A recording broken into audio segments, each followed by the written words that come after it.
Hello and welcome. I'm Leigh Ann Gerrans and you're watching W News, broadcasting live from the Al Arabiya studios. These are our top stories.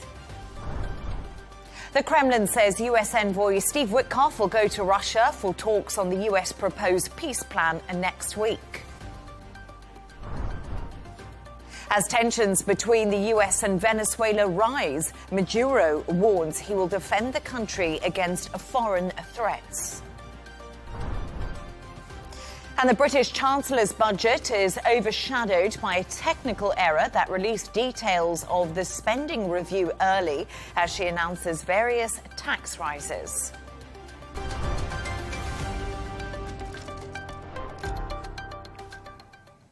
Now, the Kremlin says US Special Envoy Steve Witkoff will go to Russia for talks next week as the US pushes for a deal to end the war in Ukraine. It comes after Kyiv has reportedly agreed to the terms of the US proposed peace plan. Meanwhile, Trump has stepped in and defended Witkoff after a leaked recording appeared to show him advising a Russian official on how to appeal to the president. Take a listen to what he had to say. That's a standard thing, because he's got to sell this to Ukraine. He's got to sell Ukraine to Russia. That's what a deal maker does. You got to say, look, they want this. You've got to convince them with this. That's a very standard form of negotiation. We're having good talks. We started with Russia. We're having some talks with Russia. Ukraine is doing well. I think they're pretty happy about it. They'd like to see it end. And we won't know for a little while, but we're making progress. For more on this, I'm joined by former Moscow bureau chief Dana Lewis, who has interviewed President Putin in the past. Dana, great to have you on the show. Thank you for your time today. Hiya. Let's start off. Donald Trump sounded pretty positive there, but President Trump is sending his top envoy to Russia to finalize the US peace plan for Ukraine. We know that is happening next week, according to the Kremlin. Is President Putin ready to end the war in Ukraine? Yeah, if you will allow me just to, I heard that a soundbite from President Trump. I don't think he clearly understood what was quoted with Witkoff. He said that, he hadn't listened to he hadn't read the transcript or listened to the tape, but he understood that Witkoff was just, talking to Ukraine and talking to Russia and trying to bring both sides together. But really what happened is Witkoff is heard talking to Yuri Ushakov, Putin's foreign policy advisor, telling him how to deal with Trump, not how to deal with Ukraine or Russia, how to flatter Trump and tell President Trump everything, what a great man of peace he is. And therefore, that will make the call go really well between the Kremlin and President Trump. So there's a lot of criticism out there that Witkoff went absolutely beyond any normal border as a White House delegate in negotiations with Russia and advised them on how to appeal to the American president with flattery. I mean, it wouldn't be the first time, because a lot of world leaders know you have to appeal to Trump on flattery, and they do that. But, in this case, it was seen to be by many to be inappropriate. And it's really interesting you speak to me exactly about this leak that has appeared as Steve Witkoff did appear to coach a Russian delegate. And the big question here is Witkoff the right person to be doing these negotiations on such a high level? And should Witkoff lose his job? Because in normal circumstances, somebody probably would. Well, if you're the Russians, he's the right guy. He hasn't even gone to Ukraine. He has never been in Kiev in his role as the special negotiator for President Trump in the White House on Ukraine and Russia. So he is seen by a lot of people to be on one side, which is Russia's side. And the Secretary of State, Marco Rubio, is quoted as telling U.S. senators that essentially the 28-point peace plan is Russia's wish list. It's Putin's wish list. So a lot of people feel that, Witkoff is delivering for Russia, but not taking into account Ukraine's position or security, a broader European security. And that's so interesting because the European Commission President says Europe will stand with Ukraine every step of the way. How vital has European intervention been in the latest round of diplomatic negotiations after that 28-point plan was leaked, which many analysts, Dana, say actually sold Ukraine down the river? Have Europe really come to the rescue of Ukraine? I think over and over again, Leigh Ann, just not in the last week, but in the last couple of years, every time President Trump or this White House attempts to do a deal without Ukraine, without consulting European leaders, the EU comes forward and Ursula von der Leyen comes forward and says, wait a minute, you cannot negotiate without Ukraine at the table. You cannot negotiate a broader European security pact without the Europeans here. And they speak out for President Zelensky and give him a much better foundation to push back. Very gently, he has to push back against President Trump's ego, but to push back and say, wait a minute, this is not in Ukraine's interests. And so, all of the sticking points in this 28-point peace plan, which apparently has been now narrowed down to 19 items, the EU took up over the weekend, and they have raised some pretty serious objections that are fundamental to a peace deal working out. How far does Ukraine withdraw? Do they withdraw from the so-called dragon's teeth, which is their main defense area in eastern Ukraine, in Donetsk and Lugansk? Do they just suddenly give that to the Russians? I mean, yes, there's a lot of talk that the Russians are making territorial gains. But if you really look at it over the last year, it's painful. I mean, the Russians have lost 1 million soldiers in terms of either being injured or killed to take what? In the last year, another 1% of Ukrainian territory. They have the upper hand, both in terms of drones, the numbers of soldiers in their army. They are making advances, but it's not rapid advance, and it is not a Ukrainian collapse at this point. So the EU is saying, in the end, and Ursula von der Leyen has been the best voice on this, Ukraine has chosen to be part of Europe, and we are not going to close that door to Ukraine's aspirations to be part of the EU, and there is no turning back from that. So, Dana, as I mentioned when I introduced you, you have interviewed President Putin in the past, and you probably know a lot more about the man than I would ever know, and also being a Moscow bureau chief, so you have a little bit of insight into how things run. And you just said to me right now, Russia is on the front foot when it does come to the war in Ukraine. And I think the big question that many people are asking now is Putin ready to make concessions? Is Vladimir Putin ready to end the war with Ukraine? Or do you think he thinks he actually can carry this on? Because yes, they've lost 1 million men. Yes, there's lots of sanctions on the economy, but somehow they're still managing to step forward. It's the question, and I would just be guessing at it, because nobody has gotten an official reaction from President Putin on this. But if you take, Rubio at his word that this is essentially a Russian wish list that President Trump's peace plan has laid out in terms of they get Donetsk, they get Lugansk, they get the Ukrainians to potentially cut their forces from a standing army of 900,000 down to 600,000. They get a pledge, certainly backed up by the Americans, that Ukraine will never be allowed into NATO. They achieve a lot. But what is President Putin's long-term goals? It is the subjugation of Ukraine. And I don't think this peace plan will give him that. And many believe in Europe that he harbors a long-term goal of taking over a lot of the former Soviet satellite states, whether we're talking about maybe not Poland, although they might want to launch a war with Poland, but Latvia, Lithuania, Estonia.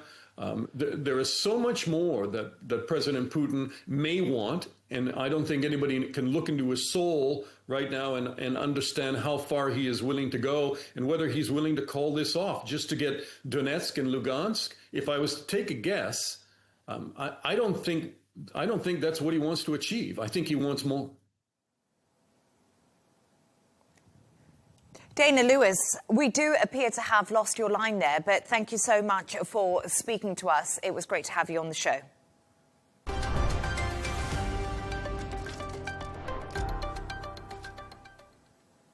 Tensions with the US are rising as President Nicolas Maduro faces increasing pressure from Washington, including military strikes on suspected drug trafficking vessels. Speaking in Caracas and brandishing a sword at one point, Maduro vowed to resist any attempts to overthrow his government and defend the country against what he called imperialist aggression. Take a listen. No hay excusa para nadie. There are no excuses for anyone. Failure is forbidden in this decisive moment for the existence of the Republic. No excuses for civilians, politicians, military or police. No one is excused. The homeland demands the greatest effort and sacrifice. And with Bolivar, I say, if the homeland calls, it shall have our lives if necessary. For more on this, I'm joined from Caracas by political analyst Ignacio Silva. Thank you so much for your time, Ignacio. It's great to have you on the show. I just want to begin with dressed in camouflage fatigues and waving a sword to find President Maduro rallied Venezuelans for war against the US. Is this a concerning escalation of the tensions between the two countries?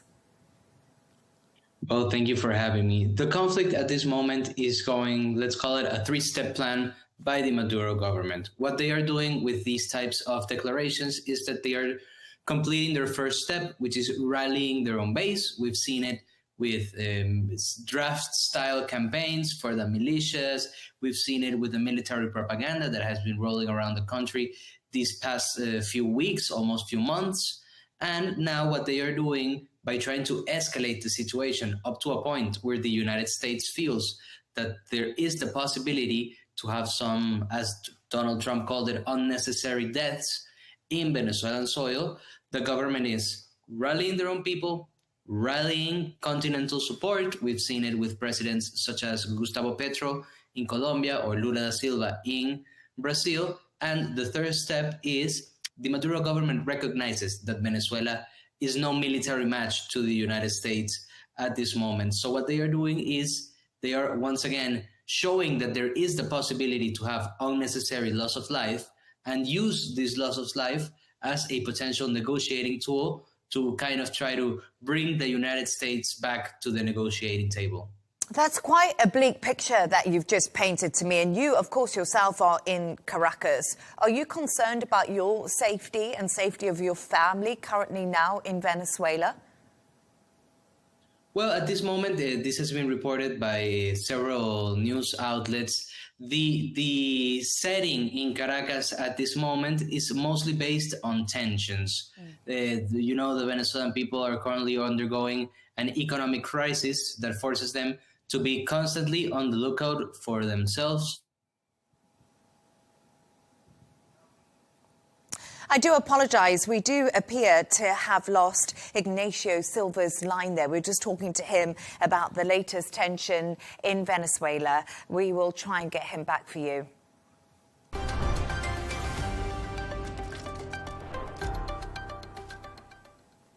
Let's take a look at some of the other stories making the headlines today. At least 13 people have died in a massive fire that's engulfed apartment blocks in Hong Kong. More than 700 firefighters are tackling the blaze, where around 4,600 residents live. According to reports, some people are still trapped inside the buildings. 24 girls who were abducted from a boarding school in Nigeria's Kebbi state over a week ago have been released. That's according to President Bola Tinubu. The 2 staff members were killed during the attack and 1 student escaped earlier. The rescue comes amid a surge of school kidnappings across Nigeria, with hundreds of children still missing. Australia's ban on social media for under-16s is now facing a High Court challenge, with two teenagers arguing it violates their right to communicate freely. Starting next month, platforms like Meta, TikTok and YouTube must block accounts for anyone under the age of 16. The government says it protects kids, but critics warn it could cut vulnerable children off from vital support. And President Trump has pardoned two giant turkeys, Gobble and Waddle, sparing them from the Thanksgiving tables in the annual Rose Garden ceremony. The birds, weighing over 50 pounds each, will live at North Carolina State University. Trump joked about renaming them after political rivals, but said then wouldn't be able to pardon them.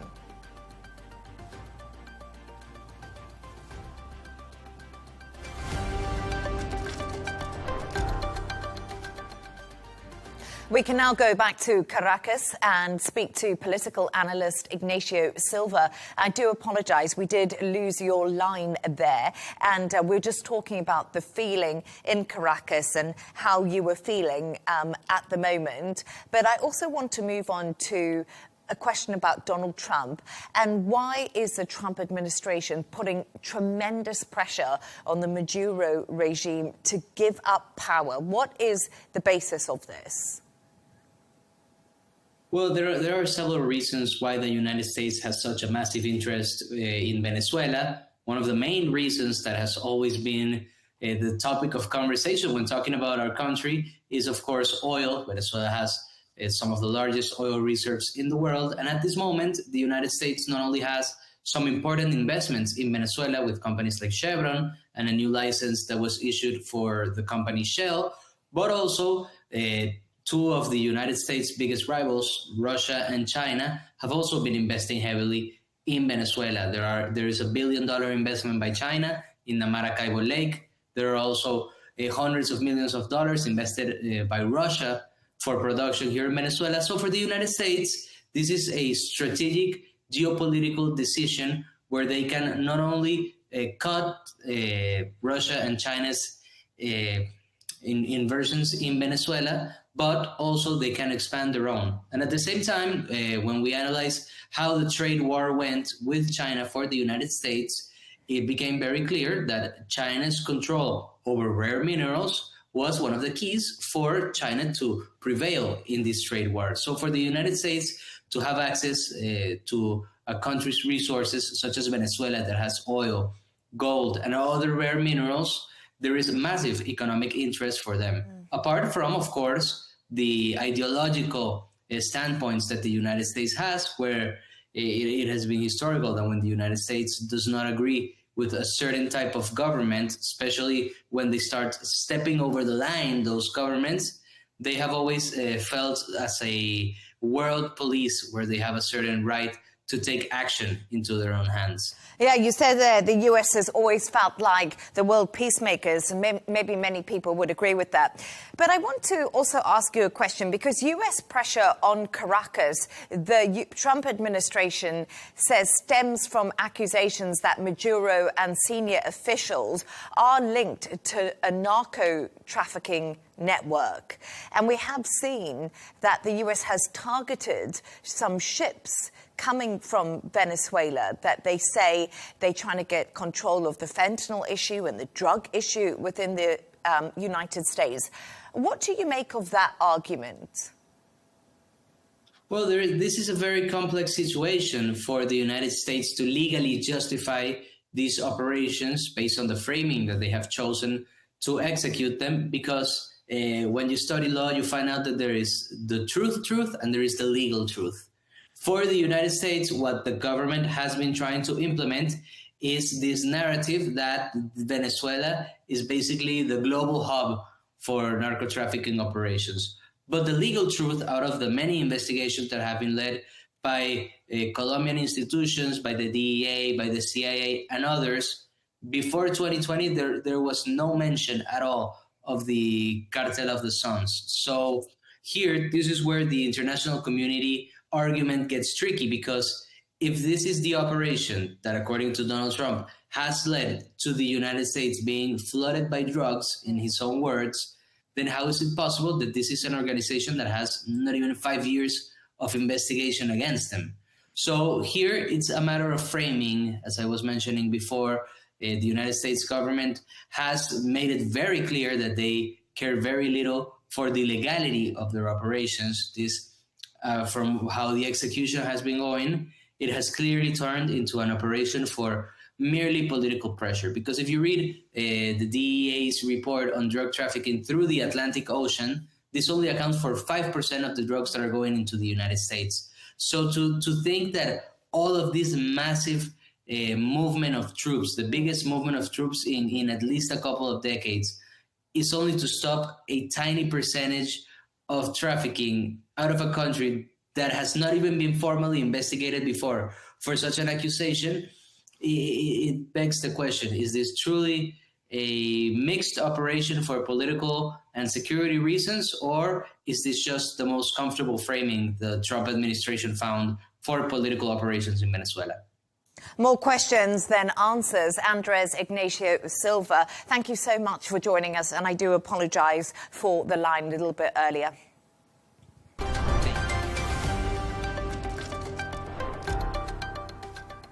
The death toll from severe flooding in southern Thailand has risen again, with at least 33 people dead. The 1 in 300-year rainstorm has swamped countries throughout Southeast Asia. Chris Gilbert has this report. Saving what lives they can, while they can. Rescuers in the South Thailand city of Hat Yai battle neck-deep water to move the children, the elderly, and the dead. Hat Yai was hit with more than 30 centimeters of rain in a day, affecting nearly 3 million people. The causes of death include landslides and electrocution. The area is prone to flash flooding, and the storm left vehicles completely submerged under brown water. In some areas, the high water mark swelled to 2 meters. Reports suggest only 13,000 people here were moved to shelters. The vast majority of residents remain cut off and unable to get help. Military ships, helicopters, jet skis and trucks have been deployed to support relief efforts. Authorities are scrambling to deliver aid to stranded residents, including 600 patients that needed rescuing from the inundated ground floor of a government hospital. The Thai military is preparing to deploy an aircraft carrier to work as an emergency hospital. The storm has also left people dead and displaced in Indonesia's Sabolga region. Rescuers use rubber boats to try and reach the stranded. Authorities are urging people to leave the flood-prone areas. Similar scenes unfolded in the Philippines, where the weather system brought sustained gusts of up to 70 kilometers an hour, with rainfall compounded by an oncoming monsoon.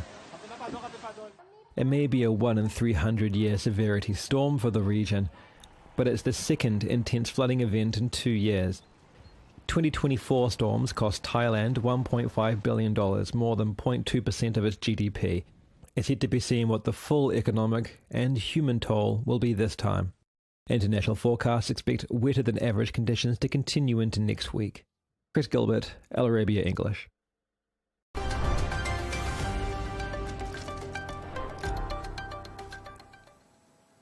Let's take a look at the top business news now. American canned food company Campbell has placed a senior executive on leave for allegedly making racist remarks and mocking the company's own products. The vice president of information technology described Campbell's as highly processed food and said it was for poor people. The former employee behind the lawsuit says he secretly recorded the comments during a meeting. Warner Music Group will begin an artificial intelligence venture with tech startup Suno a year after it sued the firm for mass copyright infringement. As part of the settlement agreement, Warner will let users create AI-generated music on Suno.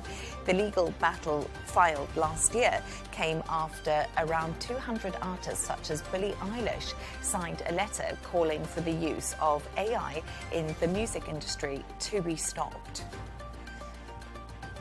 Turning to all the sports news now, and South Africa has defeated India by 408 runs in their first Test series win in the country for 25 years. It's India's second home series defeat in 2 years after a 3-0 loss to New Zealand last year. India's next series is set to take place in Sri Lanka next August. And Portugal's superstar Cristiano Ronaldo is now permitted to play in the opening matches of the 2026 World Cup after FIFA gave him a partially suspended ban, and that was on Tuesday. Ronaldo was sent off when he elbowed Dara O'Shea in the back during a match with Ireland. FIFA banned Ronaldo for 3 matches, 2 of which will be suspended, and the other has already been served. Believe it or not, it was his first red card in 226 international appearances.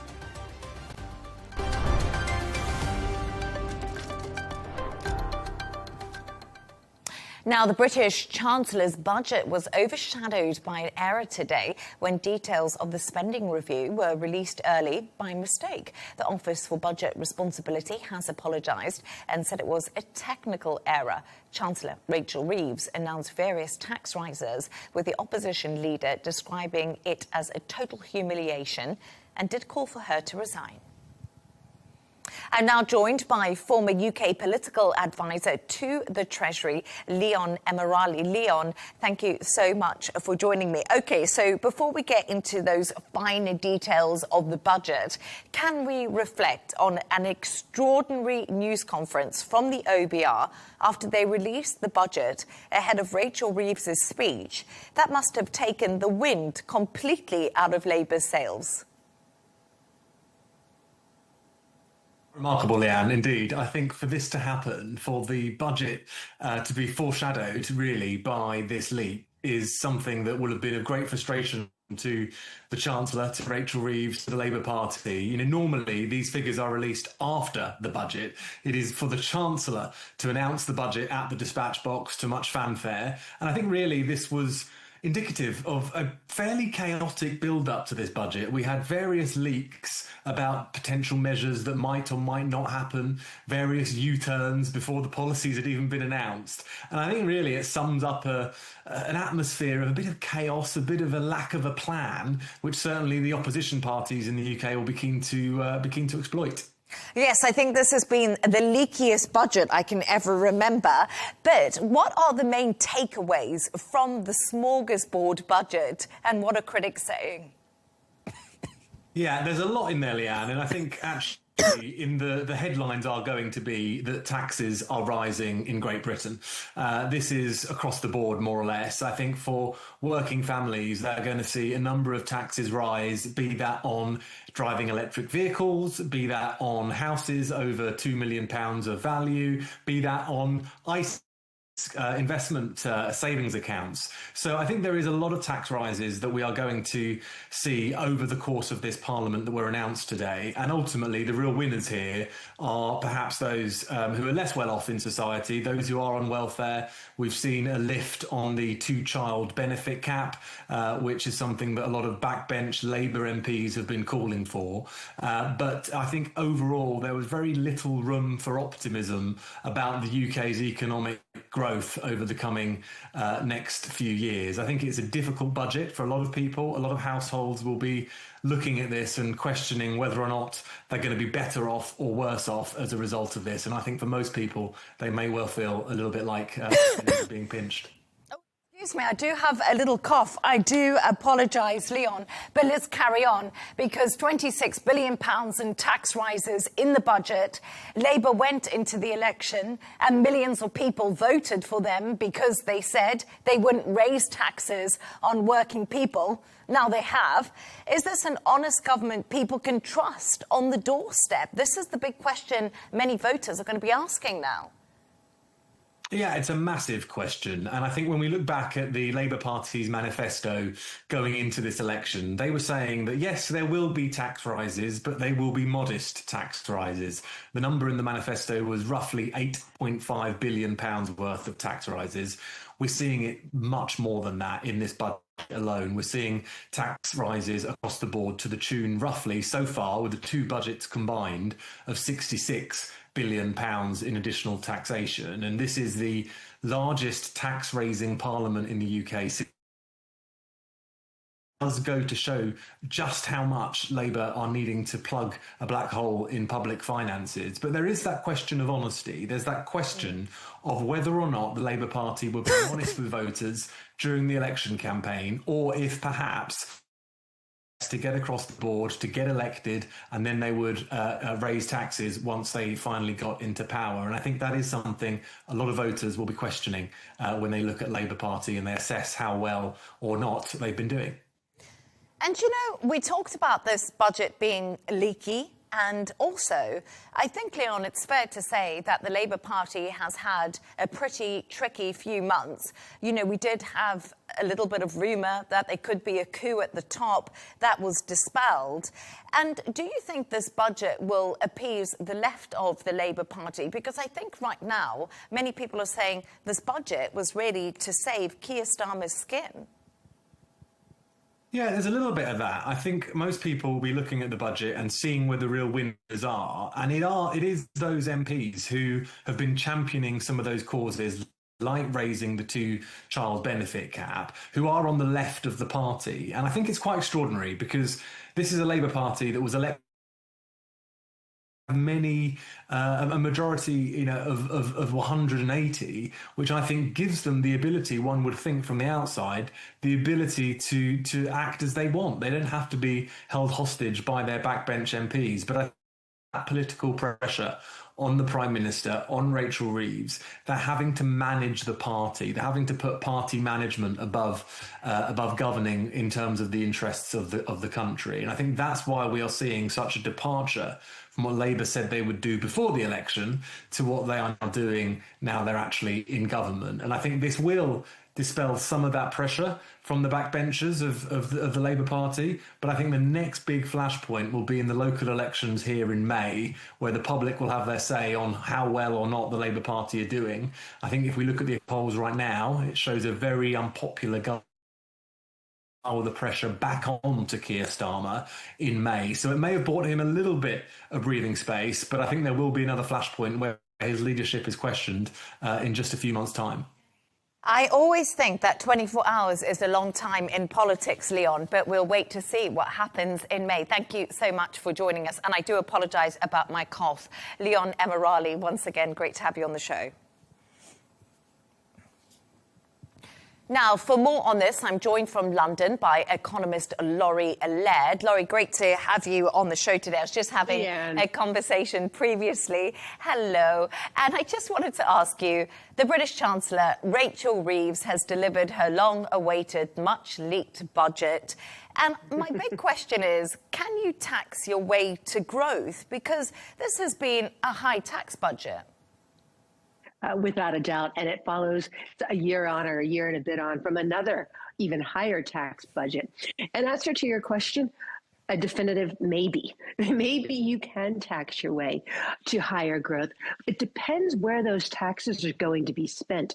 So if those taxes go into investment, things to make an economy more productive, that can be better factories so that people can produce more. It can be housing that's near where people want to live. It can be better infrastructure so people don't spend all that much time on trains and more time at work. Those sorts of investments, if they are funded out of the tax purse, can be a route to growth. However, this is not what we saw today. It's not what we saw a year ago. Most of the tax is going to expanding the welfare system. One of the particular elements that your previous guest mentioned was an end to a cap on child benefit. Previously, it had been capped at 2 children. The Labour Party hated that. The voters tend to like it. But the Labour government promised to reverse that, and they have done that. Now, that's not to say that that's not a social good. A lot of studies have shown that curbing that child benefit had an adverse effect on child poverty. If children do better down the line, they may become more productive, but it's certainly not going to happen in this government's lifetime. So that kind of investment is probably not going to make an economy richer or more productive. Equally, pensions will be upgraded. This is not new. This is not out of this budget. This is longstanding policy. Pensions for older people will be upgraded by a number that is higher than inflation. Most governments want to keep pensioners happy. They actually turn out at polling booths. But the tax money goes into supporting those pensions.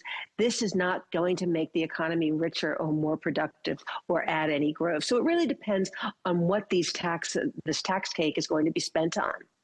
It's really interesting because a lot of people are also saying that this is sort of backloaded tax. So you're not going to see any of it for many years to come. But there's also been... Absolutely, it's a very good point. Yeah, so it's backloaded, so you might see some short sort of relief, but then in the years to come, then your taxes do come. But Laurie, there has been a lot of talk about bonds ahead of this budget. Have we seen any market reaction after Rachel Reeves delivered her speech? The reaction doesn't actually look that bad. You remember, I always think of Liz Truss's mini budget, and maybe that shouldn't be a marker in the sand, but this seems relatively calm. Well, I do think that Liz Truss incident is something that Rachel Reeves, even though Liz Truss was from a different party, something that Rachel Reeves will have in the back of their mind. Liz Truss and, announcing a tax cuts that were unfunded. She lasted in office 7 weeks because of that, because her announcement caused a bond market run. Everybody will remember that. It's become a joke in the U.S. as well. People worldwide speak of Liz Truss moments. And Rachel Reeves will have been well aware of that when she was preparing her budget. Gilt yields moved really erratically today after that leak that you mentioned from the OBR, the Office for Budget Responsibility. Bond yields really rose a lot. It was interesting, about 6 to 7 basis points across the curve, across the range of maturities. That's a pretty big move. But we've ended today quite a bit lower, particularly at the long end. 30-year gilts are, which is the longest way that a government will borrow, they're down 8 basis points on the day. Surprises me a little bit.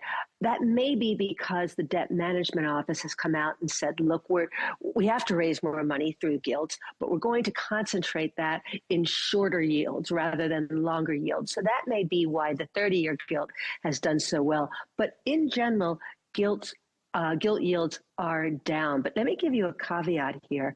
Going back to that Liz Truss moment, we had a bit, after she delivered that budget, we had a bit of a run up in bond yields, but the real damage was a couple of days later after her chancellor went on television and said, hey, we're just getting started on these tax cuts.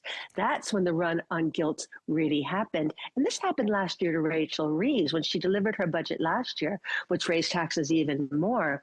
We had a pretty benign gilt market reaction on the day, but the following day, we saw a real sell-off in gilts, which pushes the yields higher. So I'd say what happens today is not necessarily indicative of a medium-term trend. And we must remember Kwasi Kwarteng was her chancellor at the time. I do remember that very day we saw that run on the gilts. But just want to speak to you about a completely different topic, if you don't mind. And we've spoken about the dominance of NVIDIA in the AI space many times before, you and I have done on the show. In the last couple of days, NVIDIA shares have been slightly volatile. They've ebbed and flowed. Is this all about competition? Has Google burst the NVIDIA bubble? Yeah, it's a great question. We had NVIDIA down about 4% at one point yesterday, ended the day down about 2.5%. We're up about 1.5% today, which isn't all that great a rebound. Has Google burst the bubble? Quite possibly, but I think we forgot that NVIDIA isn't the only game in town, despite its very, very high market share. Remember earlier this year, a Chinese company called DeepSeek unveiled a chip with no U.S. input that managed they unveiled an AI program that was pretty good, all trained on Chinese chips. So there are chips out there that NVIDIA isn't making that seem to be pretty effective. And over this run-up in NVIDIA over the past 4 or 5 months, everybody seemed to forget about DeepSeek, seemed to forget about there are ways around what NVIDIA is hawking. So yeah, I think we need to keep an eye on NVIDIA not being the only game in town.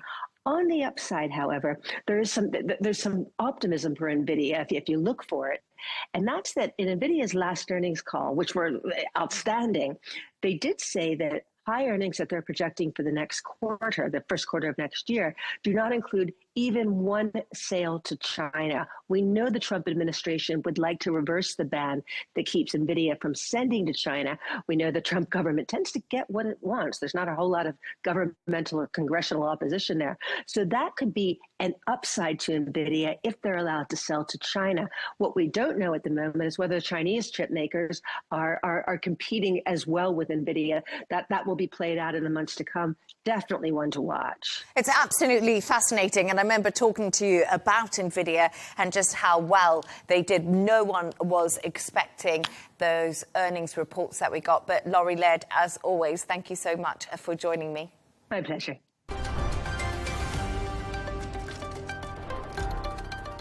A reminder of our top stories. The Kremlin says US envoy Steve Witkoff will go to Russia for talks on the US proposed peace plan next week. As tensions between the US and Venezuela rise, Maduro warns he'll defend the country against foreign threats. And the British Chancellor's budget is overshadowed by a technical error that released details of the spending review early as she announces various tax rises. And that's all from us on W News. Don't forget to subscribe to our YouTube channel. Also follow us on X. We'll be back in a couple of hours' time with W News Extra. Goodbye and thank you.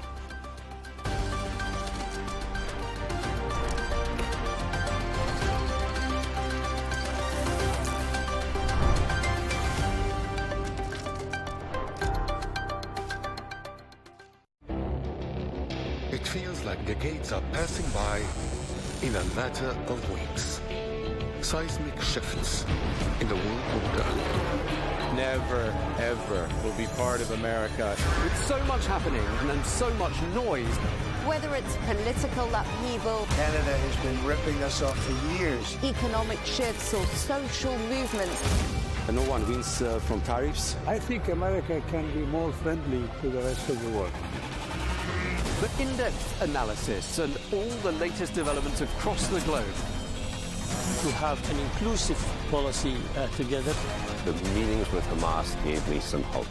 We're in another nuclear arms race. The most important developments straight to your screen. Welcome to the dressing room. I'm on my own. I need backup. And an insightful look at the issues shaping our world today. It was not going to happen, that war, and it happened. Join us on Arabiya News, where the world talks.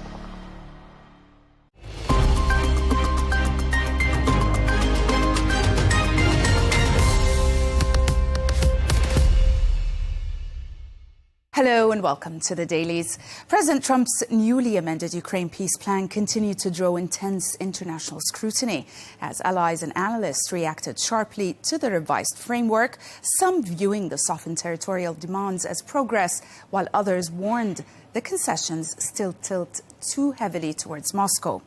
In the UK, media focused heavily on the Chancellor's new Labour budget, analysing its tax implications and the political strain it places on the government. Meanwhile, in Brazil, the Supreme Court's decision to uphold Bolsonaro's conviction dominated headlines, widely seen as a pivotal moment for the country's judiciary and political future. American press continued to follow the developments of the peace plan to end the war in Ukraine. The Washington Post reports that despite intense diplomacy and revised peace proposal, key obstacles remain in the Russia-Ukraine negotiations. According to the report, US President Donald Trump said only a few points of disagreement remain, projecting optimism after recent talks. But the piece notes that Russia and Ukraine remain deeply divided, especially on whether Kiev should cede territory to Moscow. It also highlights the overnight Russian strikes, saying they further undermined confidence in a ceasefire. Analysts quoted in the piece suggest that unless Moscow drops its territorial demands and accepts a balanced framework, the proposal's chance of success is slim. American outlets also scramble to tackle what they call the Witkoff scandal, saying it comes as a stark breach of diplomatic norms, focusing on the unease of an American envoy coaching a Russian official on influencing Trump. Reports raised national security concerns about blurred lines between private actors and official policy. The press largely framed it as another episode of chaotic, risky diplomacy around Trump's Ukraine efforts. The Wall Street Journal examines the details of the scandal, saying that Steve Witkoff was defended by the White House after a leaked phone call with a senior Russian official, Yuri Yushakov. The piece explains that in the call, Witkoff suggested that complimenting Trump and also arranging a direct call between Trump and Vladimir Putin could facilitate a Russian-friendly peace deal on Ukraine. The piece also highlights that the White House defended the leak, calling Witkoff's actions standard negotiating. The New York Times examines how President Trump, now 79 and the oldest person ever elected to the office, is showing visible signs of aging despite his efforts to project boundless stamina. The piece highlights that while Trump still cultivates an image of non-stop energy through combative appearances and frequent foreign travel, his public schedule has noticeably shortened, with fewer events, later starts, and moments suggesting fatigue, including an Oval Office incident in which he appeared to be briefly dozing off. The report also underscores mounting questions about his health, fueled by vague medical disclosures, bruising also he covers with makeup, and his long-standing aversion to exercise. Aides, however, continue insisting he remains in exceptional condition, drawing contrasts with Biden to deflect criticism. Foreign policy argues that what began as a show of strongman authority with Trump's second term has evolved into evident fragility, both abroad and at home. The piece contends that his ambitious Russian-Ukraine peace plan and also hardline tariff measures and aggressive policies promised power, but they're now unraveling under political pressure. The analysis also notes that key supporters within his base, including Marjorie Taylor Greene, are pulling away, which is a sign that even his MAGA core now no longer fully trust his direction. It also suggests that Trump's image of unmistakable dominance is eroding and that authoritarian style alone isn't delivering. Newsweek examines recent polls that show that despite the fallout from his public split with Marjorie Taylor Greene over the Epstein file scandal, the bulk of Republicans still support Donald Trump. The piece notes that his approval ratings has taken a hit indeed among younger voters and some demographics as well that helped him win in 2024, especially in light of concerns around the economy and the Epstein-related controversies. It adds that still, for now, the GOP base remains mostly loyal. Regarding the Middle East, Axios reveals that the president pressed Saudi Arabia to normalize relations with Israel under the Abraham Accords in a privately tense White House meeting between the president and Saudi Crown Prince Mohammed bin Salman. The report explains that publicly the two leaders exchanged pleasantries, but behind closed doors, sources say the Crown Prince was firm. Saudi society, deeply wary after the Gaza conflict, was indeed not ready for such a move. The piece also highlights that the Crown Prince insisted any agreement must include a credible, time-bound plan for Palestinian statehood, a stance that stalled progress and left the meeting awkward. The report underscores the difficulty of aligning U.S. ambitions with regional sensitivities, even among close allies. To the UK, as British press coverage of Rachel Reeves' new budget focused on its tight fiscal discipline, emphasizing her push to stabilize the economy after years of volatility. Most outlets highlighted the mix of tax rises and spending restraint, noting the political risks of austerity-style choices in a weak economy. Across papers, the tone was that Reeves delivered a serious but painful budget, prioritizing credibility with markets over short-term public popularity. The Times commented on the new budget in a satirical cartoon showing, as we can see right now, it shows Rachel Reeves wedged in the doorway of 10 Downing Street, weighed down by the red budget box strapped to her back. Her strained, dangling posture, as you can see, symbolizes how trapped she is by the pressure surrounding Labour's incoming budget. The image suggests Reeves is struggling to balance fiscal constraints, public expectations and internal party demands, leaving her politically stuck. It satirizes the idea that her budget is both heavy and restrictive, limiting her ability to move or act freely. In an exclusive, The Guardian revealed a classified memo from the Office of Legal Counsel, OLC, that contradicts public statements by Donald Trump about recent U.S. military boat strikes in the Caribbean. The piece notes that while Trump has framed the strikes, which have killed over 80 people so far, as a public health effort to counter narcotics, the memo describes them instead as a collective self-defense operation under the law of armed conflict, intended to support regional allies such as Mexico and Colombia. The OLC justification allows the administration to bypass congressional approval, and also legal experts quoted in the piece question the validity of the armed conflict claim, especially given the lack of public evidence that the struck vessels posed an imminent threat or had been directly requested for military assistance. Brazilian media generally framed the court's decision to uphold Bolsonaro's sentence as a major reaffirmation of judicial authority, emphasizing that no political figure is above the law. Coverage also highlighted the ruling as a turning point in Brazil's democratic recovery, stressing its impact on the country's political future and Bolsonaro's diminished influence. The Rio Times reports that Brazil's Supreme Court has rejected any further appeals and formally ordered Bolsonaro to begin serving his 27-year, 3 months prison sentence for organizing a failed coup after his 2022 election defeat. The piece explains that Bolsonaro was previously under house arrest and that after allegedly tampering with his ankle monitor, the court deemed him a flight risk and also placed him in custody. The report notes that the decision closes a major chapter in Brazil's democratic crisis and triggers a process in which his sentence will be served, co-conspirators will remain imprisoned, and also Brazil faces a new political landscape without one of the most polarizing figures. And we'll end with The Independent, which recounts the death of Joanne Templeman, Richard Branson's wife, of 5 decades, and highlights the deep emotional tribute he shared in announcing her passing.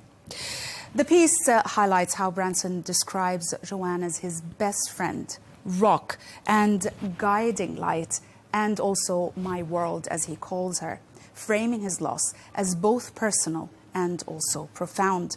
The report reflects on their long life together, from meeting in the 1970s to marrying on Necker Island, portraying Joanne as a quiet, steady presence who grounded Branson through every stage of his public career. He praises her as a devoted mother and grandmother and credits her unwavering support as central to their family's happiness. The article captures a portrait of enduring friendship and heartfelt grief. That's it for today. Thanks for watching the dailies only on Arabiya English.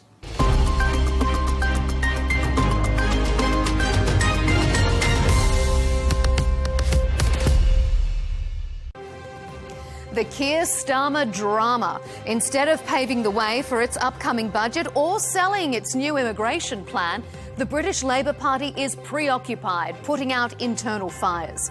Prime Minister Starmer's approval rating is at an historic low, and mutterings of a leadership challenge at an all-time high.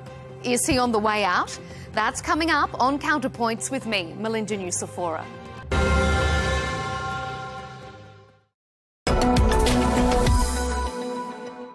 Hello and thank you for joining us for this special interview here on Al Arabiya English, coming to you from the sidelines of the Dubai Air Show. Well, you may recall a couple of weeks ago we spoke to the chairman of VistaJet. Well, I'm pleased to tell you today we are aboard a VistaJet here in Dubai. I'm joined today by the Middle East president of VistaJet, Mazen Obaid. Thank you to you for joining us. I'm also joined by the chief business officer of Vista, Yusuf Mualem. Thank you very much indeed to you. Mazen, can I just start by asking you, set the scene for us. Where are we today? Tell us about this aeroplane. Thank you, Tom. Thank you for hosting us today. We are on the Bombardier Global 7500. It's the flagship aircraft of VistaJet. It's quite popular in the market. It's a game changer that can fly up to 17 hours. It's very good for ultra long range flights or routing. It can take clients from the Middle East up to the end of Asia or US, for example, West Coast. It's quite popular for official delegations as well as businessmen that requires the needs to fly for similar routing. It can do up to 17 hours, as well as you can upgrade that aircraft to 8,000 in the future with a little bit of investment. And we're seeing a great demand on this aircraft. It's quite popular, and we were happy with being the operator of this aircraft for the last almost 3 years. Okay, thanks for that, Mazen. Yusuf, let me turn to you. Just talk us through what you're seeing in the region in terms of evolution, how you're seeing the numbers shape up here in the Middle East. So maybe before getting straight into the evolution of the market, I'll take a step back and touch on the Vista group as a whole. So Vista as a whole offers a flying solutions ecosystem. And within that, we've got the VistaJet product, and then we've got the XO product. The VistaJet product is our guaranteed availability for high travelers, high frequency travelers. And it is the alternative to owning an aircraft. We give you guaranteed availability, guaranteed pricing. We cover 96% of the world out of 2,400 airports. We can respond to your demand within as little notice as 24 hours. So with this uniform fleet that we've got of 270 aircrafts globally, you get the access to your own private jet whatever you want, whenever you want, without having to have your own private jet, having it on your asset book, dealing with maintenance and all of the operational challenges. And then XO, which is digital marketplace, allows us to get access to the whole market. So besides our fleet, we've got another 2,000 aircrafts that are safety vetted and they're authorized to be on our marketplace. And then we bring in the demand, and we've got a lot of AI and tech stack that supports mixing that demand and the supply. So back to your point, what we're seeing in the marketplace is two main trends. One is an evolution to people wanting the flexibility and the exclusivity of flying private jet without the hassle of the asset and operating it. And that's where our model comes in very nicely. We've been seeing great growth in the region. In the first half of 2025, we've seen our flying hours up 48% in the Middle East, which is a great result. And then we're seeing this emerging class of people that are getting into private jet, but they don't have the frequency of flying. And this is where the XO marketplace, the digital marketplace, comes in handy to deliver on both ends of the spectrum. Thank you very much indeed, Yusuf. And Mazen, just picking up really on what Yusuf was saying there, tell us a bit about your presence here in the Middle East. What are your main hubs? Where's the greatest demand? Right, our presence here in the Middle East has been for the last 15 years, and we have Vista global offices is in the IFC in Dubai, and as well as our operations from Dubai, and we have enjoyed the last 15 years growth in terms of numbers of our clients, and we have recently launched being the first foreign operators to obtain the certificate and the license to operate inside the Kingdom of Saudi Arabia, and that was at the end of August this year. So with these rights, we started to operate domestically inside the Kingdom. The Middle East generally, as Yusuf mentioned, has been doing 48% of growth this year, the first half comparing with the last year. And also we have seen growth in Saudi, particularly 32% in the first half of this year comparing with last year, which is significant. And at the moment, with this certificate of operating inside the kingdom, we can connect people to different places, to remote locations. You can see maybe giga projects happening like Neom, Al-Ula, Red Sea. These locations are a bit challenging to reach in terms of commercial airlines. So the private jet here adding value. That's the trend we're seeing domestically as well as internationally. We're seeing clients coming from the States and delegations as well coming to Saudi. There is an increase in Saudi being a tourist destination from Europe as well and China. And these movements also has been a reflection of tourism as well as Riyadh being a business hub in addition to Doha and Dubai. So the trend is moving very well for us in these aspects. Okay, and is there a number one route here in the Middle East? Is there one route that's proving to be perhaps the most popular, the most profitable of all? I think in terms of this region in the Middle East, domestically in Saudi, Riyadh, Jeddah, Riyadh, and international in the Middle East, I would say Riyadh, Dubai, Riyadh. In terms of Middle East, I think internationally. I think London, Riyadh remains one of our busy routes as well. But we're seeing this uptick of demand locally between Dubai, Riyadh, Jeddah is probably the triangle of flux. Talk us through your expansion plans, Yusuf. What are your plans for the years ahead? So, Tom, what we do with regards to expanding our business is we follow our clients and their trends. Our clients are the movers and shakers of the world. They're always ahead of the curve in terms of business opportunities, growth, evolution. And with the business model that we have, we operate our fleet on called a floating fleet basis. So the aircrafts don't have a base home that they need to go back to. The aircraft's base is where it dropped the last client and what's going to pick the next client. And with that, it's easier for us to move our fleet along with that demand. Having said this, we've been intentional in investing in all the upcoming markets. So we've got, as Mazen mentioned, we've got the office in the Middle East. We've been here for 15 years. We've got more than 100 people now based in the Middle East to serve our clients. We've got our presence in India. We've got our presence in Hong Kong. So there's a lot of growth that we're seeing in the Middle East and Asia. And we're putting the people on the ground to address that. Obviously backed by a strong global workforce of more than 4,500 Vista employees. Okay, so that's for the region. And let me turn to you, Mazen, specifically with regards to Saudi Arabia. What are your plans for Saudi Arabia? Where do you see yourselves in 5 years from now? Yeah, I think Saudi is a very important market for us. As I said, it is becoming a business center, business hub for the region as well as for globally. Riyadh in particular, you can see the international impact of Riyadh, how it is going globally. It's moving very well. Tourism is increasing. I can see a potential increase in movements to the tourist destinations. Like you can see Al Qadiyah is coming as well, upcoming soon. So movements to Riyadh is going to increase in that sense, as well as Red Sea movements. We're seeing a lot of movements to Red Sea already, and Neom, Al-Ula. These destinations, in addition to Asir is also very important. The government is moving there in terms of Vision 2030 is where we see VistaJet moving toward and align with the government's vision and support the infrastructure for the business aviation to the Saudi Kingdom. Okay, thanks for that, Mazen. And just picking up on what Mazen was saying there as well, Yusuf, I mean, clearly Vision 2030, we're approaching the year 2030. Then, of course, there's the World Cup in 2034. Are you expecting a major uptick in demand with those dates approaching? Definitely. We always see quite a surge in demand, and it's an exciting global event as well to serve. It's a fun event to serve. So it brings a lot of influx into the region. And with the infrastructure that we put in place, with the local operating certificate, that gives us also the edge to be able to fly internationally into Saudi and then within the kingdom. Okay, thanks for that, Yusuf. You've had the last word. Thank you very much indeed. Yusuf Marlin, the Chief Business Officer of Vista. Thank you to you for your time. And thank you as well to Mazen Obeid, the Middle East President of VistaJet. Thank you very much, Tom. Thank you very much. Appreciate it. And that's it from us from the sidelines of the Dubai Air Show. Thank you very much indeed for watching. Do stay tuned to Al Arabiya English.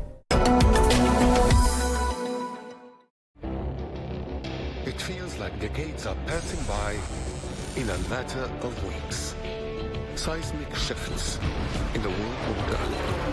Never, ever will be part of America. With so much happening and so much noise. Whether it's political upheaval, Canada has been ripping us off for years. economic shifts or social movements, And no one wins from tariffs. I think America can be more friendly to the rest of the world. The in-depth analysis and all the latest developments across the globe. To have an inclusive policy together. The meetings with Hamas gave me some hope. We're in another nuclear arms race. the most important development straight to your screen. Welcome to the dressing room. I'm on my own. I need backup. And an insightful look at the issues shaping our world today. It was not going to happen, that war, and it happened. Join us on Arabiya News, where the world talks.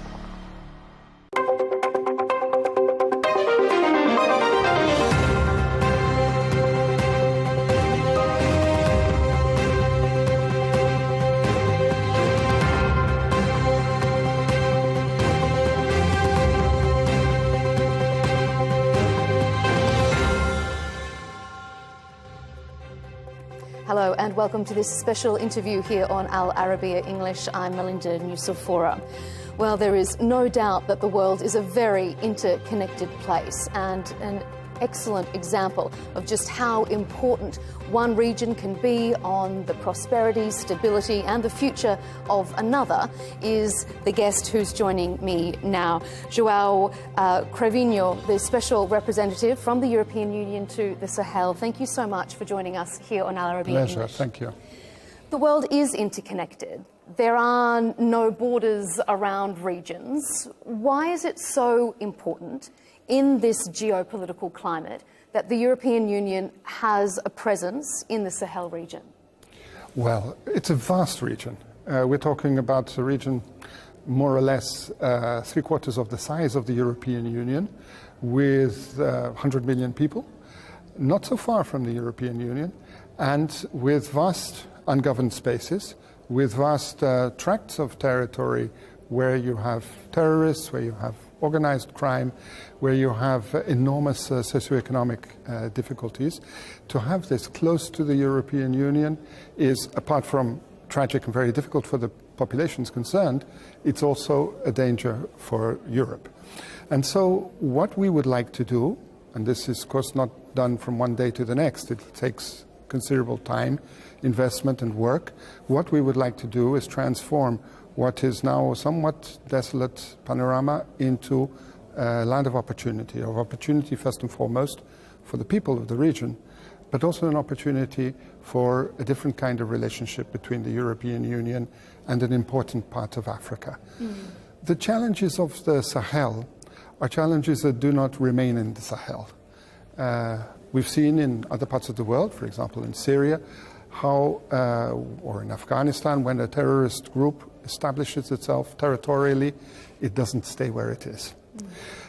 We've seen also how difficulties in terms of socio-economic prospects create, and also in terms of security, create migratory flows which are disturbing for the people themselves first and foremost, but also for neighbors in Africa. The countries of the West African coast have absorbed literally millions of people coming from the Sahel, and also some of them have undertaken this extremely perilous, extremely risky journey across the Sahara and across the Mediterranean or across the open Atlantic into the Canary Islands. People do this at enormous risk, and they do this only because the situation is desperate.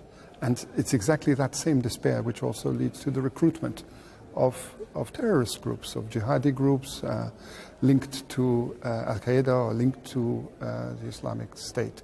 So we have a complex of problems, and we need to be able to face up to these issues in a multi-pronged manner, different policy instruments, but above all with a dialogue with those who are in positions of leadership.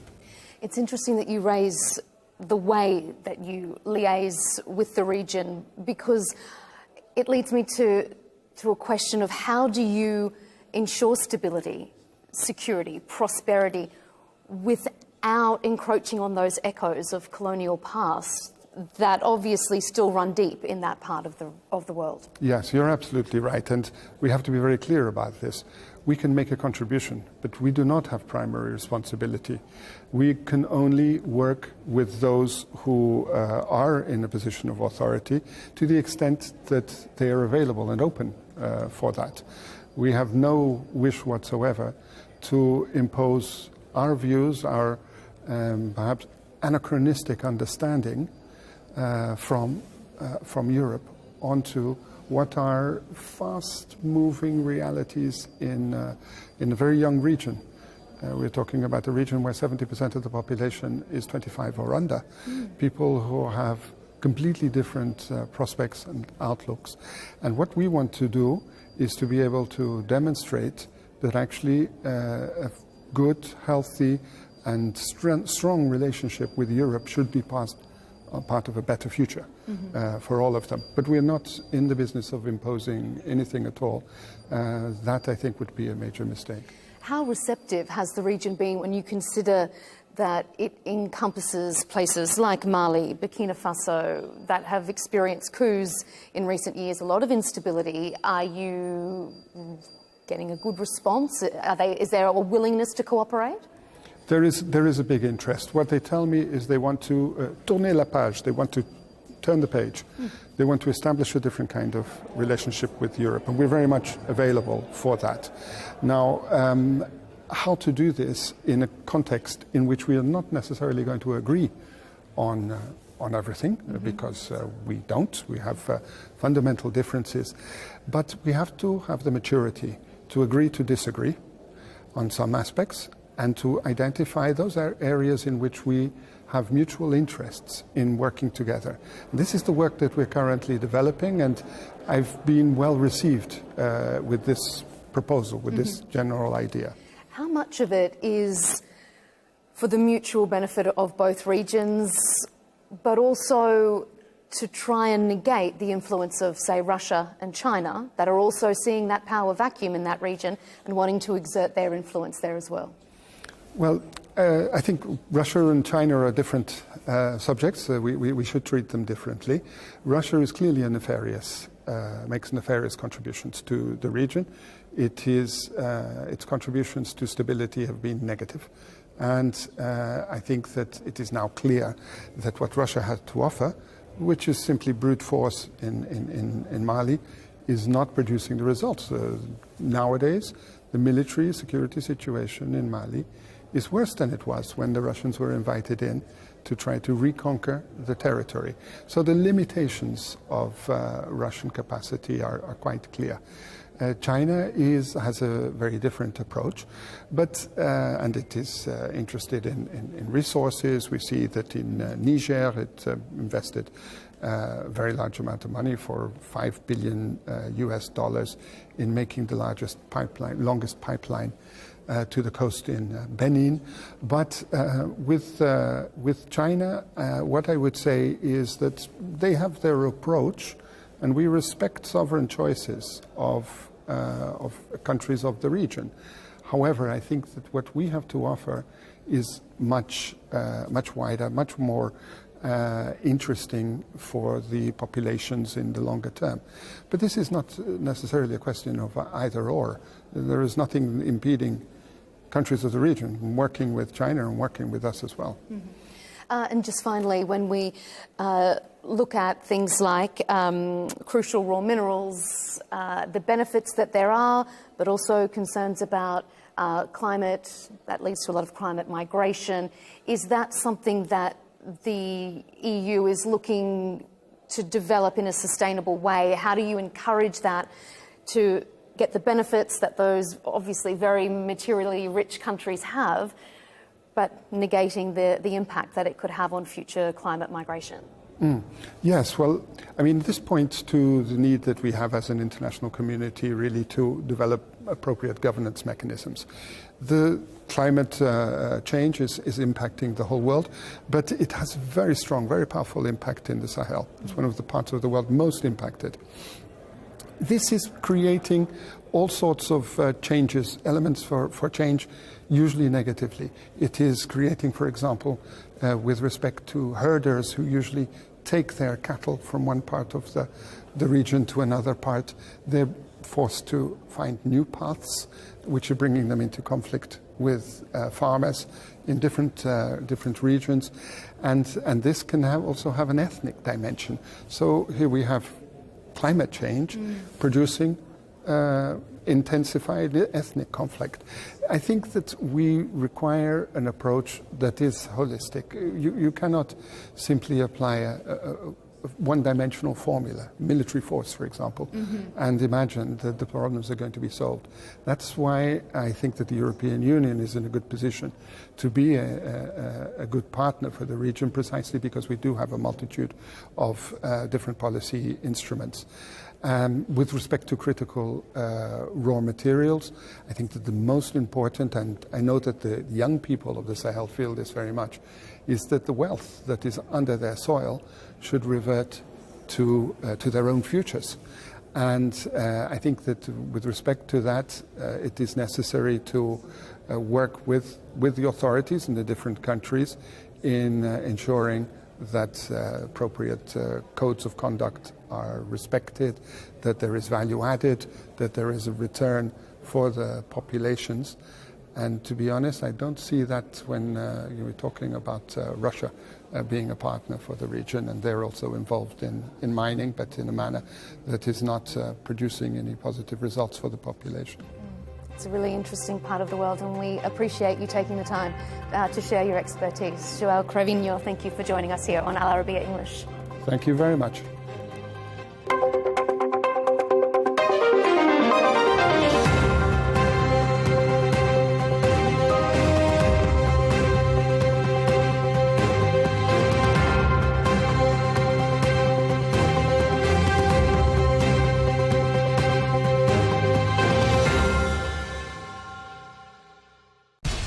We have to take care of our people, and we're going to take care of our people first. For in-depth analysis and all the latest developments across the globe, make sure you join us every weekday. President Trump is trying to negotiate a ceasefire. With so much happening, so much information, and so much noise, International law will have no part in his administration. it can be hard to keep track. Tariffs will just fuel inflation. We're going to fight these tariffs. But you can count on us to tell you what you need to know. We stand by your side. Join me, Tom Burges Watson, for Global News Today, right here on Al Arabiya News.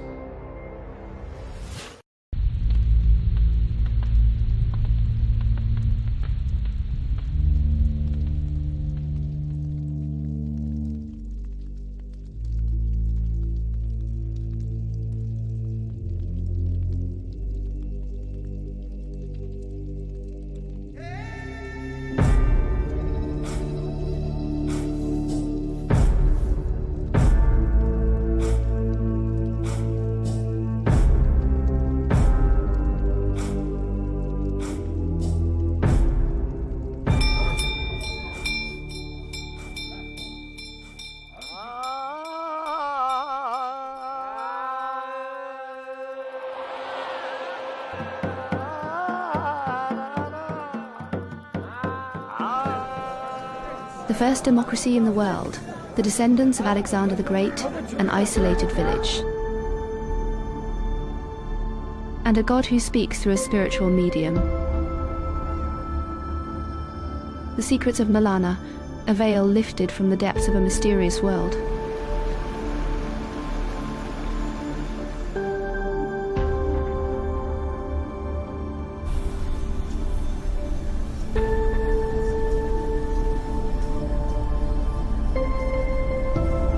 The village of Malana, nestled in the enchanting Himalayas, sits at a high altitude of about 2,652 meters above sea level in India's Himachal Pradesh state, surrounded by breathtaking beauty.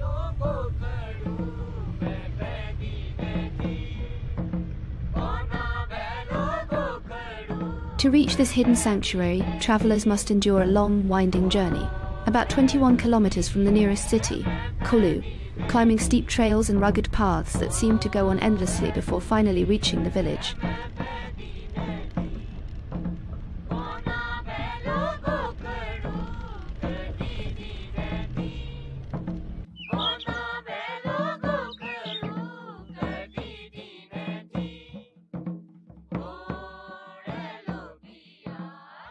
Tourists endure great hardship to reach this village due to its remote location, which modern transport cannot access.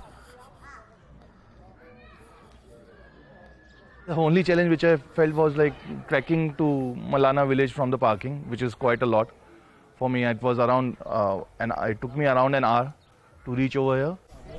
In this distant valley, there lies a rich history that stretches back thousands of years, a way of life deeply bound by its own unique traditions and laws.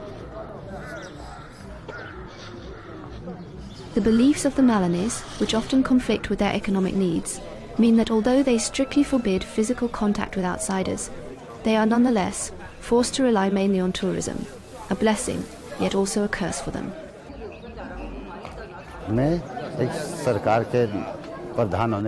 As the head of the village, my job is to take care of all the work here, such as leveling roads and installing solar light. It is my duty to place trash bins in different parts of the village and to raise awareness among tourists to use them instead of throwing garbage anywhere. I use the money that the government provides for this work. Jamlingirishi, regarded as one of the great sages in Hindu mythology, is said to have intervened through his divine oracle, commanding that all guest houses surrounding Malana be closed.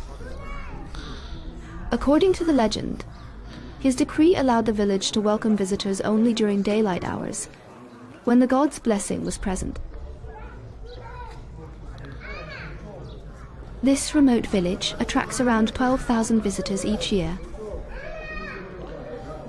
Tourists can't come and stay over here. It's very hard to find a place over here. Usually tourists come, visit, stay here for like a couple of hours and they go back to their own hotels.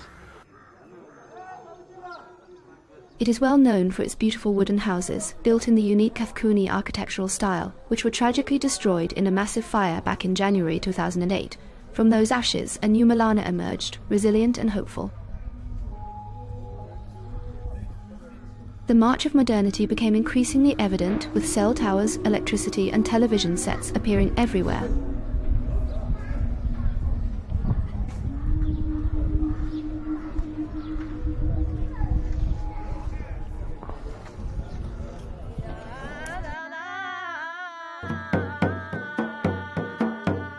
Throughout Himachal Pradesh, people will tell you that the residents of this ancient village, known for their deeply rooted customs, avoid even the lightest physical contact with outsiders.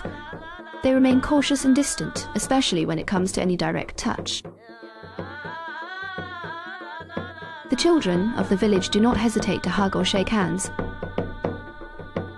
But most of the people here still firmly uphold the rule of no physical contact with foreigners.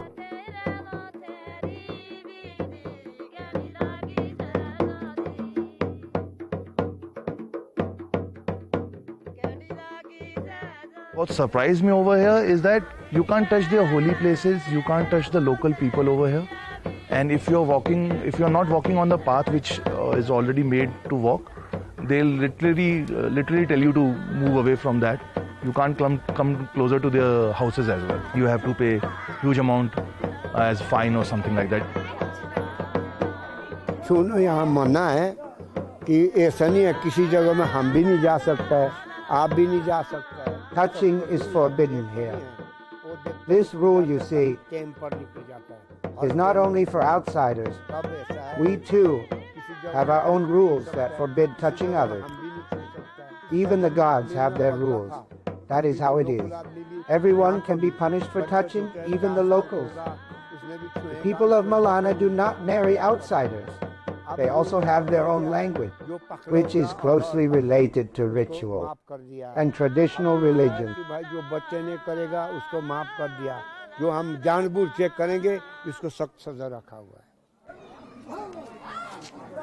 The people of Malana do not marry outsiders. They also have their own language, which is closely tied to their rituals and traditional faiths, deeply rooted in their culture.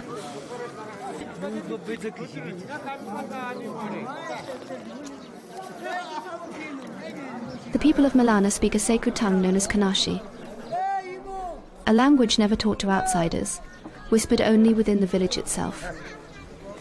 Nowhere else on earth can this language be heard. The good tongues once spoken here are gone. Now we speak only Dano, the demon's tongue. This rare language, Kanashi, belongs to the great Sino-Tibetan family. Yet, in the neighbouring villages, people speak completely different Indian languages, none of which share any real connection with Kanashi. The current state of the Kanashi language, unfortunately, puts it at an inevitable risk of extinction. It is unwritten, and it has not been scientifically documented at all.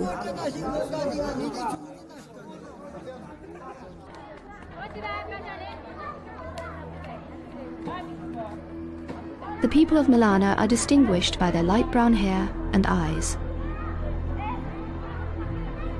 Their noses are long. Their skin is wheat-coloured. They resemble the inhabitants of the Mediterranean basin more than those who live in Himachal. Many stories and legends surround this mountain village. One ancient tale tells how soldiers from Alexander the Great's army sought refuge here in 326 BC, wounded after fierce battles with King Porus, ruler of what is now Punjab in India.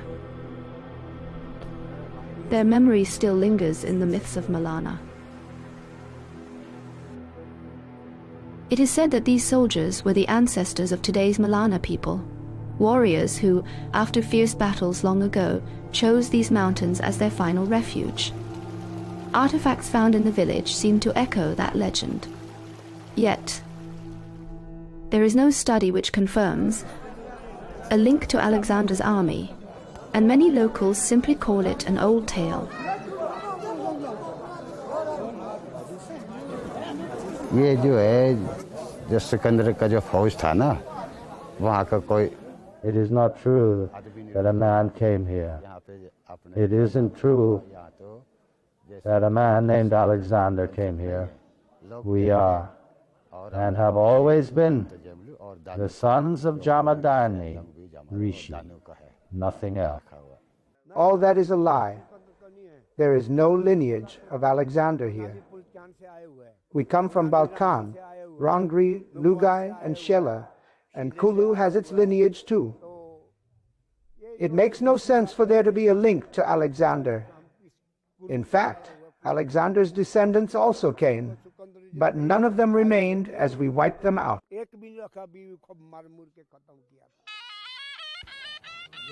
The village of Malana is renowned for its judicial and democratic system, marked by its unique and ancient traditions. The members of the village council, 11 in total, gather in the main square and are known as the Jamda. The council members listen patiently to every case brought before them. Disputes are discussed, voices are heard, and the village reaches its verdict by a vote of the majority, an enduring example of the living spirit of democracy that has guided Malana for centuries.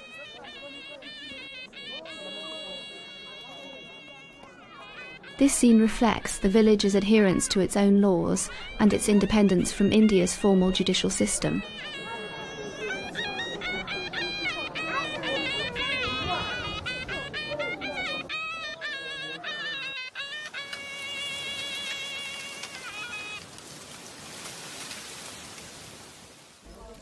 Malana is famous for cultivating a type of cannabis that bears its name, Malana cream, one of the region's main sources of income. Yet this crop brings not only legal challenges but also social consequences. Children and young boys, sadly, have become involved in supplying and selling drugs in Malana. थोड़ा सुधरेंगे यहाँ पे थोड़ा problem थी नशे जो नशे मतलब ऐसे ही families that live here believe that people fall into drug addiction at a young age. The village is very small, so education is poor. And only a few of the villagers can read or write. Still, We live a simple life by farming the land, welcoming travelers, sharing stories by the fire, laughing together and finding happiness in the quiet rhythm of our days. Guest houses can be opened, but not inside Malana. I studied until the 10th grade, yet family troubles forced me to stop. According to our culture, we no longer take outside jobs. We follow Rishi's path, growing vegetables, tending apple trees, gathering herbs from the forest.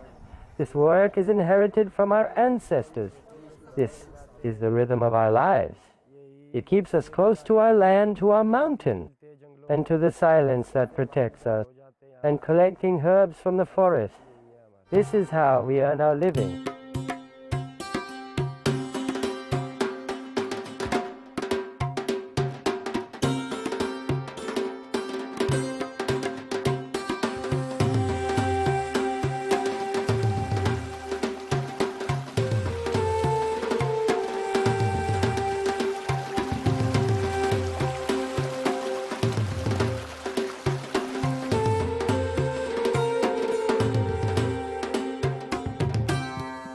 Here, women work more, and men work less.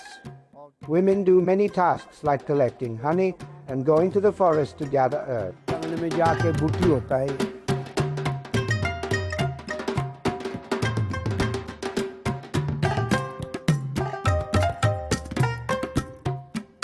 People are quite friendly over here, and there's some different culture also over here. What I heard about the culture and everything, that they have their own code, they have their own law. They don't follow what you call Indian constitution.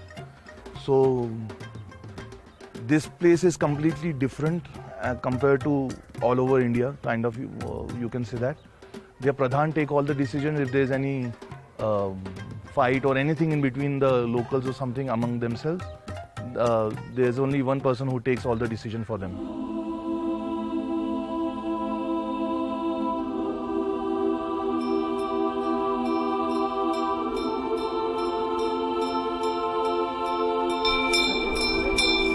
The unique democratic system practiced in Malana is considered one of the oldest in the world. It closely resembles the model of ancient Greece. It consists of two councils, a lower and an upper house, where matters are discussed carefully.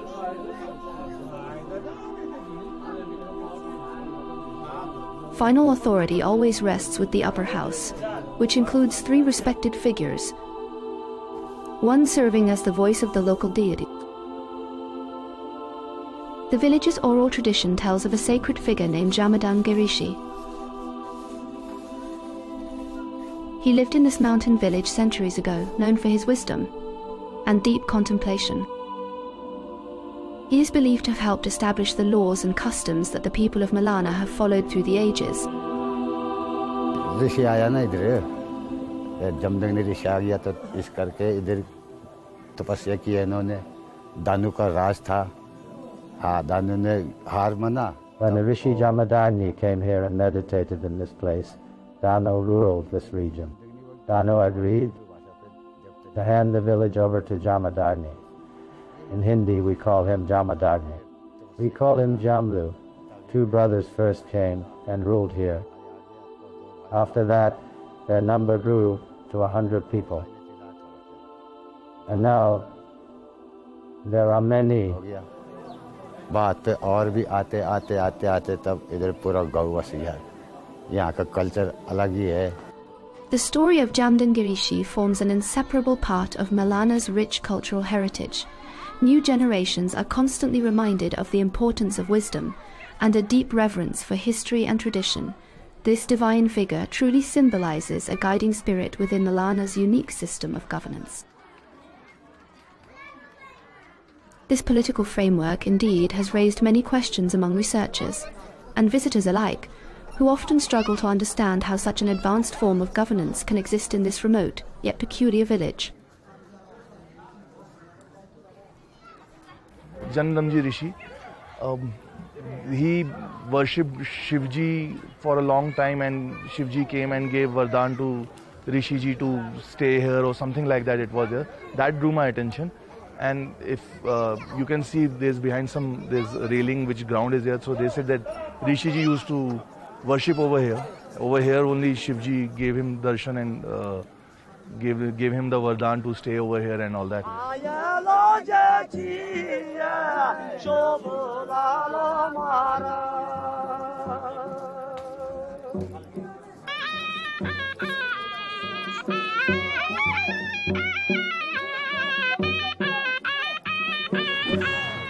There's some festival today for which I came.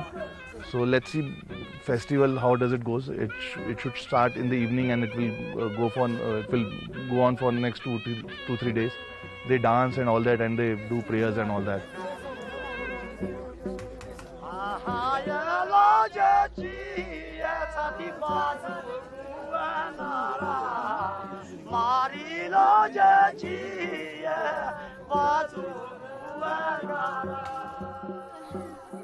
The young women adorn themselves with bright clothes and jewellery as they prepare for Phagli, the joyful festival celebrated across Himachal Pradesh. It marks the end of winter's chill and the warm, colourful arrival of spring.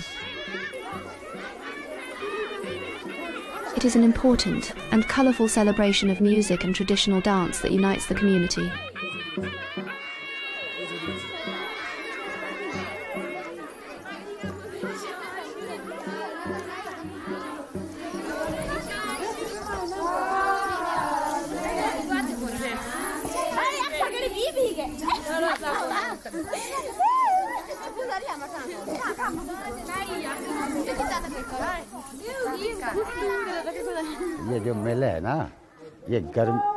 This celebration is held at the end of winter and the beginning of summer.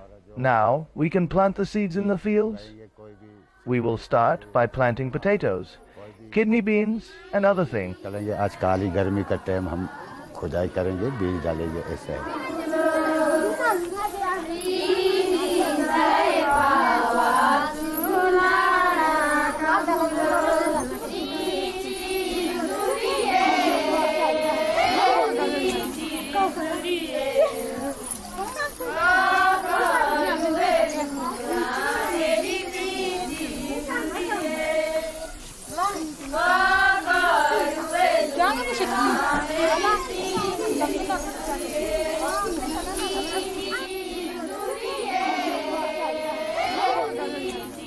Girls will come from all the villages wearing their best dresses.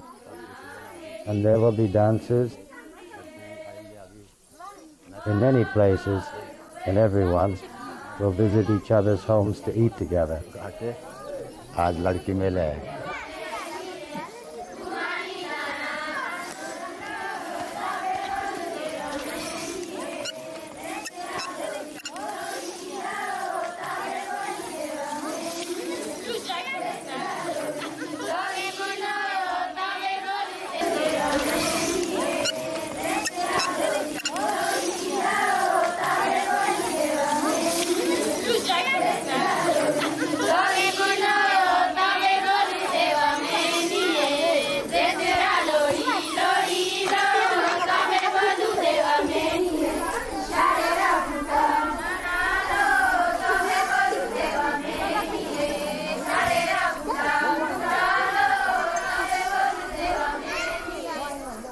It is our tradition to celebrate after the snowfall that lasts for 6 months.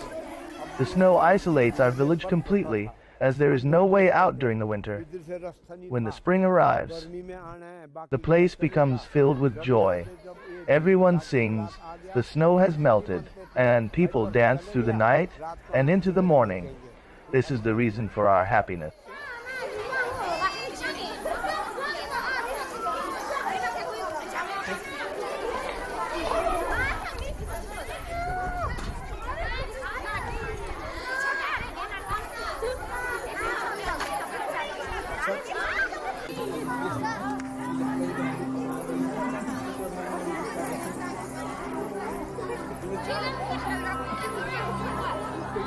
I guess the village has to take care of the things. There are lots of garbage on the entrance of the village, and there are lots of stuff is scattered over here and there. So I guess it can get much better. They can clean it properly.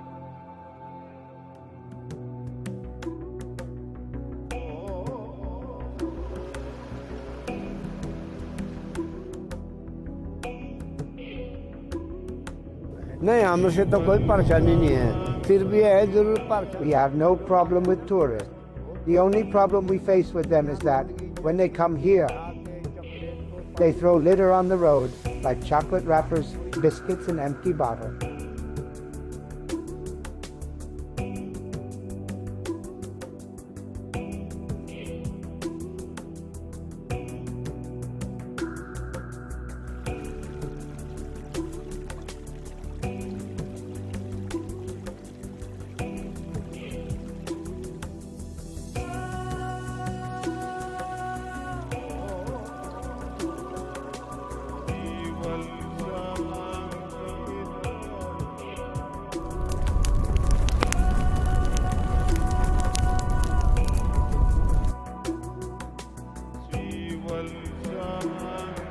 This enchanting village has absorbed the essence of the Himalayas that surround it, its roots intertwined with the ancient heritage of its people. Despite warnings against foreigners and the strict rule of no physical contact, the village radiates warmth. It remains a mysterious haven for many adventure seekers.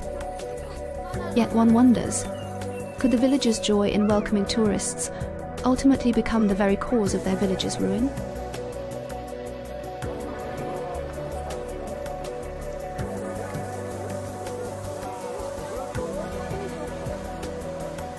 बस यहाँ पे future यही है अब future तो अब पहाड़ ही है ये फ्यूचर सब These mountains are our future because in the days to come they will remain beautiful.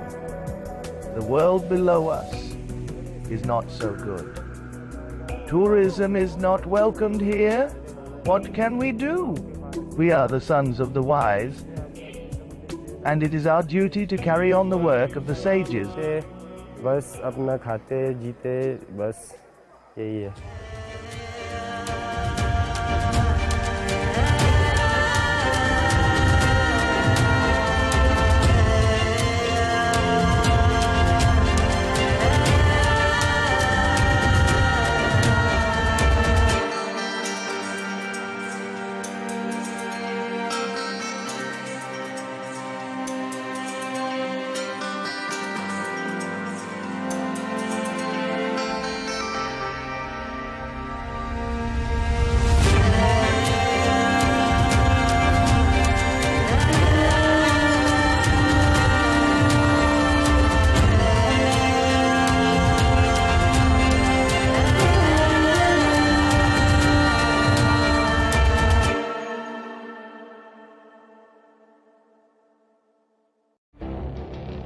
It feels like decades are passing by in a matter of weeks. Seismic shifts in the world order. Never, ever will be part of America. With so much happening and so much noise. Whether it's political upheaval, Canada has been ripping us off for years. economic shifts, or social movements, And no one wins from tariffs. I think America can be more friendly to the rest of the world.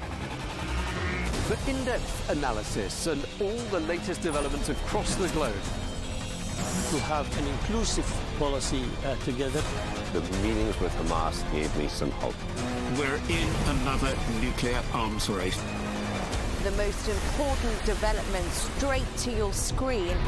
Welcome to the dressing room. I'm on my own. I need backup. And an insightful look at the issues shaping our world today.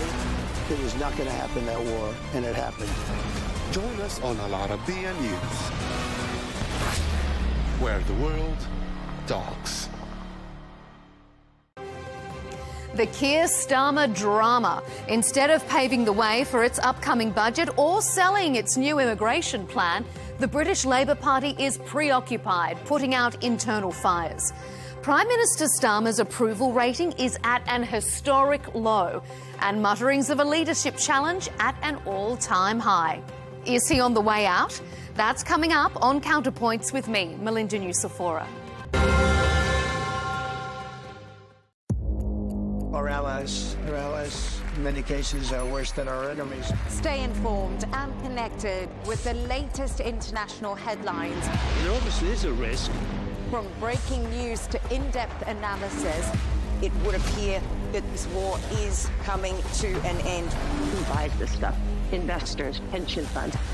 We deliver the most important developments straight to your screen. Iran always wanted to deal with militia. Join us for compelling, expert-driven conversations. A curfew order has been established. And an insightful look at the issues shaping our world today. There are a lot of proposals about European architecture for security. I'm Leigh Ann Gerrans, and this is W News. We dealt with this when I was Chief of Staff in the first term. Where you don't just hear the headlines, you get the full story. The Keir Starmer drama. Instead of paving the way for its upcoming budget or selling its new immigration plan, the British Labour Party is preoccupied, putting out internal fires. Prime Minister Starmer's approval rating is at an historic low and mutterings of a leadership challenge at an historic high. Is he on the way out? You're watching Counterpoints with me, Melinda Nucifora.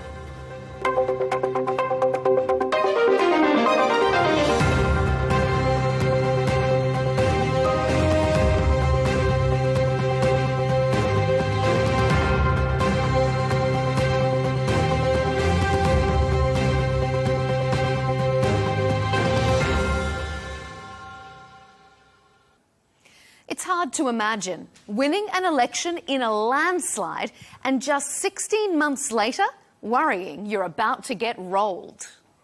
The real scandal is that 2 weeks from a budget, the government has descended into civil war. Instead of fixing the mess they've made of the economy, they're all...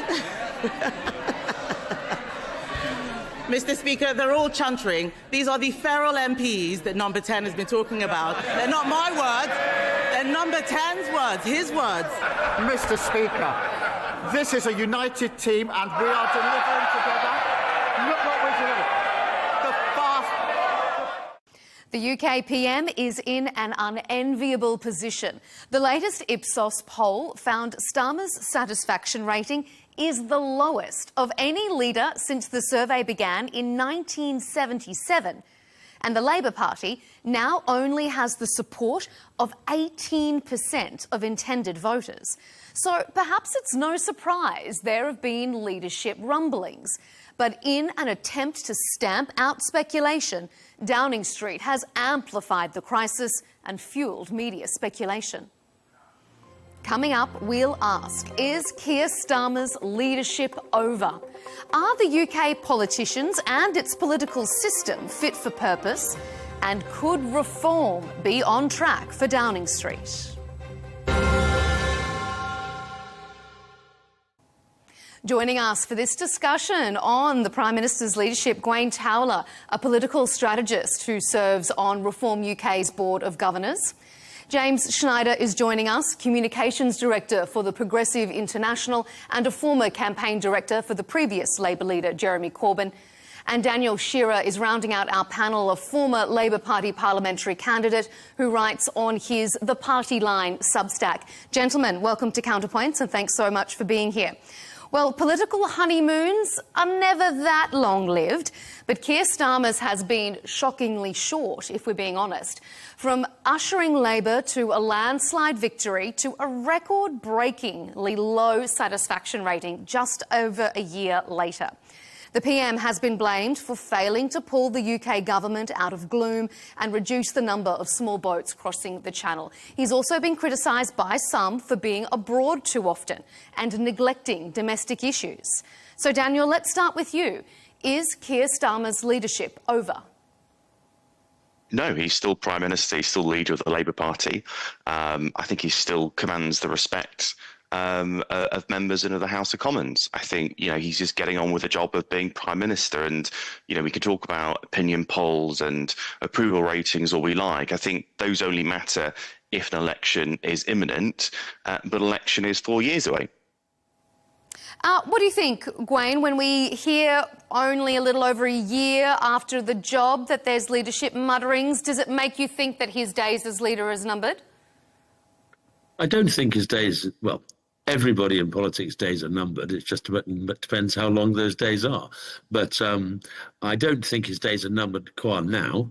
I think the great threats to him are, well, I heard an interview with Andy Burnham today, the mayor of Manchester, who's perceived as this great threat. And his ability not to answer the question has fatally undermined him, I believe. So that threat is, I think, not a threat.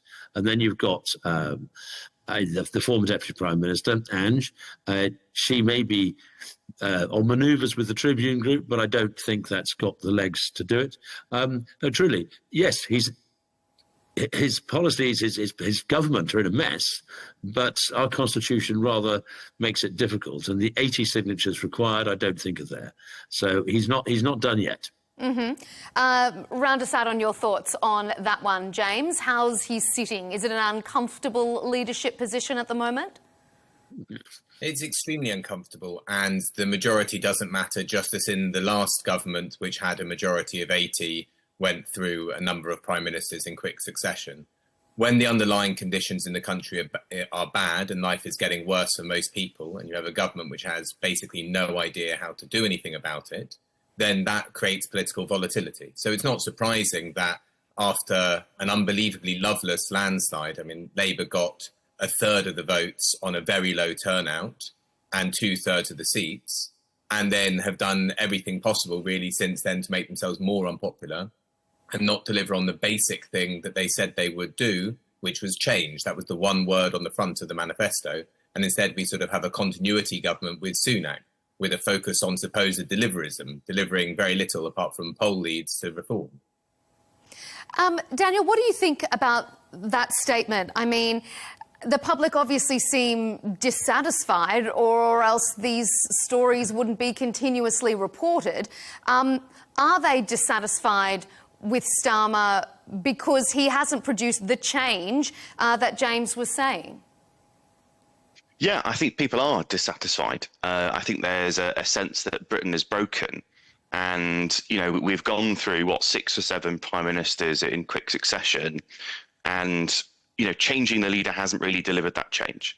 Not least for the Conservatives. I don't think it would do for the Labour Party either.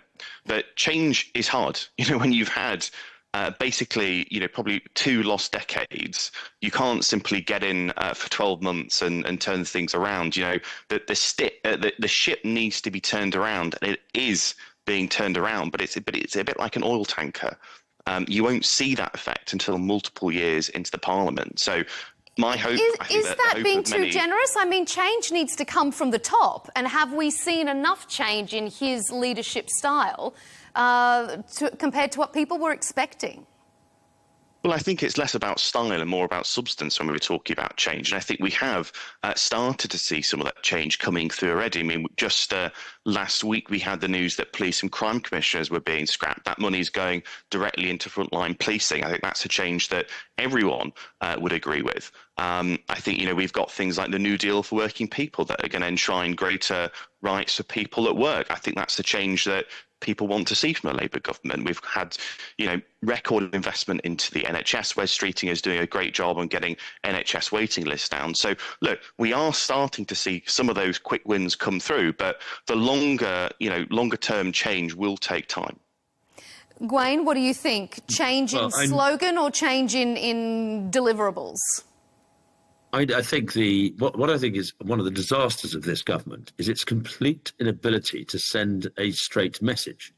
You have, this week was a classic case in point. The Home Secretary makes a statement that's not popular with everybody in the Labour Party, but is wildly popular in the country at large about asylum and immigration. And in the midst of all that, Number 10 puts out a message saying, I'm keeping my job, I'm not going to stand down, completely undermining the positivity that is built in the country. And the reason we are currently talking about a possible leadership thing is because the Number 10 itself put out a statement saying people are after my job. The first rule in political PR, as far as I understand it, is do not advertise bad news. And he has a Number 10 that seems to be like Charles Saatchi advertising at the top of their voice. I don't know. Are they going for a job with the Coca-Cola Corporation? It seems to me that their messaging is a disaster. and so are, frankly, in the last year, so have their policies. According to one opinion poll, the Prime Minister is less popular than Prince Andrew.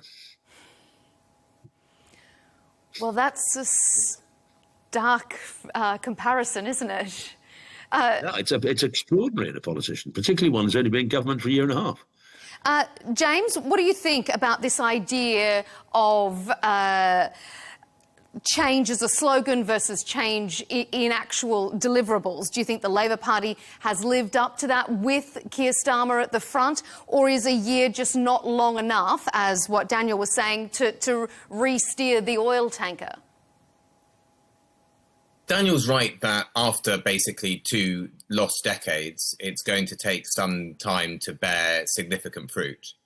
But I think he's being hugely overgenerous because you'd have to have actually started moving the ship significantly, and scrapping police and crime commissioners, while maybe something that we all agree with, is hardly a particularly significant thing.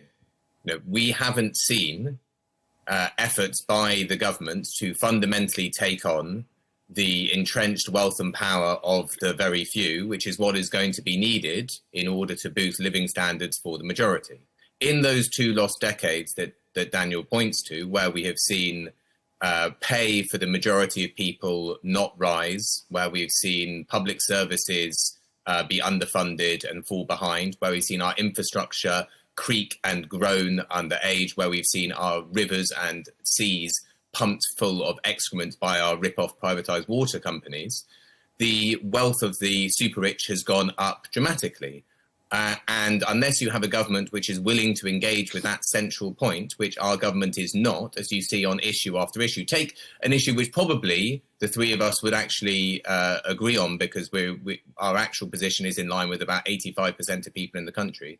Water companies should be in public hands. It's an absolute farce that they're privatised, that over £70 billion has been shipped off to shareholders in dividends, while debts have been racked up of an equivalent sum, over £70 billion, and the service that we get is very bad, and the amount of money people are going to spend on bills is going up by 40%. It's completely obvious to take over these companies, but the Labour Party will not put forward that policy because it is captured by corporate lobbyists. So the change that is needed, which is big change, and that will take some time, you actually have to start doing it. And Labour have no policies to do so, really, fundamentally, or very few, and don't have the will to do so either. Dan, I want you to pick up on some of what James has said there. I also want to circle back to what Gwaine was saying about briefing against ministers coming out and saying that my leadership is not under threat, when no one else was really talking about it that much until Downing Street started talking about it. Has this been a mishandling by the Prime Minister that has shown that perhaps maybe he doesn't have the leadership chops that people were expecting? Was this a big own goal?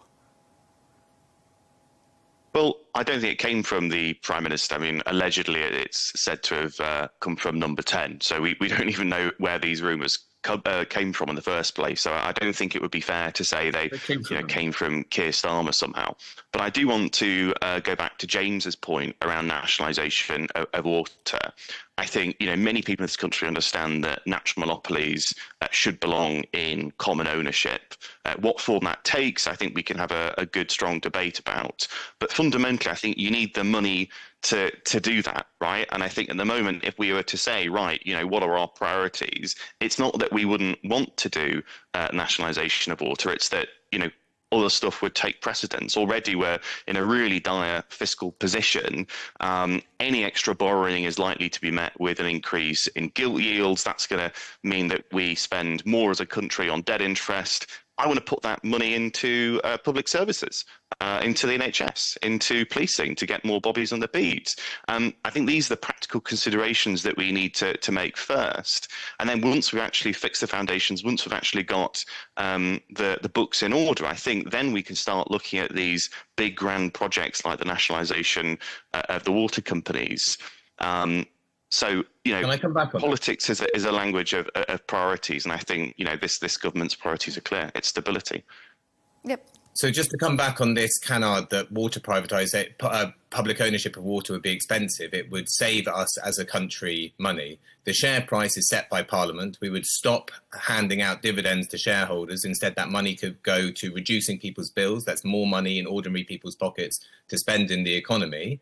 Or it could go to upgrading the services that we need. The price at which we would pay for it would be set by Parliament, like in all other nationalisations. And when you have an ambitious government which is trying to change the course of the country, like we had after World War II, when we had far higher levels of debt, you can do things with public money which are going to boost the overall growth in the economy and are going to reduce the cost of living for people, which is what we did in 1945 in much harder conditions, and we could do so again. There is no trade-off between bringing water or other natural monopolies, as you exactly say, which are more efficiently run in common ownership, without this money being leached off into private shareholders. If you take our privatised utilities, it's over £200 billion since privatisation. That's money which is going out to people that do not need it, and instead it's raising the bills for ordinary people. That doesn't cut across putting money into social care or the NHS or anything else.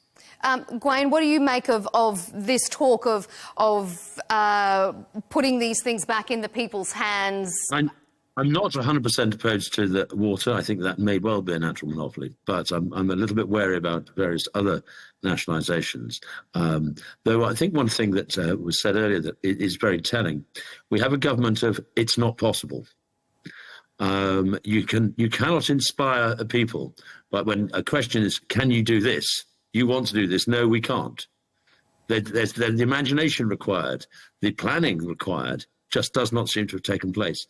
And so we're going back to the idea of this government, Keir Starmer's leadership.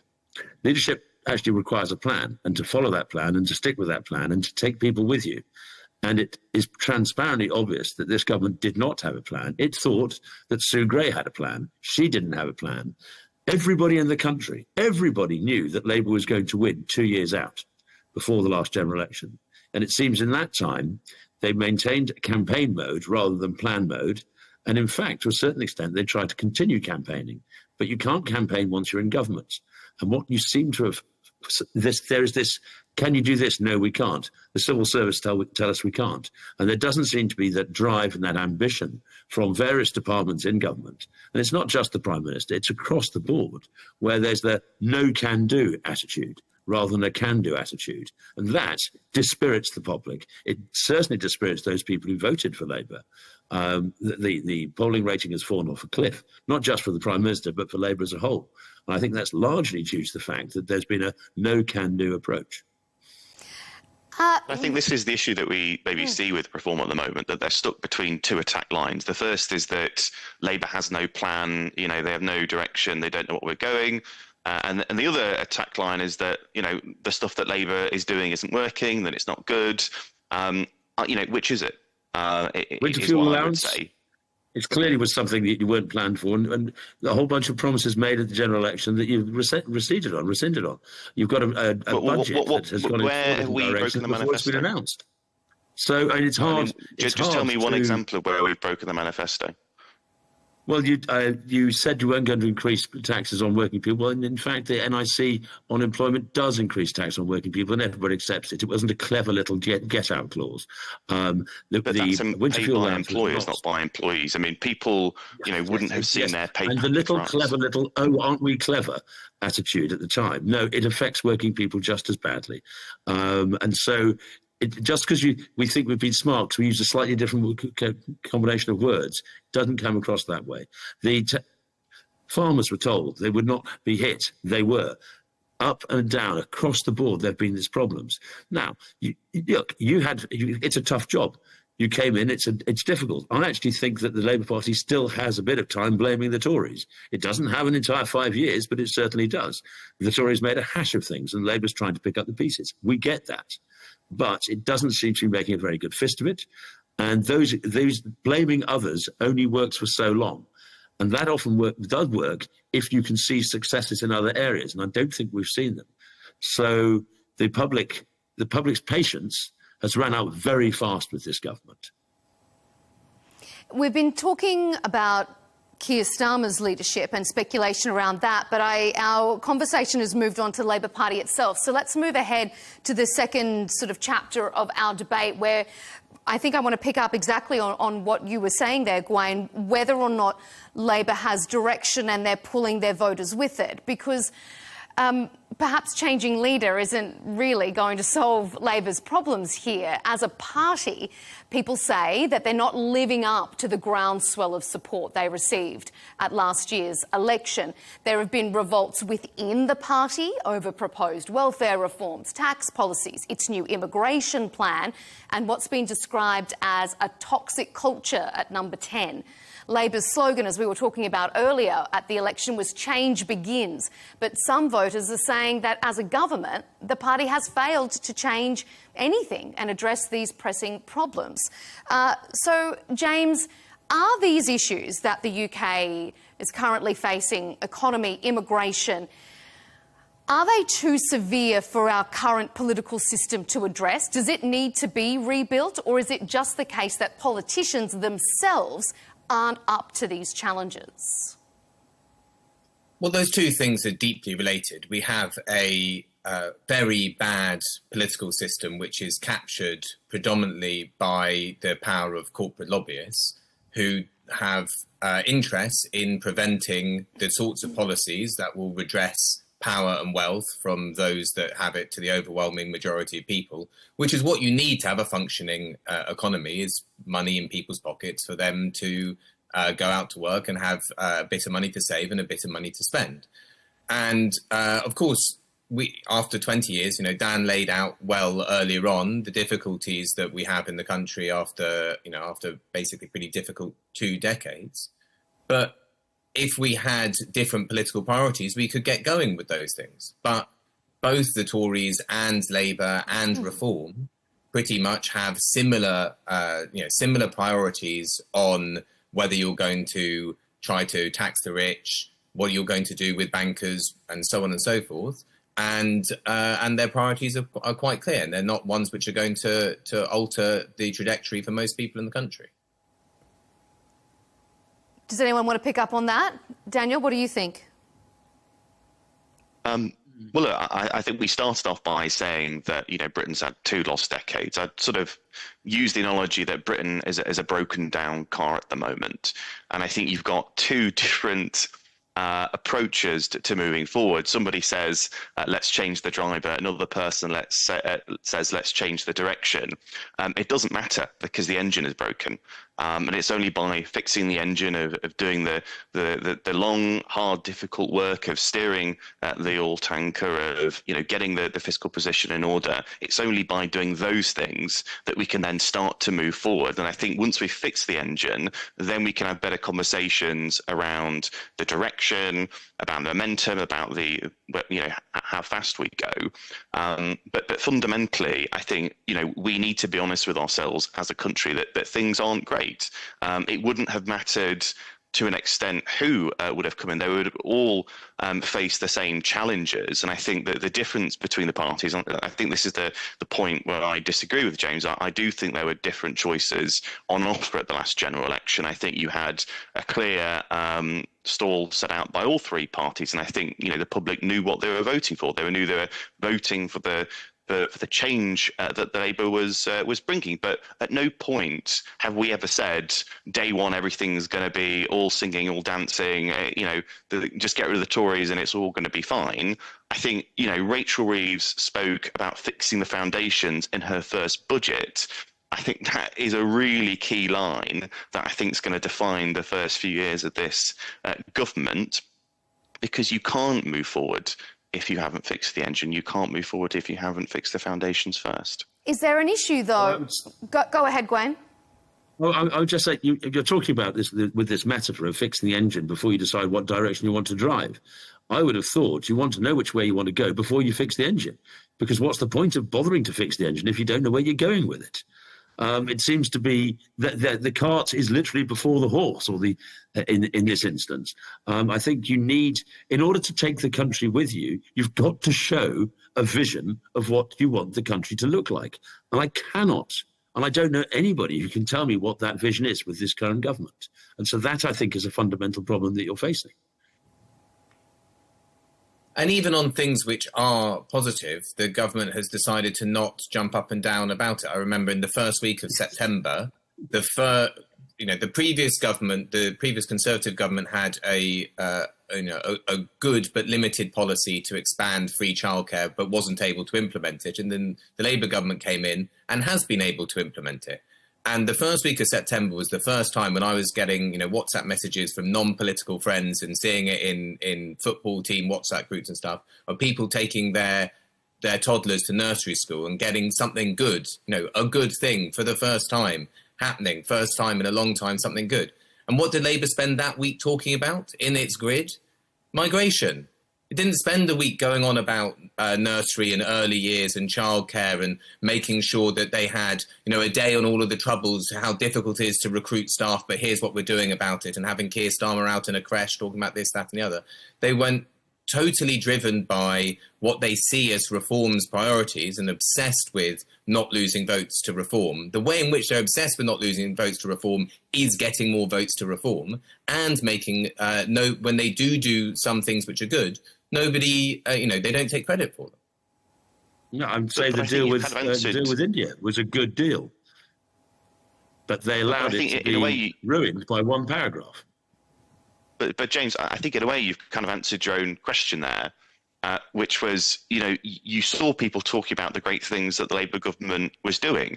I think we can all, debate over the style and the comms strategies of this government, but you can't argue with the substance. It's getting cut through.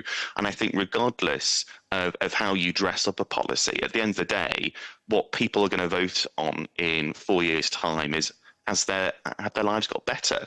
And if people, in those football teams, in those WhatsApps are saying, well, actually, the Labour government's given me more childcare, that's put more money in my pocket, that's a difference, that's a change that people are seeing, right? So, if that already gets through, then why do we need to have Keir Starmer in schools or at creches? I mean, it's already got cut through, to your point. Dan, I half expect that, and I think it is very admirable that you're pushing on the substance, and I think that's half right. But it falls down on 2 points. One, you do need to have a story which knits together the different things that you're doing to give people hope that lives will get better, especially in the context where objectively living standards are set to continue falling for the majority of people until the end of this decade. So, yes, that is a good policy that has been brought forward, which will make things better for a decent chunk of people, but against the backdrop of other things getting worse. So you need, not just one policy that is making things better for people. You need 10 or 20, and you do need to have a story to tell about it. At the moment, Labour have one or two things which are making things better in the face of huge headwinds, where you're having to push things uphill, and then no story about it. Which, let's take birth rates, for example, which are one metric which you can use for how people feel about the future. Since 2022, when we had the huge spike in inflation, birth rates have fallen further in Britain, in part because lots of people, let's say around my age, looking around and thinking, what is life going to be like for the next 10, 15 years? Is it going to get better or is it going to get worse? And you do need to have some content which shows it's going to get better and then a story about it. At the moment, there's not enough content and there's no story. But in a sense, though, I think, in politics, you never get to choose the hand you're dealt, right?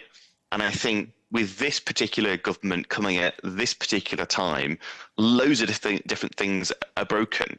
And that's why Keir Starmer's story isn't anything specific. It has to be quite broad. And that's why we hear more about this phrase, national renewal. It's a admission that, there are deep-seated problems in this country, in our economy, in our society. The only way we can fix those problems is through institutional reform, is through national renewal. We are starting to see more about that, but we're not telling a short story here. We're telling a three-part novel. Dan, can you lay out some of those policies which are doing national renewal? Because I'm interested, and also the government don't lay it out very well. You're doing a more convincing job. What are these big building blocks for national renewal that we're supposedly seeing? Well, I think, it goes back to what we were saying before, which is you need to have stability in the public finances. We are spending £300 million a day in debt interest. I want to see that money going to public services instead, and potentially to get taxes down as well. We need to fix the foundations first. That's the immediate challenge before us.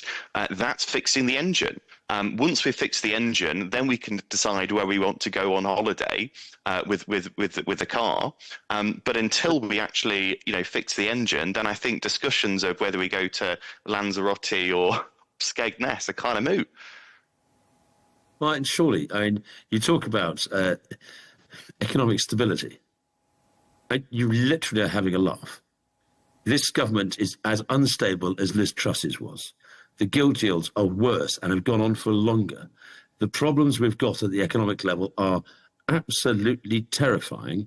And the fact that the government has flip-flopped 3 or 4 times in the last 2 weeks over suggested ideas in the budget gives nobody confidence. Not me, not you, not the bond market, nobody. No business is happy. No, nothing is comfortable about investing in the future.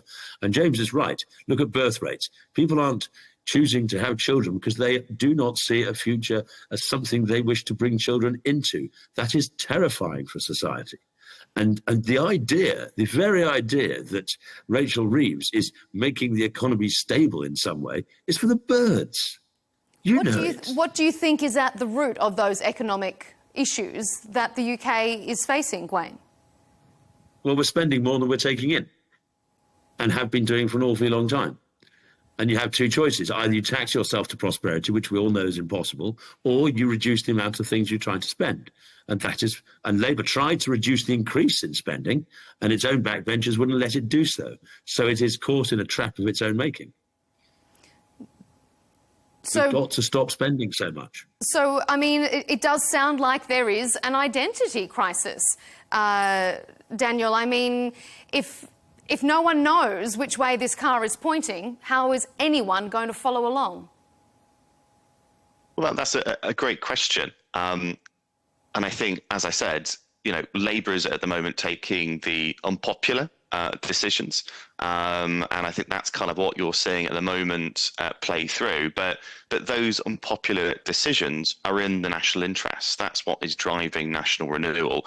And I think, Gawain, you're right in the sense that either we need to raise taxes or we need to cut spending. That's a decision that Rachel Reeves is making, and that is a direction of travel. I think the direction of travel is clear that we're not returning to austerity. That is a political choice. We are looking at ways to raise taxes in a fairer, more progressive way, as Labour governments have done previously. So I think, you do see a direction of travel, you do see a vision, but you see that vision portioned in pragmatic optimism. Pragmatism in the sense of doing what is going to work, but optimism in the sense that we are doing these decisions because we believe that they will pay off and make us all richer in the long run. When we talk about the policies and the internal bickering about these policies, the immigration policy is another one that's caused an internal division. It's raised eyebrows about the identity of the Labor Party. Gwen, do you think this is an example of the Labor Party trying to sing from Reform's playbook, as what James was saying? Are they trying to steal some voters back? Is immigration really that big of an issue to people at home?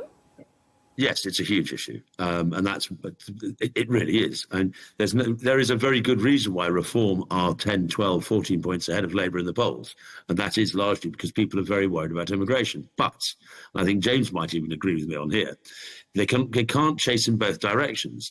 They are not just losing votes and supports to reform, they're losing votes and support to the Green Party under Zach Belansky. They're losing the possibility of your party as well. You've also got the independents, the more Gaza independent group. And so Labour are in a very, very difficult position. The rhetoric is pointed in the direction of people like me and the reform on migration, on things of this sort. But their spending plans, it's something that the great cost is the welfare state.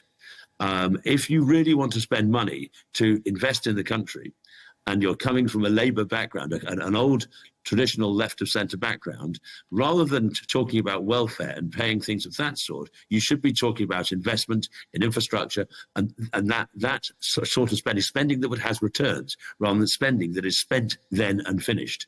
And so I think there's a priority problem. They see the threat of reform, and thus you have the comments about migration.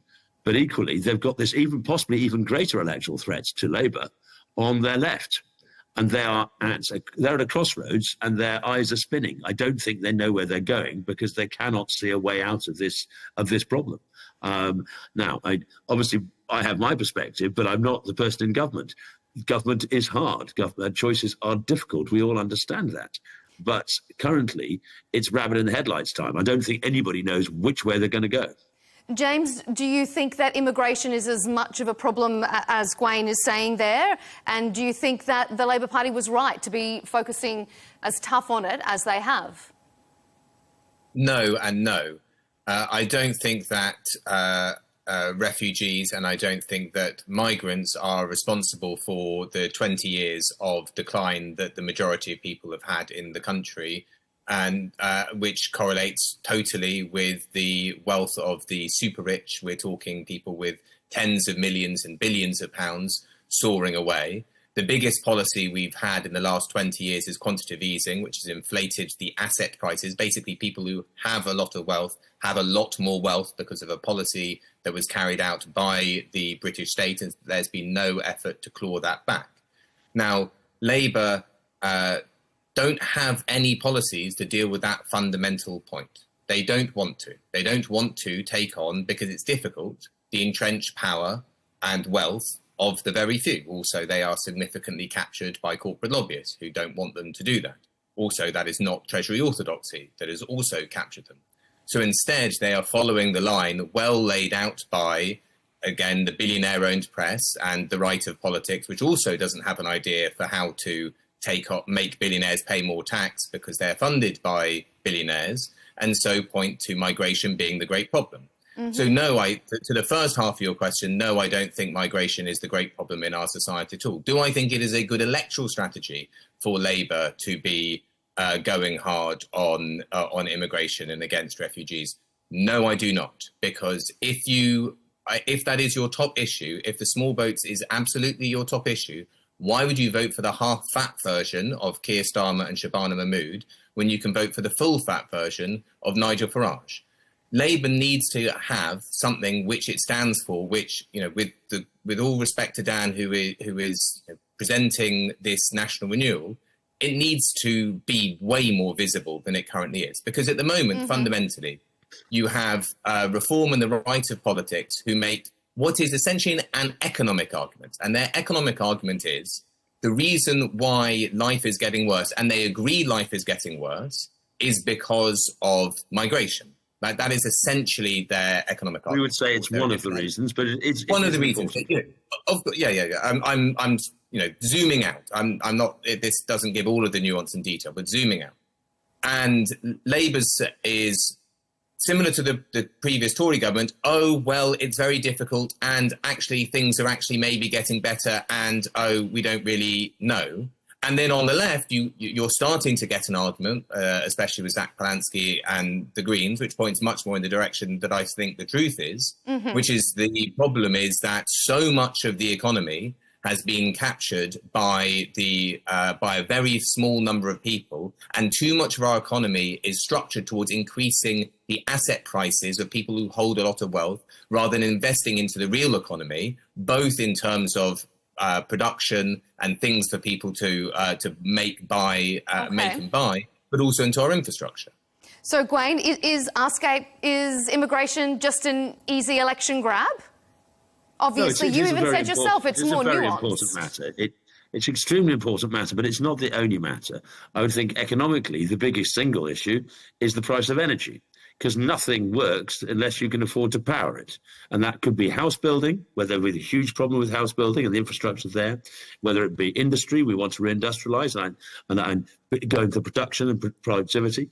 All of this relies on cheaper, reliable energy, and we're certainly not getting that with this government. So yes, immigration is a big issue. It's a very, very febrile topic, and it is an important one, but it's certainly not the only one. And economically, though it does have an impact, of course, if you bring 1 million people into the country in a year, you're going to have problems and pressures on house prices and pressures on housing. Of course you are. It's just basic economics. However, that's not the only thing. It really isn't. And there have been, we feel, a series of disasters, a pandering to certain lobbies, not just the super rich, but also the welfare lobby that is demanding more and more and more on the welfare side. And welfare, if you look at one of the floats for the budget is the 3.8% increase for welfare recipients, but a cut in a stick on the amount you pay on tax. So therefore the tax rates are essentially going up while welfare rates are going up. Mm-hmm. So this is a problem. It's not all about migration, though migration is clearly a key issue. We've started talking about reform and its policy, so let's round out our debate with that as our final chapter, because if the polls are to be believed, the one party that people do feel as if it has a plan to deliver change is Reform. It's polling, as you've said, Gwen, well ahead of the two major parties right now. So, Daniel, are the polls correct? Is Reform on track to de-seat Labor and secure government? Well, I think there's one poll that is really important at the moment, which is who do people prefer as their Prime Minister? Because ultimately, general elections, as we know, it's about the direction we want the country to go in. It's about who we want our Prime Minister. And every day of the week, Keir Starmer beats Nigel Farage. So that's the poll I will be looking very closely at.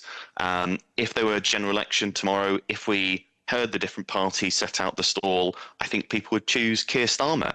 I think what we're seeing right now in the polls is dissatisfaction. It's people shopping around, maybe being a bit more fluid with their party allegiances because, you know, things are bleak.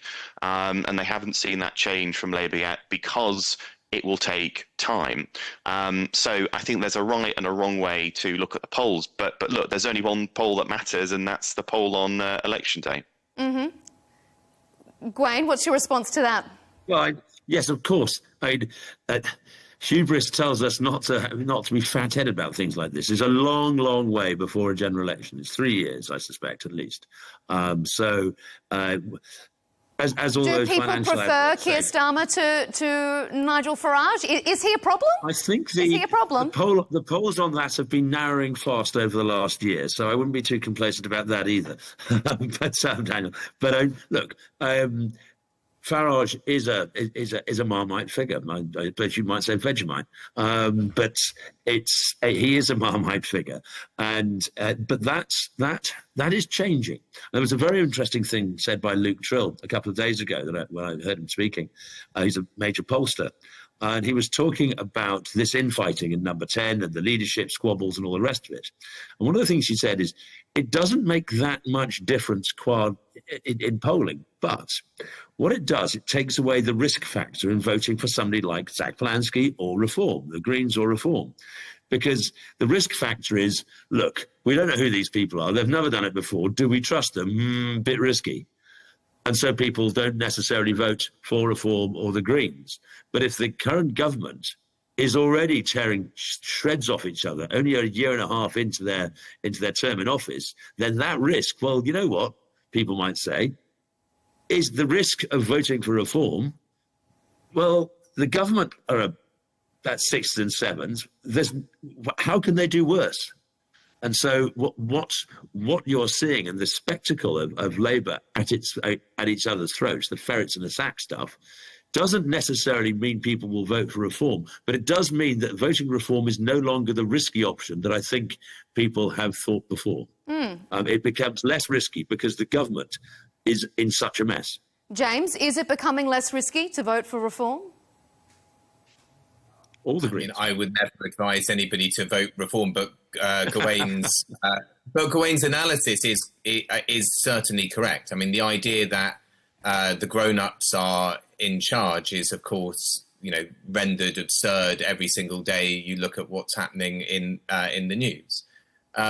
And I think that also cuts both ways. If you look at the polling right now, yes, Reform are out in ahead, and then four parties are all clustered together in the teens. You've got the Lib Dems, Greens, Labour, and the Tories are all somewhere in the teens.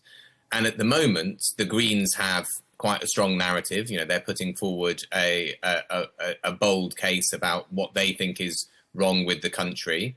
It's the polar opposite of Reform, apart from the fact that they are really making an argument and getting people to sit up and take notice, which Reform has done. And that could continue, so the Greens could come out ahead, at which point you've got a very interesting political dynamic taking place. Gawain, Danny Kruger, recent defector to Reform and current MP, last month described the party as a bit of a pirate ship with an ill-disciplined crew and a buccaneering captain. If even he is describing the party as that, are they really a safer option as you've described them? Well, Danny was describing what we were and how we were in the past, and I think there was some truth in that. I mean, there's no doubt that I would say buccaneering rather than pirates, privateers. More Drake than that guy with a great... Drake was a pirate too. On his beard. But no, it is absolutely the case with Reform that we are well aware that we need to develop a policy platform properly. We need to have far more and more respectable and more recognisable personnel. But this is a hole in our armour that we are in the process of filling, and that's the whole point. Being aware of your failings is a good start to improve upon them, and I think that is what he was highlighting. He was looking at the past rather than today. Okay. Daniel, has Labor, has their infighting, their focus on immigration, have they played into Reform's hands here? Are they promoting something that isn't their core policy? Well, I think people care about immigration. We live in a democratic country. The Labour Party is a party of government, and it's a party of the people's priorities. That means taking immigration seriously. But if you look at what Labour's been doing, it's been trying to open up a more nuanced debate over immigration. And we've spoken a lot about immigration tonight, but I think there's a world of difference between the different types of refugees, economic migrants that are coming into the country, and I think we need a framework that addresses each of those cases fairly. That's what Shabana Mahmood is doing at the moment, and she's earned applause from people on the Labour left all the way through to Reform. So she must be doing something right. Who on the Labour left she earned applause from? And in what way is she, in a nuanced way, carving out the difference between different things? I mean, that's... Taking the wristwatches and rings off people. It's clearly a nuanced way. Well, look, I think when you go to the job centre and you claim job seekers allowance, one of the questions they will ask you is, do you have savings over a certain amount? I think currently it might be around £10,000. If you have more than £10,000 of savings, you don't get your job seekers allowance. I think it's fair if people already have assets, already have money that they can use, that we don't give them more money, that they exhaust that first. I think that's entirely reasonable and fair. The alternative is getting working people to pay. I don't think that's fair at all. Why couldn't you let people work so they can pay for themselves and pay taxes and pay into the system rather than... And also, it's a ludicrous thing. I mean, first of all, we're told it's going to be jewellery, and then obviously people get very upset because, for example, my family, my great-grandparents and great-great-grandparents fleeing pogroms in Europe, obviously brought some jewellery or whatever they could with them, and the idea that you would tear that off them is absolutely sickening. So then they said, oh, no, what we're talking about is e-scooters, as if people are bringing over expensive e-scooters that really is the thing that they're going to mortgage to pay for accommodation or the £49 a week people get.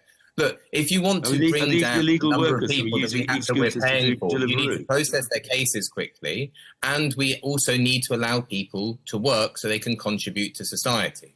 At the moment, people are not allowed to support themselves, and they're held in this ridiculous limbo where no cases are processed within 6 months. Gwaine, what did you want to add? Well, we have obviously a clearly different approach to these things than Labour. We believe that anybody who arrives illegally should not be given leave to return and should be deported, period. End of story. That's just how it is. But I don't think we'd be nicking their rings off them as they arrived and sending them back. I think that if you look at the Danish model that the Labour Party have looked at to a certain extent, the amount that people are offered to go back is significantly greater than that which the government is suggesting.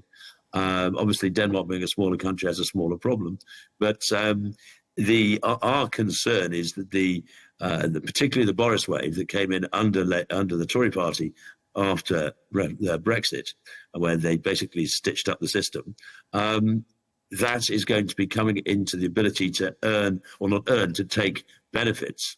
And that we think is a deep, deep concern. So we need to stop that. But I think that the Labour Party is rhetorically speaking in a reformy type way on migration, on asylum, on refugees and the rest. But I do not believe that it has the bottom or the bottle to do it. I can't see this Labour Party being able to put the stuff that the Home Secretary was saying through the House of Commons, through the House of Lords, through the Judicial Review, with the ECHR still in place, with the Human Rights Act still in place. And she talks about sending people back to when their country becomes safe. If they're refugees, the country becomes safe, they should go home. Well, I don't think that's an arguable case. Of course, they don't need to be refugees if their country is safe. But who defines what is safe? And it's not going to be the Home Secretary, it's going to be the courts. And the courts are not going to allow that to happen.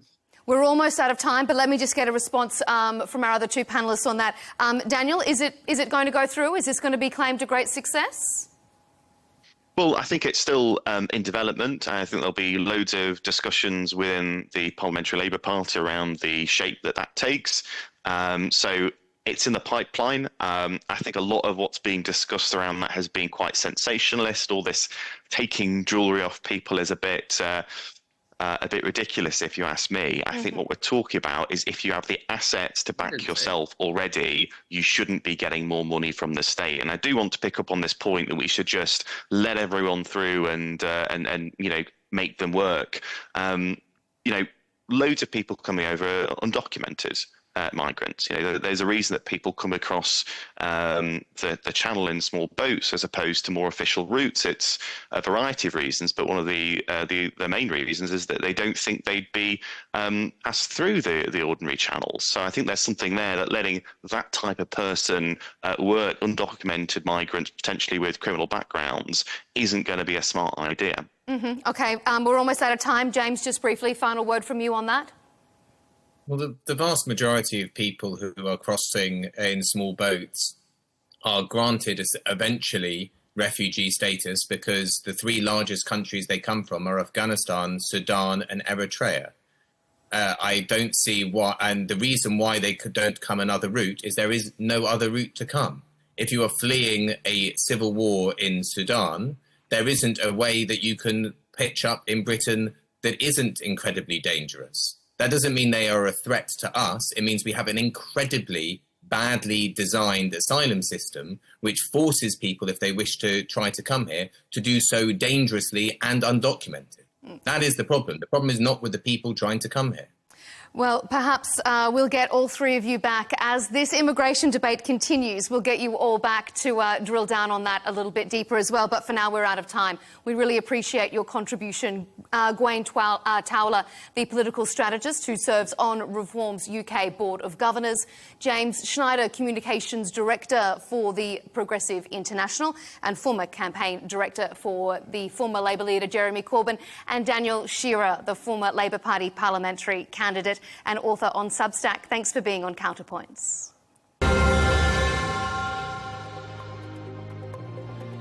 And thank you for tuning in from home to this episode of Counterpoints for that very interesting debate on UK politics. Keep up to date with all of our latest debates and interviews on Al Arabiya English on YouTube, and you can follow us on X and TikTok. We'll see you next time.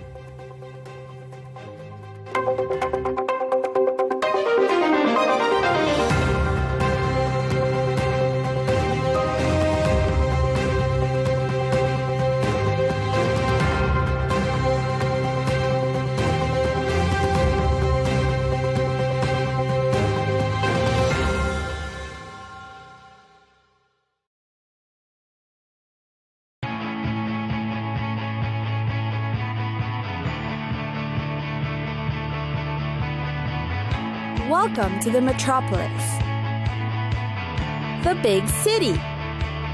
This is where tech, trends, and culture meet. Meet the people. See the sights. Walk the city streets. And experience the lifestyle.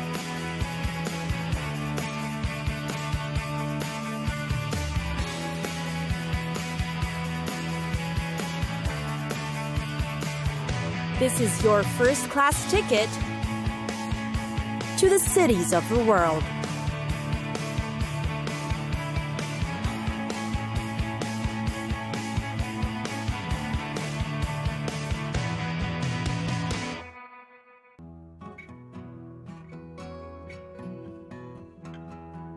Kyoto, Japan's former capital. You can perhaps consider it the quieter, quainter counterpart to Tokyo, which is known for future tech and skyscrapers. Kyoto is where you can experience the authentic Japanese culture, no less. Here's how to get to know the city. First are the temples. The city is famous for its beautiful temples, and there are a lot of them you can visit. Kyoto, in fact, is called the City of 10,000 Shrines. The Kinkakuji, the Golden Pavilion, is perhaps the most notable one. It is considered Kyoto's most celebrated landmark.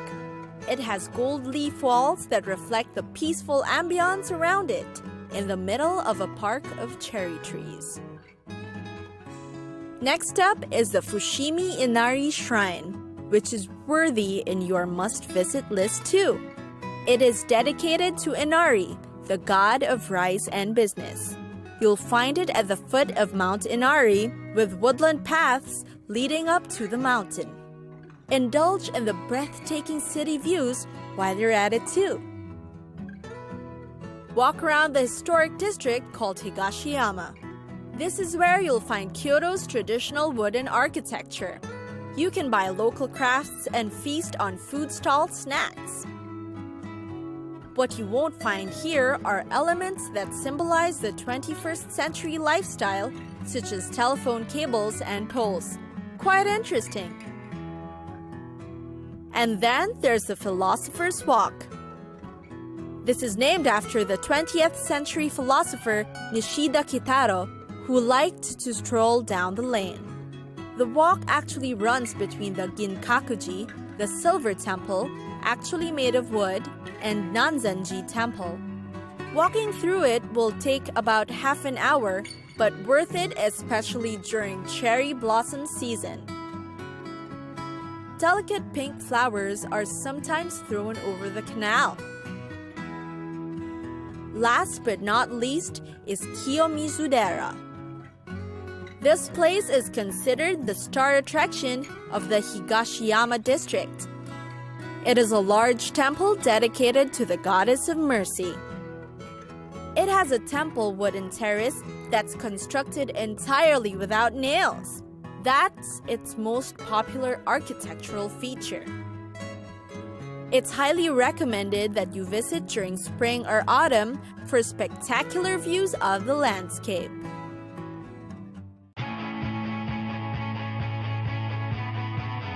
It's time for us to go. Pack your bags and get your tickets ready.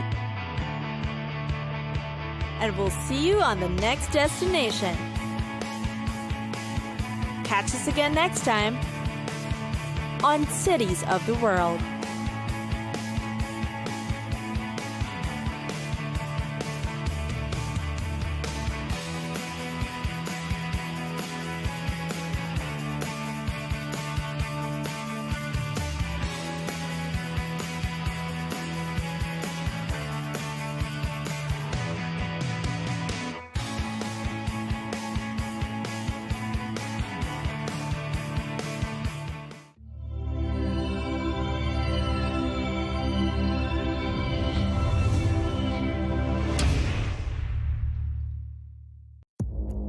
Our allies, in many cases, are worse than our enemies. Stay informed and connected with the latest international headlines.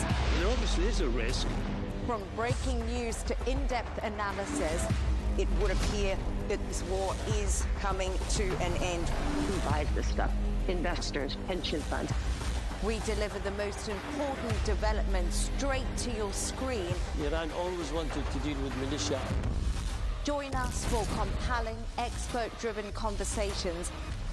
A curfew order has been established. And an insightful look at the issues shaping our world today. There are lots of proposals about European architecture for security. I'm Leigh Ann Gerrans, and this is W News. We dealt with this when I was Chief of Staff in the first term. Where you don't just hear the headlines, you get the full story.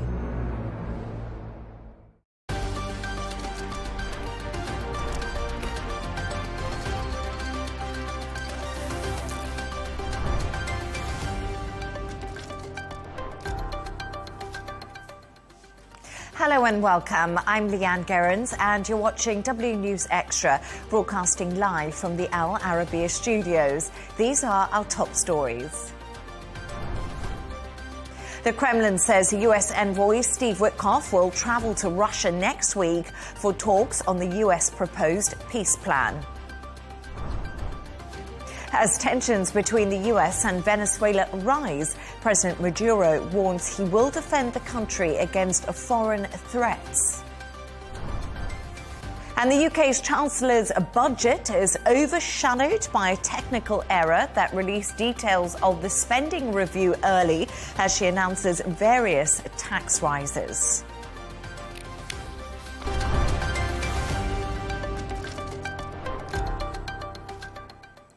Now, the Kremlin says US Envoy Steve Witkoff will travel to Russia next week as the US pushes for a deal to end the war in Ukraine. It comes after Ukraine reportedly agrees to the terms of a proposed plan, which Trump says both sides have had input on. Meanwhile, Trump has also said tomorrow's deadline for both sides to agree to a deal is no longer in place. Take a listen. That's a standard thing, you know, because he's got to sell this to Ukraine. He's got to sell Ukraine to Russia. That's what a deal maker does. You got to say, look, they want this. You've got to convince them with this. You know, that's a very standard form of negotiation. We're having good talks. We started with Russia. We're having some talks with Russia. Ukraine is doing well. I think they're pretty happy about it. They'd like to see it end. And we won't know for a little while, but we're making progress. To discuss this and all of today's stories, I'm joined by Al Arabiya editor Wissam Kirouz, who is right here in the studio with me, and broadcaster and journalist Isabel Webster, who joins us all the way from Surrey. Isabel and Wissam, great to have you with me this evening. Always good to have you in the studio. Isabel, let's start with you, and we're going to talk about Ukraine because it has agreed to this amended peace plan. But is Russia likely to do the same? That seems to be the question everyone wants the answer to. Yes, it's worth sort of pausing, isn't it, and imagining that if this wasn't such high stakes and so incredibly serious where blood was still being spilt, this is actually fascinating just in terms of the characters involved. You have President Trump saying tremendous progress is being made, and then messages coming from the Kremlin making it pretty clear that, you know, peace is still a long way off. Look, I'm not particularly hopeful at the moment. I mean, I remain hopeful that there will be an end to the war, but I am concerned about sticking points that I don't really understand in the current format of this peace document, how it would work in practice. Ukraine have been very valiant, and despite being incredibly shoddily treated in the way that this was handled, you know, Trump admitting there that they spoke to Russia first. Well, first of all, let's point out these aren't equal parties in this. One's the aggressor, one's the victim. You don't start with the aggressor in a negotiation. Anyway, they did, and Ukraine have been very gallant and have made amendments with Europe's support. But, you know, they are very clear that they want to become members of NATO and that they would like security guarantees for their future. Now, I don't see how that can happen without European support, and Russia is making it perfectly clear that NATO is a non-negotiable for them. They want no Western military anywhere near them, and no military presence in Ukraine belonging to the West at all. So, you know, at the moment it seems intractable. I remain hopeful that that might change. It is worth pointing out, though, that the pressure on Russia is growing, despite Putin's propaganda machine very keen to tell his own people and perhaps some of their supporters in nearby Belarus and Hungary that things are going all their way. It's not strictly true. I mean, you have to look at the situation at home, that the price of their oil, $20 a barrel, cheaper than Brent crude oil.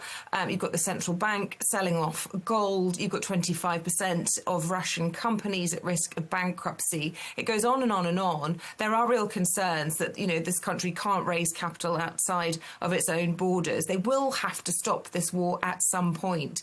Whether or not that is soon, I don't know. The only other thought I wanted to sort of pick up on is the comments from Vladimir Klitschko, one of the mayors, I think the mayor of Kyiv in Ukraine, and he has said that although he doesn't want it to be the case, he thinks that it won't be this negotiation that will be the end, that will be the deal to seal it. It will actually be Ukraine ceding territory. Now, as far as I'm concerned, that is peace by surrender, and I think Europe should do everything it can to make sure that that isn't the case. But I feel as though he might be right that that is the only terms under which Putin will agree. And Wissam, as they say, there's no justice in peace a lot of the time.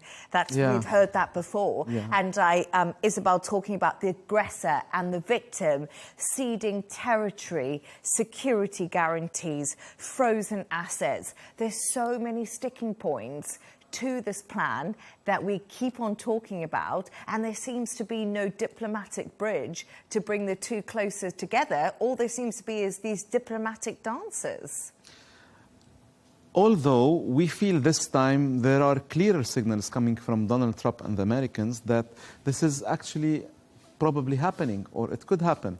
And we have signalings also coming from the Russians. You know, this war has come to a reality.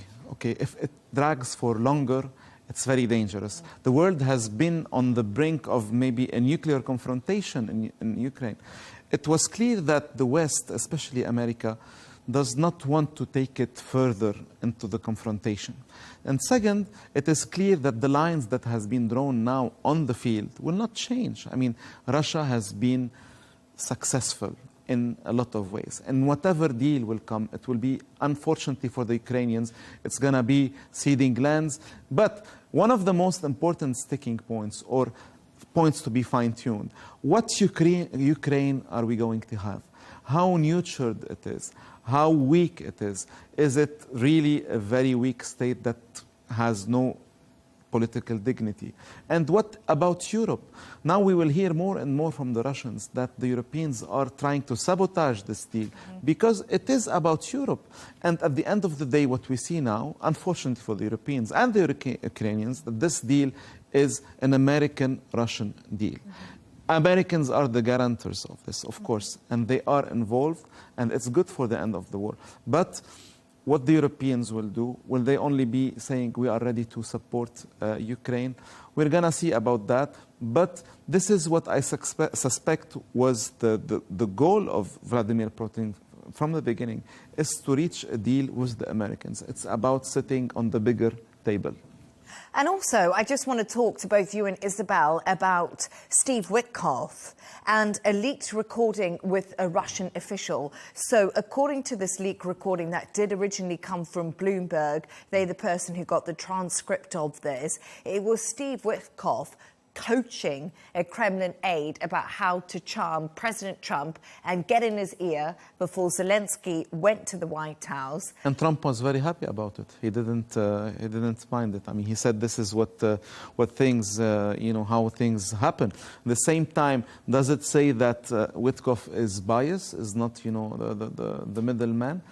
Of course. I mean, we could say the same thing about his boss as well. Trump, it was clear that they are fascinated with, what strengths projects Vladimir Putin. At the same time, Witkoff himself was the very channel that allowed this relation, that allowed every time you had a problem, you had a glitch in this Trump-Putin dynamic, he was the guy who made things work again. He was the guy who went to the Kremlin just a few days before announcing the very weird Alaska summit, which led to nowhere. I mean, he is the guy who was working on bridging the Trump-Putin dynamic. And he's still doing so. And he has the graces and the full support of Trump. Isabel, I just wanted to get your thoughts on what Wissam said there and about Donald Trump defending Steve Witkoff after that leaked recording with that Russian aide.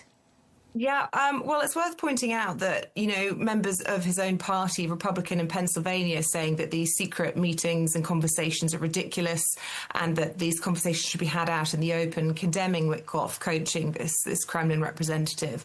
But, he's out of his depth. I've said it before on your program, Leigh Ann. This is a property tycoon. He's got a close bond. He's known as a deal maker, but that's kind of where his diplomatic experience ends. Yes, he's worked on the peace deal in Gaza, which, as we've seen, isn't exactly a huge success.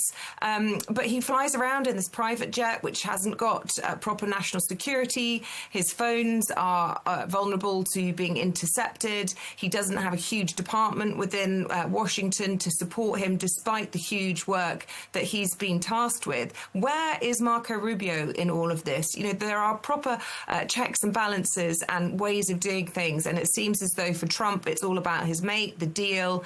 And in this case, we're seeing the Europeans being an afterthought. This strange deal, it was played basically by Putin, wasn't he? Being given this list of demands, and it was the former head of the MI6 here in the United Kingdom, Sir Alex Young, who came out and said that the proposal basically left Ukraine as a tethered goat, and what we should really be working towards is making Ukraine a porcupine, the porcupine strategy, so that it can't be consumed ever again. It needs to have strong armour and defences. And so he has left Ukraine in a weaker position, and it is regrettable, in my opinion, but it's unsurprising that Trump has put his full faith behind him. Meanwhile, today we're hearing, the ramping up of rhetoric from Europe, which I'm pleased to see. The Sweden foreign minister, for example, wanting more sanctions from the United States on Russia. And we're also hearing calls from the EU Foreign Affairs representative Kaja Kallas. She wants to see the pressure being increased on Russia. So, there is this different approach from the Europeans and from the Americans. We've got a lot more to lose. We're much closer. But also Ursula von der Leyen has made it clear that she would like to see all of the frozen Russian assets being used as reparations to help Ukraine rebuild after this awful war, which has destroyed the country. America, on the other hand, Trump wants that money for himself, for American citizens. Now, obviously, they've invested huge amounts of money for which the world should be grateful, and I do believe he wants peace. But I do think that matters like where that money goes exposes an ugly motivation as well. I feel like there's a lot more questions right now than answers, but hopefully we'll get more as we go on. Yeah, but at the same time, I don't want to go against what, this narrative. Of course, there is an aggressor, and then there is an aggressed, there is a victim. But we also think that it's now the time to rethink the whole Russian question. What went wrong between Russia and Europe and the West after 1990? Why are we here? These questions has to be asked sometime. We always say that we are, the old world has vanished and the new world has not yet emerged. And I think whether it is with China or Russia or anywhere, not the Europeans, unfortunately, everyone is trying to say what is my part or my portion of the world that is yet to emerge. And in this world that is yet to emerge, Russia economically is a small player. Let's not forget Russia is smaller than Italy, is smaller than Spain, and smaller than France, of course. But, in geopolitical terms and in geographical terms, they are huge. So is there a way to rethink this narrative? I'm not going against the narrative of aggressor and victim. This is the reality. But why are we here? Is it only because of the person who is Vladimir Putin, of the mentality? How can we build a better future for Europe that will always be here and Russia who will always be huge next to us? But we say that Russia's economy is the size of Italy, is the size of France. It's not a huge scale of GDP. But we cannot forget that Russia has a lot of nuclear weapons. And that's always something that's made it have a big standing on the geopolitical front. It's not alone. It's not Russia alone who has. If they will use the weapons, of course, it's going to be the end of the world. But it's going to be their end as well. Sorry to interrupt you. Yeah, go ahead. Well, I was just going to say some of their power also is not necessarily, based in money or in actual physical weapons. It's their cyber attacks and the destabilization of the West. And many people blame them for turning us against each other. And we are actually weirdly, and I would argue not coincidentally, seeing a kind of rise of the authoritarian, almost Putin-like model within the United States, where you have these oligarchs, these people in the inner circle who are given unprecedented access to power and to financially gain from a lot of the proceedings that happen within the country and around the world. So it's a really worrying sort of rise of totalitarianism, and you could argue that that has been disproportionately driven by Russia, and they've been incredibly powerful and damaging in that way. So let's make democracy great again, because it's not as attractive as it used to be for a lot of people around the world, unfortunately. We heard it here first. Let's make democracy great again. Wissam and Isabel, thank you so much for your thoughts on that. Stay right there as we move on to another story now. And tensions between the US and Venezuela are rising as President Nicolas Maduro faces increasing pressure from Washington, including military strikes on suspected drug trafficking ships and ongoing threats of invasion. Speaking in Caracas and waving a sword, Maduro vowed to resist any attempts to overthrow his government. Wissam, we're going to start with you as soon as we get there, but I just wanted to talk to you a little bit about this feud that we have seen bubbling under the surface between the US and Venezuela for weeks now. You might argue for decades, but we'll get on to that. Could we see Maduro actually overthrown? Is this now becoming a real possibility? The build-up in the Caribbean, we have the biggest American aircraft carrier in the world who is positioned there. We have huge maritime groups who are positioned there. Is it about a war with drug cartels and small ships? Is it a war with, with unknown people? No. It looks like a very big thing. It could be pressure, yes, but pressure not against small players. It's a pressure designed and formed to change and have a big impact on Venezuela. It's a very big fish, Venezuela. It's it's the richest country in the world, although it's in oil, although it's very hard and costly to use the Venezuelan oil. But, you know, in a geopolitical term, this problem of Venezuela has been dragging for so long in the backyard of America. I mean, if you are in the mind of the United States, the deep state, this problem has been dragging for so long. Let's not forget that Venezuela, for most of the last century, was an ally of America, was a very strong ally. They were detrimental in helping the Americans win the Second World War. And then something happened in the end of the century, and we had Hugo Chavez, and we had this huge shift. We had this huge, you know, support and money to all the pink, reddish wave that swiped through South America. And I think America, who is, like we said in the segment before, trying to think its place in the world that is yet to emerge. I mean, this is the backyard of America, and the Latin world is so present inside America, and America is so present inside the Latin world. And Maduro represents this unorthodox way that Latin America has went to. Maduro is the inheritor of Hugo Chavez, who is himself inheritor of the Cuban president, or Fidel Castro. And this has been dragging since the 50s. This is about America's interest in the Latin world. Maduro's regime is definitely on the agenda of Trump. I mean, this is serious. And Isabel, let's bring you in and talk about this, because Wissam just spoke to me there about Donald Trump and Venezuela being on the agenda of Donald Trump. And Donald Trump's met some interesting characters while he's been president, even in his first term.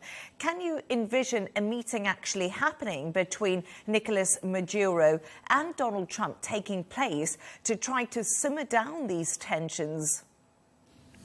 Yes, I can imagine that happening. I think anything is possible, especially with President Trump, who, you know, likes a deal, likes to be seen as a peace broker as well.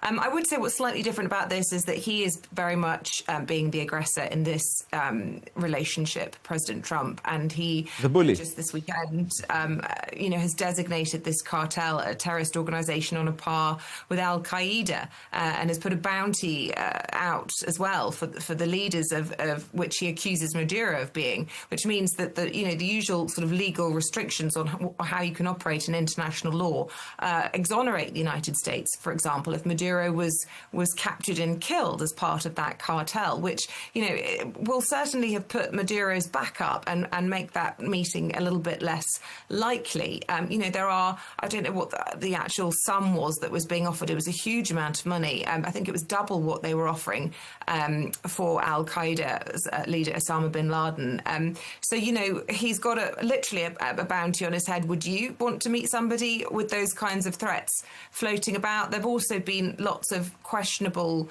moves within the Caribbean basin of these boats that have allegedly been carrying drugs. Now, that may well be the case, but these missiles have been used. I think 83 have been killed, and certainly experts in maritime and international law say that their deaths have been hugely legally questionable, which puts pressure on any relationship between the two leaders. And also, just a quick thought from you, Wissam, is I was speaking to somebody earlier in Caracas, and he was saying life there's a cost of living crisis. Things feel really tense with what's going on, with Maduro now rallying the troops because Donald Trump is rallying his side. And it seems like a never-ending sort of story, and people are still having to live in the middle of this. We can't forget that. Venezuelan people are already living in a very dire situation. And the Venezuelan anti-Maduro movement is also very big. Let's not forget that even though it's a totalitarian regime, somehow they have been winning with small margins the elections. And but the last election has been disputed. Yeah, it has been disputed, but at the same time, I mean, it's not like the regimes where you have someone winning 99% of the votes, and you know it's not true, it's not right. So Venezuela is not doing well, and Venezuela, they stand no chance if there is any kind of military action. But let's talk about the options of America. Will it be a full-scale land invasion? It's impossible.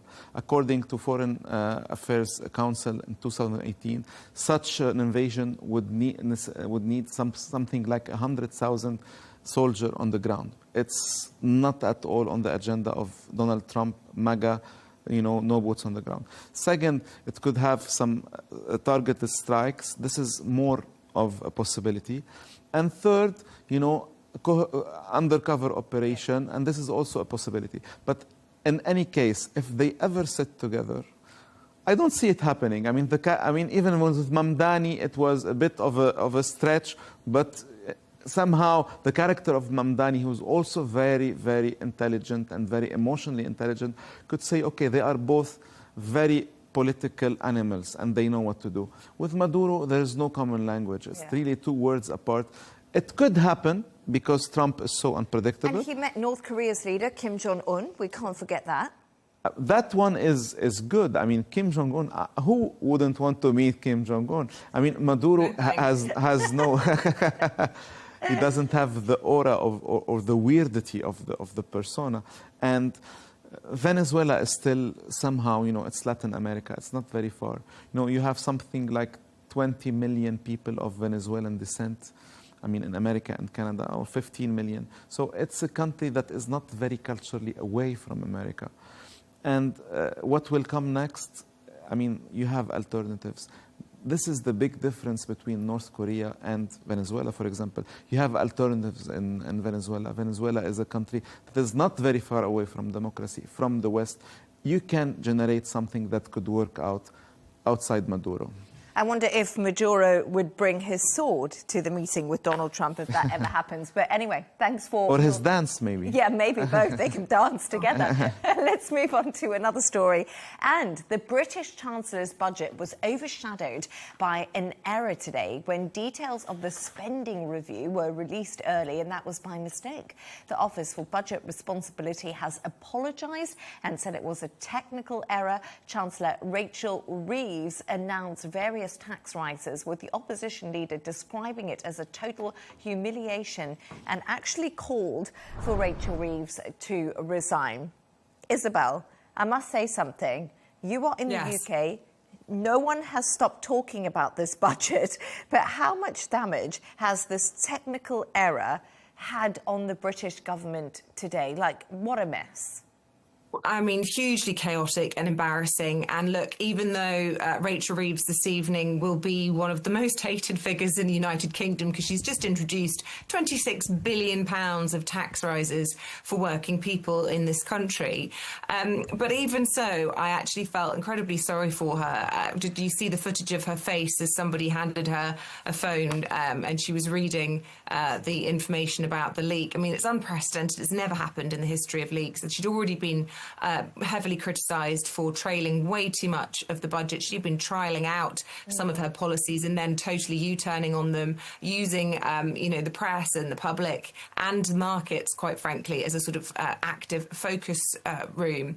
But, has it done any lasting damage having leaked it? No, but it just, I think, will have done huge damage to the credibility of this government. They certainly seem to be chaotic. There are, lots of unhappy Labour MPs, Labour voters, non-Labour voters, because remember, this was a landslide on a very small number of people, weirdly. The electoral system here has made it a very strange situation when he's won this landslide without a huge amount of love behind him, and this enormous number of MPs, very few people in the general population being supportive of the government. Their popularity ratings are terrible, and as I said at the beginning, £26 million in tax rises, and we had the one of the former chief advisors of the Bank of England today describing it as Labour's fiscal fandango. It's embarrassing. And, I'm talking about the perspective and the sort of headlines here in the UK, but I feel embarrassed about what you guys in Dubai must make of us. We were once the leaders of the world, and now look at us. I think that's a question for us, Wissam, but really to you. I watched the budget unfold and the chaotic scenes of the OBR, but we must remember that the budget in the UK will be watched by all the markets and all the global leaders and people who are watching the economy. How is the UK being viewed? Because, Isabel was giving us the look from inside London. How is it viewed on a wider scale? Well, as an outsider, if I might say, the UK just even before talking about the budget, the influence, the image, it's so important to the world. And let's not forget that this budget gives us a glimpse about the mood, about the atmosphere within the G7, within the economies of the West in general. It's still about austerity, still about more taxes, and still about not being able to find a solution to have, to redress the whole thing. Now, it's also interesting to see that how this whole budget story unfolds when the very image of London in the world is also much more these days, unfortunately, about stealing watches and phones than about, museums and great stories. So this story is unfolding with a certain degradation in the image and the narrative and what people speak, unfortunately, which is definitely exaggerated, but it's also speak tons about how the world is now seeing the UK. Although it's so important because the UK is so important, because so many people look up to this country. We're so influenced, so emotionally attached to this country. And at the same time, Brexit is 9 years ago, happened. We have plenty of questions. Where did we get to? And not many answers. And the big reality in the world is that the West, the economies of the West, is not creating happy people. Not in the UK, not even in America, and mostly, and definitely not in the rest of Europe, which is also dragging in the misery of not finding a way to get out of this, economic dilemma. It's almost like an economic doom loop happening at the moment. We go from lurch from one crisis to another crisis to another crisis. Yeah, and more taxes is always the way, and it's obvious that it's not leading anywhere. So. It's a difficult situation to be in, and I think, Isabel, I lived in London for 15 years. I absolutely love the UK, but it just seems to be that there's a lot of unhappiness, like Wissam does say, and especially the chaotic scenes we've been coming out of the government for the last year. Listen, I love this country. London is still a fantastic city. I've never been mugged. I've never seen a mugging. I don't know anyone who's been mugged. So you will always have these horror stories, and perhaps it's getting worse than it used to, but we still have Big Ben. We still have the royal family. We still have lots that we're incredibly proud of. The harsh reality is that British citizens are increasingly fed up with their politicians and are turning away from politics. And that comes back to something we were talking about at the beginning. It's a dangerous position for democracy when you seem to have constant chaos in government. It's a huge turn-off, whichever party it is, because we've had many years of it with the alternative before. And the danger, of course, is that you see the rise of populism in all of this. People who are offering easy answers, people who are pointing at different people, vulnerable people, and blaming things on them. That's not the solution. Strong democracy is. And I think, Rachel Reeves, the history books will judge her whether or not she's got it right today. But unfortunately, she has 100% reneged on her election promises. She said she wouldn't raise taxes for working people. She said that all of the growth that she would preside over would solve the problems and be able to increase spending in public services. None of that has happened. So, she's had to back down on her own promises. And will she have left the country in a better state? The OBR said that people will be feeling worse off at the end of this 10-year period than at the beginning of it, which I would say is a pretty poor and depressing legacy. And we're going to move on from that story, but thank you for your thoughts on that. And have you heard of 6'7" taking over TikTok? Apparently it's a trend. It's the viral meme taking social media by storm. And kids and teenagers can't get enough of it. That includes the British Prime Minister Keir Starmer, who's joined in with school children this week. It's even made it into dictionary.com, who've chosen 6'7" as the word of the year. I mean, Wissam, you've got daughters, you've got children.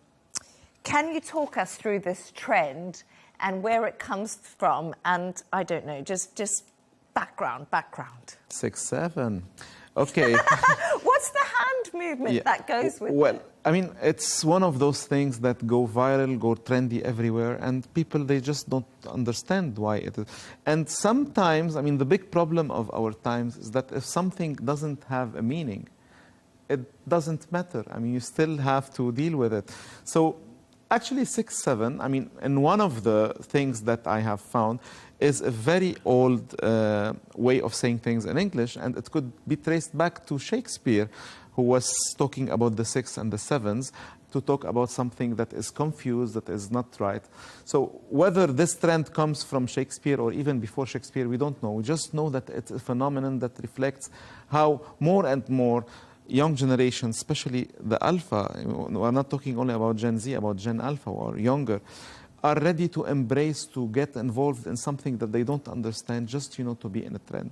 Second, it's also a product of the world of social media where things do not really have meaning. I mean, we spend time and hours just being dragged by content that we haven't chosen, first. Second, that doesn't present anything. And to the point where we have a very brilliant paper in the Times today asking whether we are in the post-cultural world where, in the 16th, 17th century, the democratization of reading was the main driver of every single revolution that came before. The Enlightenment, the Lumiere, the Industrial Revolution. Now we don't read anymore. Our attention span is only 20 seconds. Where is it leading us? It's not even that long. Isabel, not even 20 seconds, my attention span. Isabel, you have children. 6-7, is this a thing in your house? 6-7. I'm sorry, I promised my kids I would do it.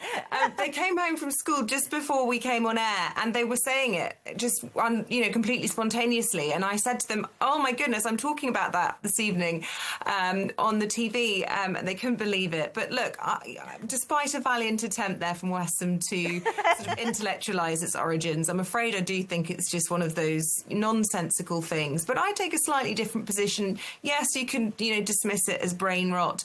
But, we were just a breath ago talking about how miserable everyone is in the Western world. It makes me smile, it makes the kids laugh. And just to cheer everybody up even further, my son is currently tucked up in bed, reading a book. He reads every night, several chapters. We're not all doomed. You can enjoy silly memes and also expand your brain. I like that idea. We can all have a little bit of fun, can't we? And 6-7 brings it in. In my day, it was the Spice Girls. That was fun, but I think no kid would want to listen to them now. Anyway, let's move on because it's that time of the show where Isabel... The Spice Girls, they have problems with their own kids now. Oh, do they? I mean, one of them at least. Oh, yes, that is true. Victoria Beckham has problems. Yeah, that's absolutely true. Good point. He's maybe thinking 6-7, I don't know. Anyway, it's that time of the show where you guys have chosen your own quirky story. And Isabel, we're going to talk about being famous. Apparently, it's really bad for your health, just as bad as smoking is. Yeah, which is really interesting. And this is a proper bit of research that's been done by a German university and published in the Journal of Epidemiology and Community Health. And they studied a huge number of singers, 50% of whom had become stratospherically famous and 50% of whom had just been normal on sort of music network. And what they found was that their successful singers and famous singers were actually more likely to die than the unfamous singers by 4 years, which is quite significant. And they found that 33% of people who are successful in music are likely, you are 33% more likely to die than non-famous people altogether. So that is a really shocking statistic. Having bandmates lessens that probability a little bit. You're only at risk of death by 28% compared by going solo. But the question is really why. You're hugely wealthy, you're adored, you get whatever you want, you click your fingers, you have everything you've ever wanted, you get to see the world, you have a huge house. You can have multiple wives or husbands and children, and all the sort of things that so many of us dream about. So why are they so unhappy? And I think that is really, really interesting and fundamentally comes down to what makes humans happy. This is to do with the scientists in this particular paper. I think it was to do with the intense psychological stress that these sorts of people face. And what I'm talking about is intrusion of privacy, the inability to do anything without feeling like everybody's looking at you. I think Robbie Williams wrote a really interesting post in the summer about something like the 14th selfie he'd been asked for on a flight when he was flying solo with his kids, and he always realizes that it's the price you pay of being famous, but you also can never just have one moment when you're on your own trying to get from A to B with your kids who are all kicking off because they're hangry and they want to watch their screen and it's not working. I mean, we are still human, and, you know, they have all these wonderful things, but they also have absolutely no privacy, which I would hate. Public scrutiny about their weight, about their, you know, every choice and decision that they make, they're followed, every opinion that they make is extrapolated upon. Awful. And of course, the pressure to perform as a singer. You know, you've got to continue to, well, in many cases, sing and dance, but also, you know, trying to get chart success, repeated chart success, create new music. So I think it's sealed the deal for me. I'm not going to enter into X Factor this year. I've decided against it. Well, I can't sing, so I won't be entering either. I cannot sing. Main reason I haven't done it before. I think if I sung on stage, everyone would leave. It's like, it's diabolical. But I have been told that I could shatter a windscreen. Yeah, I think not in a good way. I think if we did karaoke, it's weird. Everyone knows that famous people eventually are not so happy. Yeah. I mean, we have seen the stories since Britney Spears. Ever. Yeah. Britney Spears. I mean, Whitney Marilyn Houston, Monroe, yeah. Marilyn Elvis Monroe. Presley.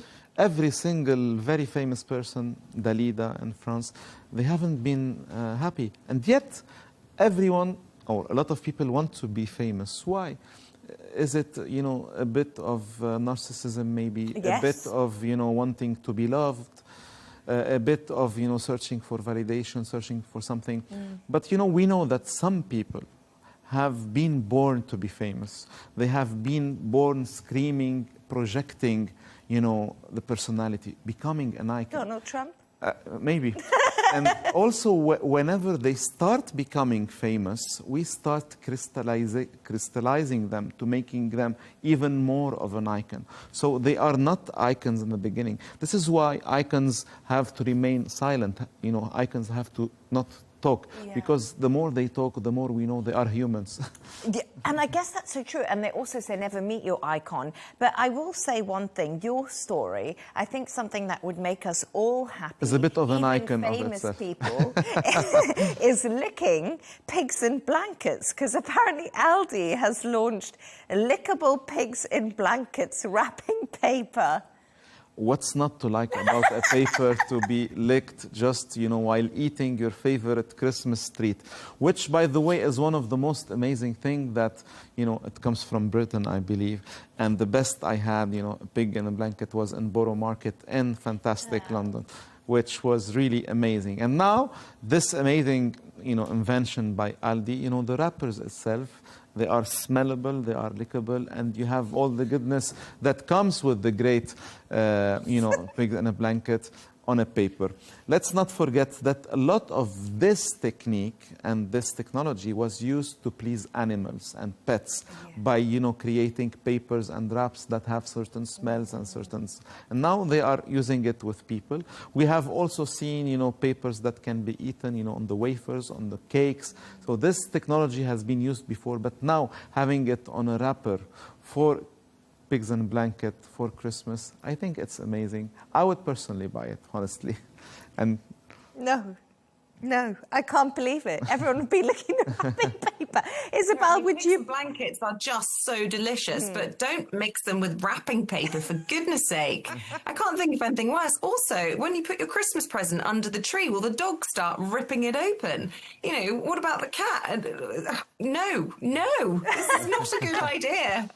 I was actually just, now that Isabel said it, I was like, my dogs would literally eat every single present. I maybe would try to lick it. I wouldn't be sure if I want to lick the whole roll, but I'll give it a go, because apparently it's vegan and I'm vegan, so I haven't eaten a pigs in blanket in 20 years or so. There you go. It might be the closest you can get to it. So that might be the closest I can get to it. But I have seen pigs in blanket, vegan pigs in blanket. Have you? Yeah, I have seen it. No. Yeah, they exist. It's just not a real pig. Not a real pig. But there we are. Pigs in blanket wrapping paper. And all about fame. That was a great show. Thank you so much for tonight's guest, Al Arabiya editor Wissam Kiruz, who's of course right here in the studio with me, and broadcaster and journalist Isabel Webster, who joined us from Surrey. And that's all from us on W News Extra. Don't forget to subscribe to our YouTube channel. Also follow us on X. G&T will be coming up next. Goodbye, thank you, and have a good evening.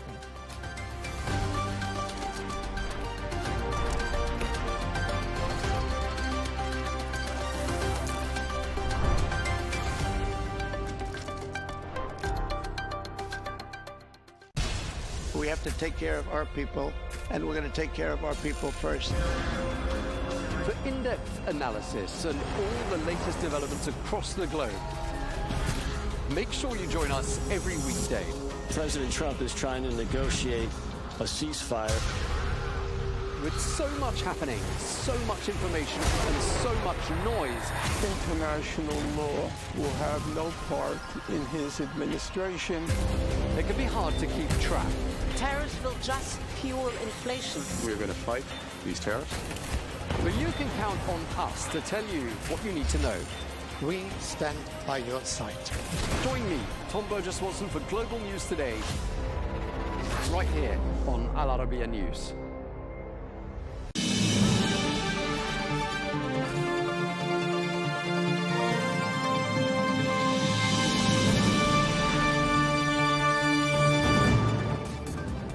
Hello and welcome to Global News Today, bringing you exclusive interviews with leading experts every weekday here on Al Arabiya English. I'm Tom Burges Watson. Coming up on today's programme, with President Trump's peace plan for Ukraine appearing to make headway, we ask how close could the warring parties be to signing an agreement? And how much has the plan been modified during the course of the last few days? Plus, we'll be examining President Trump's executive order, which designates some branches of the Muslim Brotherhood as foreign terrorist organisations.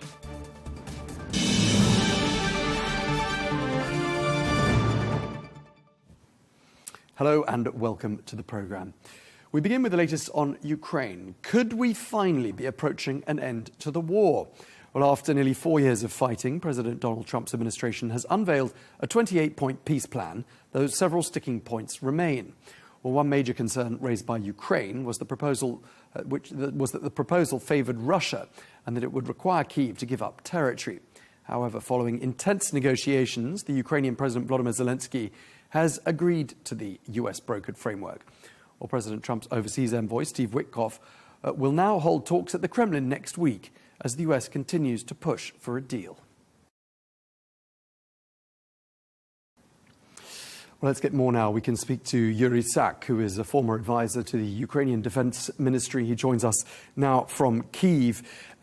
Yuri, let's just start before we discuss the original and updated 28-point plan. What is the latest in Kyiv today? What's been the situation on the battleground as well? Good afternoon, Tom. In Kyiv, the situation is very difficult, I should say, because during the past months, Ukraine overall and Kyiv in particular have been the target of massive combined missile and drone attacks. And as a result, a lot of our energy infrastructure has been damaged badly. This means that the inhabitants of Kyiv are regularly experiencing power cuts, which of course makes it very difficult for people, especially families with children and elderly. And of course, every time such an attack happens, just like the 2 nights before, Russian drones and missiles hit residential areas, killing civilians. In the latest attack, 7 people in Kyiv were killed. Oftentimes they are covered in the rubble, and it takes hours and hours for emergency services to actually dig out the bodies of these people. So it's pretty bad. But we're still standing, we're still resilient, and if you ask anyone in the streets of Kyiv whether people are prepared to give up and capitulate, the answer will be a resounding no. Thanks for bringing us the latest there, Yuri. And of course, Ukraine and its people have endured 3 years and 9 months of this kind of violence. Let's talk about efforts to bring about an end to the violence. There is, of course, this 28-point plan, which has now, we understand, been revised to some extent. President Trump said yesterday it was having some fine-tuning. What's your understanding of how the plan has changed? I think we need to understand that what was presented to the world a few days ago as a 28-point plan was just a draft. It was a framework that was the baseline from which the parties have started negotiations, or rather restarted the negotiation process. And on Sunday, Ukrainian side has met with the US counterparties in Geneva, and they have worked point by point on all of these proposed clauses of the prospective peace plan. And of course, you know, they have identified successfully the most contentious issues. And we have seen that both parties have emerged from those negotiations very optimistic. And we have heard Marco Rubio saying that it's been the most constructive meeting since the negotiating process began. Good signs of optimism from President Donald Trump, as well as from President Zelensky, who has said again that Ukraine will never be an obstacle to peace, and our Ukrainian team is working 24/7 to ensure that what we have as a result of these talks is a doable, efficient and just document that will result in a lasting peace, lasting in a sense that we must not allow Russia to reinvade Ukraine sometimes down the line. And does it feel to some people in Ukraine like the country is being forced into a deal that perhaps isn't the best deal that could be achieved? The mood of the Ukrainian people, of course, is different, and you can come across different evaluations of what is happening. Some people feel even betrayed, but some people feel optimistic. The general stance of our government and our president is that we continue to work with the American side. We count on their support. We see that they understand that there are red lines that should not be crossed. And this concerns, of course, issues such as the territorial concessions to which Ukraine can never agree. These concerns issues such as the size of the Ukrainian military, which again is something, it is our sovereign right. And, you know, any other nation in the world has the sovereign right to self-defense. So having an army of the size that we require facing the threat that we face is an understandable red line. And there are other issues like, for example, the war crimes that have been committed, you know, hundreds of thousands of war crimes that have been committed by Russian Federation. I mean, of course, we will never be able to just forget about them because, you know, these war crimes are heinous. They happen regularly. And sooner or later, Russia will have to be brought to account for everything they have done. Okay, so you're making it sound like Ukraine's original red lines are still the same red lines as they always have been. Have they shifted at all?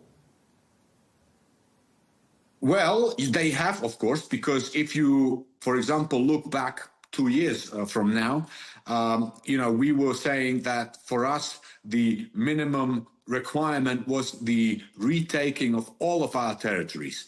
But look, we are realistic. We understand that, you know, the balance of powers is such at the moment along the front lines that neither party is capable of moving the front line considerably. And understanding this realistic situation on the ground means that our position has shifted. We agree now that, okay, ceasefire needs to happen along the existing front line. This does not mean that we will ever recognize the legality of Russian title to those illegally annexed territories, but at the same time, we understand that we are not in a position to require all of Ukrainian territory to be returned to us at this stage. So our position has shifted. We have shown that we are flexible. We have shown that we are realistic. And we will now have to see that Russians are capable as well of this. Right, and we might see more because the US presidential advisor, Steve Witkoff, is due to visit Moscow, we think, next week. He's going to have talks with President Putin, accompanied by President Trump's son-in-law, Jared Kushner. What does that tell us about how close we are to reaching some sort of a conclusion here? I would like to be, as millions of Ukrainians to be optimistic and hope that this war can be ended within the next, hopefully, couple of months. But at the same time, looking at what Russia continues to do and looking at even the official statements by the Russians, and just today we have heard the press secretary of the Kremlin, Peskov, say that don't hold your breath and don't be overly optimistic about the quick ending of this war. So we have to work very hard on this peace agreement, and at the same time we have to continue to make Russia pay for the crime of aggression by destroying their oil industry so that they cannot fund their war machinery. We will continue to speak to our partners so they impose more sanctions. And at the end of the day, Russia needs to be in a position where they have no other choice but to sit down at the negotiating table and in good faith agree to the terms that will be offered to them. Okay, one thing we've heard from some European leaders is a notion that it's very well to end the war, but the important thing is not to sow the seeds for any future conflicts. And do you think there is a risk here that a hurried end to this war, a hurried deal, could undermine this notion of bringing about a lasting peace? Is that a real risk? That risk is very, very real, and this is why we insist, the Ukrainian government insists, that before anything is signed, it has to be very well thought through, and security guarantees must be part of that arrangement, must be part of that peace agreement, because we will never, ever trust Russia, who has invaded us on so many occasions, and we understand very well that Russia's ultimate goal is not Donbass. Their ultimate goal is not control a few more Ukrainian territories. Their ultimate goal is wiping out Ukraine from the world map, destroying and annihilating our statehood. So this means that we will, going forward, even after the peace agreement is signed, we will continue to develop our defense industry. We will continue to partner with other European and world countries to produce efficient modern weapon systems. And of course, there are other types of security guarantees that have to be envisaged if we want to ensure a lasting peace, a peace that will not be fragile and it will not fall apart, a few months down the line. One of the interesting comments that I saw, just staying on a similar theme, the European Commission President, Ursula von der Leyen, said, Ukraine's security is Europe's security. Ukraine remains a first step in a much bigger game. What do you think she meant by that? Well, she meant by that, of course, Russia, if it is allowed to have its way in Ukraine, it will not probably stop in Ukraine, because the Kremlin doesn't abandon its neo-imperial ambitions, and the Kremlin wants to spread its sphere of influence, which is the same as their sphere of fear, further into the Western countries. And, we have already seen Russian drones entering European airspace. We know that Russia has plans for the Baltic states. So European Union and European continent is strong for only as long as Ukraine is strong. This is why we have so much support from the European countries in these difficult times. Last week, I had a memorable interview with one of President Putin's former spokespeople, a man by the name of Sergei Markov. And he told me that everyone in Ukraine wants to be Russian. How would you respond to such a comment? I have had, unfortunately, a number of times an opportunity to debate certain contentious issues with Mr. Markov on different platforms. And I would just not even grace his comments with my answer, because everything that comes out of his mouth is propaganda based on falsities. Okay. I want to ask you about another issue. It appears, and this is according to a leak from Bloomberg, and I'm sure you're aware, that President Putin's former policy advisor, a man by the name of Yuri Ashakov, has been given coaching on how to sell the peace plan to President Trump. And that coaching came from none other than Steve Witkoff. I wonder what the reaction to that news has been in Ukraine. Has it undermined trust with Washington? Of course, this came as a shock. This appeared in our news last night. And on the one hand, we don't want to interfere with the negotiating tactics of our strategic partner, United States of America. And of course, we understand that, and your viewers understand that, what we see finally on the television screens is only a tip of the iceberg. There's a lot of work put in behind the scenes, which, makes these diplomatic efforts move forward. So there is one way to look at those phone calls between Mr. Witkoff and Ushakov, that it's part of the diplomatic track. It's what happens, Mr. Witkoff probably was given a task by Donald Trump to make this peace agreement happen, and he's trying, to the best of his abilities to ensure that he achieves success. But one thing we are worried about, that, we don't want this to be, to put Ukraine at a disadvantage. Okay, just to wrap up our conversation, Mr. Sack, after 3 years and 9 months of efforts, of peace plans, of summits, and so on, President Trump sounding optimistic about this plan. Does it feel to you like this is the closest we've ever got to some sort of a conclusion to the war? One thing we know is that Donald Trump does have cards.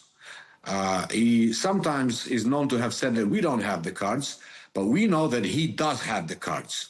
And we hope that when he says that he's very optimistic about a very quick ending to this war, and we hope that he is almost ready to use his cards, which is in line with his formula, peace through strength. So let's wait and see. But I will repeat that as far as the Russian position is concerned, we are very skeptical. And unfortunately, there is always a risk that Russian maximalistic demands can derail the peace process, regardless of the intentions of the White House. Okay, well, we appreciate you taking the time to speak to us. Thank you very much indeed. Yuri Sak, former advisor to the Ukrainian Defense Ministry. Thank you for your time, sir. Thank you.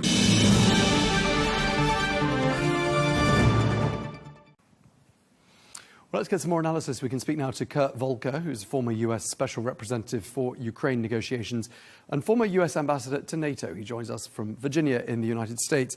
Thank you very much indeed for joining us once again, Ambassador. Let's start by talking about that 28-point plan that surfaced last week. Some Europeans and some US officials called it a list of Russian positions and not a serious proposal. What went through your mind when you first saw that 28-point plan last week? Yes, exactly. My first reaction was, here we go again. We have adopting Russian proposals, putting some pressure on Ukraine. This is clearly not going to go anywhere. The Ukrainians can't accept it. The Europeans can't accept it. And we'll end up with amending this. We'll fix this somehow. And then Russia will refuse to accept it. And then we're right back at trying to figure out how to pressure Putin to have a ceasefire. So, one more round, just like we had at the Alaska summit, all over again. Right. So you think, in fact, Ukraine has played its cards quite skillfully by not showing any resistance to this plan, perhaps in the knowledge, as you say, that the plan was never going to see the light of day. Is that roughly what you think the calculation might have been in Kyiv? Well, I think they know that rather than confronting Trump and arguing with the United States, it's better to say we're always willing to talk, we're always willing to negotiate, we're ready to meet anytime, anywhere. Let's get to work on this. And that's exactly what they did. And Rubio was dispatched to go do that. And Rubio could see this plan for what it was and knew that it had to be adjusted. So I think this was all very well played to take something that was unacceptable and turn it into something acceptable that puts the onus back on the Russians to agree to a ceasefire or not. Right. So now that it's acceptable to Ukraine, and as President Trump said yesterday, it's been, quote, fine-tuned. What you're saying now is it's now become unacceptable to the Russians, and therefore they're going to reject it outright, do you think? Yes, I do. I think from what we heard from Foreign Minister Lavrov this morning, I don't expect them to actually engage on any negotiations. I think they're going to say, no, we were prepared to work off of the original plan, but we're not prepared to work off of this one. Just no negotiating. That's what I expect from them. So Steve Witkoff, who's going to Russia next week, we're told, will be at the Kremlin holding talks with Jared Kushner, according to reports. Are they going to be wasting their time? Well, look, I suppose it's always good to go and talk, and hopefully they begin to learn. The fact that Witkoff had these conversations with Russian officials as if Russia is a partner and Ukraine is an object that we just have to, divide up ourselves, that is clearly not the right way to be understanding what's going on in the world. And hopefully with a plan that President Trump, President Zelensky, European leaders are all comfortable with, to then get a dose of this is all unacceptable from Russia, maybe that will be a little bit of a wake-up call. Right, you're alluding to this leaked report by Bloomberg, which says that Putin's foreign policy advisor was given some coaching and some prepping by Steve Witkoff on how to sell this plan to President Trump. I assume that's what you're alluding to. And yes. And one Republican, in fact, by the name of Don Bacon, who's a Nebraska Republican, said that that leak proves that Witkoff favors the Russians. And that's coming from a Republican. I mean, what's been the reaction there amongst your colleagues and former colleagues to this news that Steve Witkoff has been helping the Russians to pitch their plan back to America? I mean, it's very unusual, isn't it? It certainly is. And I don't know. I haven't spoken to anyone this morning yet about their views on this, but my guess is that no one is surprised that Witkoff has adopted a Russian view of this from the beginning. And so it's no surprise that he's talking with them about what the plan should be and how to pitch it. What is really striking to me is that, as I said, Russia is the aggressor here. Russia is killing civilians. They're seizing territory from another country. They're abducting children. They're erasing Ukrainian language and culture wherever they can. And this proposal acts as though, well, Russia is the partner of the United States, or the U.S. is Russia's partner, and Ukraine is the problem to be limited and to be carved up and to be put in its place. That is just a fundamentally wrong way of understanding what's going on here and a wrong way of understanding American interests. Now, what's interesting is I don't think President Trump was ever bought into this plan. I think he just wants peace, and he wants there to be a process for how to get there, and he doesn't really care about the details. So with Witkoff and maybe also Vice President Vance saying, well, let's, here's a plan. I think Trump's view is, yeah, give it a try. And then when it encountered so much resistance from not only the Ukrainians, but Europeans and Republicans in the Congress and in the Senate and experts, the media, everyone saw right through this. Trump said, well, it's not the final plan, but there will be adjustments. And, the deadline's not really a deadline because, if we're making progress, deadlines come and go. And so then he dispatches Rubio to go fix it. And Rubio does that in his meetings with the Ukrainians and European leaders. And now it looks as though emerging from that is a reasonable plan that people can live with. And this is where now Russia's going to say, oh, well, we can't live with that. Okay, we mentioned quite a lot of the well-known names in this discussion. They've been names we've talked about on this channel for several months, the Steve Witkoffs, the Jared Kushners, the Marco Rubios. But there's one name you haven't mentioned so far, and I want to ask you about him. The US Secretary of the Army, Dan Driscoll. Perhaps less well-known internationally than some of those other people we've talked about. But he seems to have been playing a pretty central role in brokering this agreement. How important do you think his role has been? Well, I think it is helpful. It's good to have someone who is expert in military affairs, which he is, who can talk to the Ukrainians. I think that he will observe that the Ukrainians have done a lot with their own technology, their own drones, their own electronic warfare, that they've been able to hold off the Russians pretty effectively. So I think he'll gain some appreciation for that from his meetings.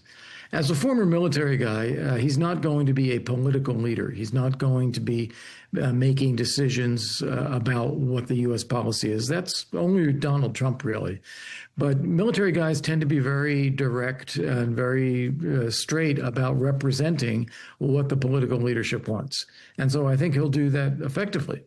But again, I have to stress the only decision maker here is President Trump. And this is why you have a Witkoff plan that goes off the rails. Why then Trump steps in, you get Rubio, he pulls it back. Now you have more talks with Witkoff and Driscoll. But ultimately, the fundamentals have not changed. The fundamentals are that Vladimir Putin started this war and continues this war. And if you want the war to end, it's going to be Vladimir Putin who has to decide to have a ceasefire, because nobody else wants the war. The Ukrainians are ready for a ceasefire, Europe, the United States. It's only Putin, and Putin has to be the one to call for a ceasefire or to accept a ceasefire. And he'll only do that if he feels that he is facing very difficult financial and military choices. Right now, he doesn't feel that. And Ambassador, when we talk about all these different names and these different approaches to this same issue, are you getting the sense that there are some divisions and some, perhaps, for lack of a better word, some tensions in the ranks of the Trump administration on, how to solve this problem and who is ultimately going to get the ball across the line? Yeah, I think so. And it boils down to a couple of issues. One of them is Marco Rubio is confirmed by the Senate and nominated by President Trump as the Secretary of State. He is actually responsible for U.S. foreign affairs by statute, even though, the reality can always vary person to person. But here you have Steve Witkoff, who has no confirmed role, but is a friend of President Trump, who steps in and tries to do things with the Russians. And Witkoff has no idea about the culture, the history, the language, the diplomacy. He's never been to Ukraine. And so the plan that he comes up with is drafted by the Russians and has gross mistakes, errors, naivetes. It's fully one-sided. It says things such as, in one place, there'll be a recognition that parts of Ukraine are de facto controlled by Russia.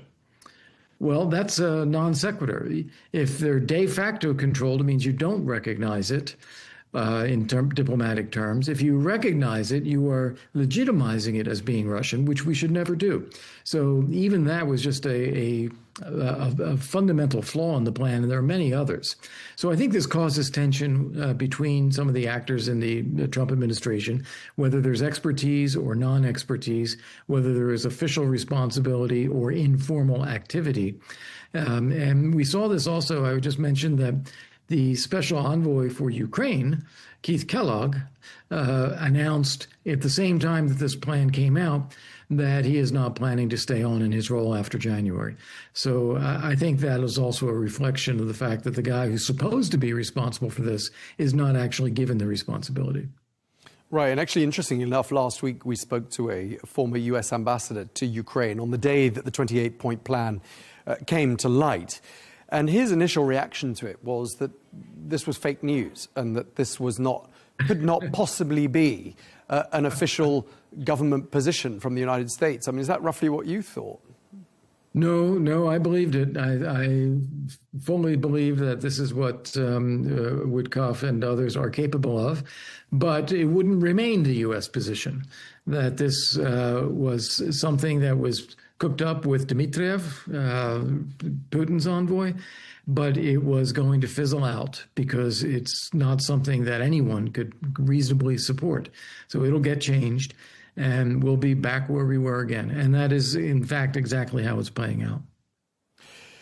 Does it feel like now is the right time to be making a deal, or do you think perhaps there's an argument for leaving this for a while and perhaps giving Ukraine a slightly stronger position to negotiate from, as opposed to the week when President Zelensky is embroiled in a corruption scandal in the ranks of his own cabinet, and perhaps approach it at a slightly different point in time? What do you think about that?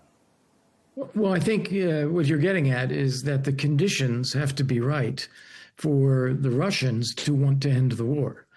Ukraine already wants to end the war. They never wanted the war to begin with. They were attacked. But to get the Russians to stop, you got to get the conditions for them to want that. And we haven't ever done that. We need to ramp up the pressure on their finances, their economy, deliver the longer range weapons that Ukraine can use to go after military sites deep inside Russia.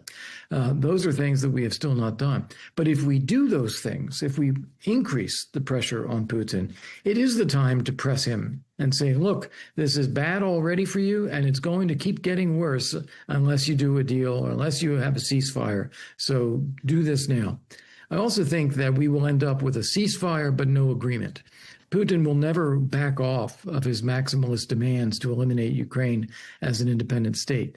But he could possibly agree to a ceasefire where we're not pursuing this by military means anymore. And that's what I think we should be aiming at. Change the conditions, make it harder for Putin, starve the finances, and then also call for an immediate ceasefire. So just to wrap up this conversation, I mean, President Trump sounds very optimistic about this plan, and he thinks that, perhaps we're the closest we've ever been to ending this war. I mean, it really doesn't sound like you share that optimism in the slightest. I don't. No, I don't. I think it's good for Rubio to be talking this up as progress. You don't want Trump to conclude that the Ukrainians are obstructing progress. So you want to think there's progress. And for President Trump to be talking it up, hopefully that raises the stakes on Putin in terms of his just rejecting it outright. That maybe he won't just reject it outright. But that being said, I don't buy it. I think that this is not real progress, and Putin, because real progress would depend on Putin being willing to end the war, and we simply don't see that. Okay, we can leave it there. Thank you very much indeed for your time. Really appreciate it. Kurt Volker, former U.S. Special Representative for Ukraine and negotiations, and former U.S. Ambassador to NATO. Thank you for your time, sir. My pleasure. Thank you.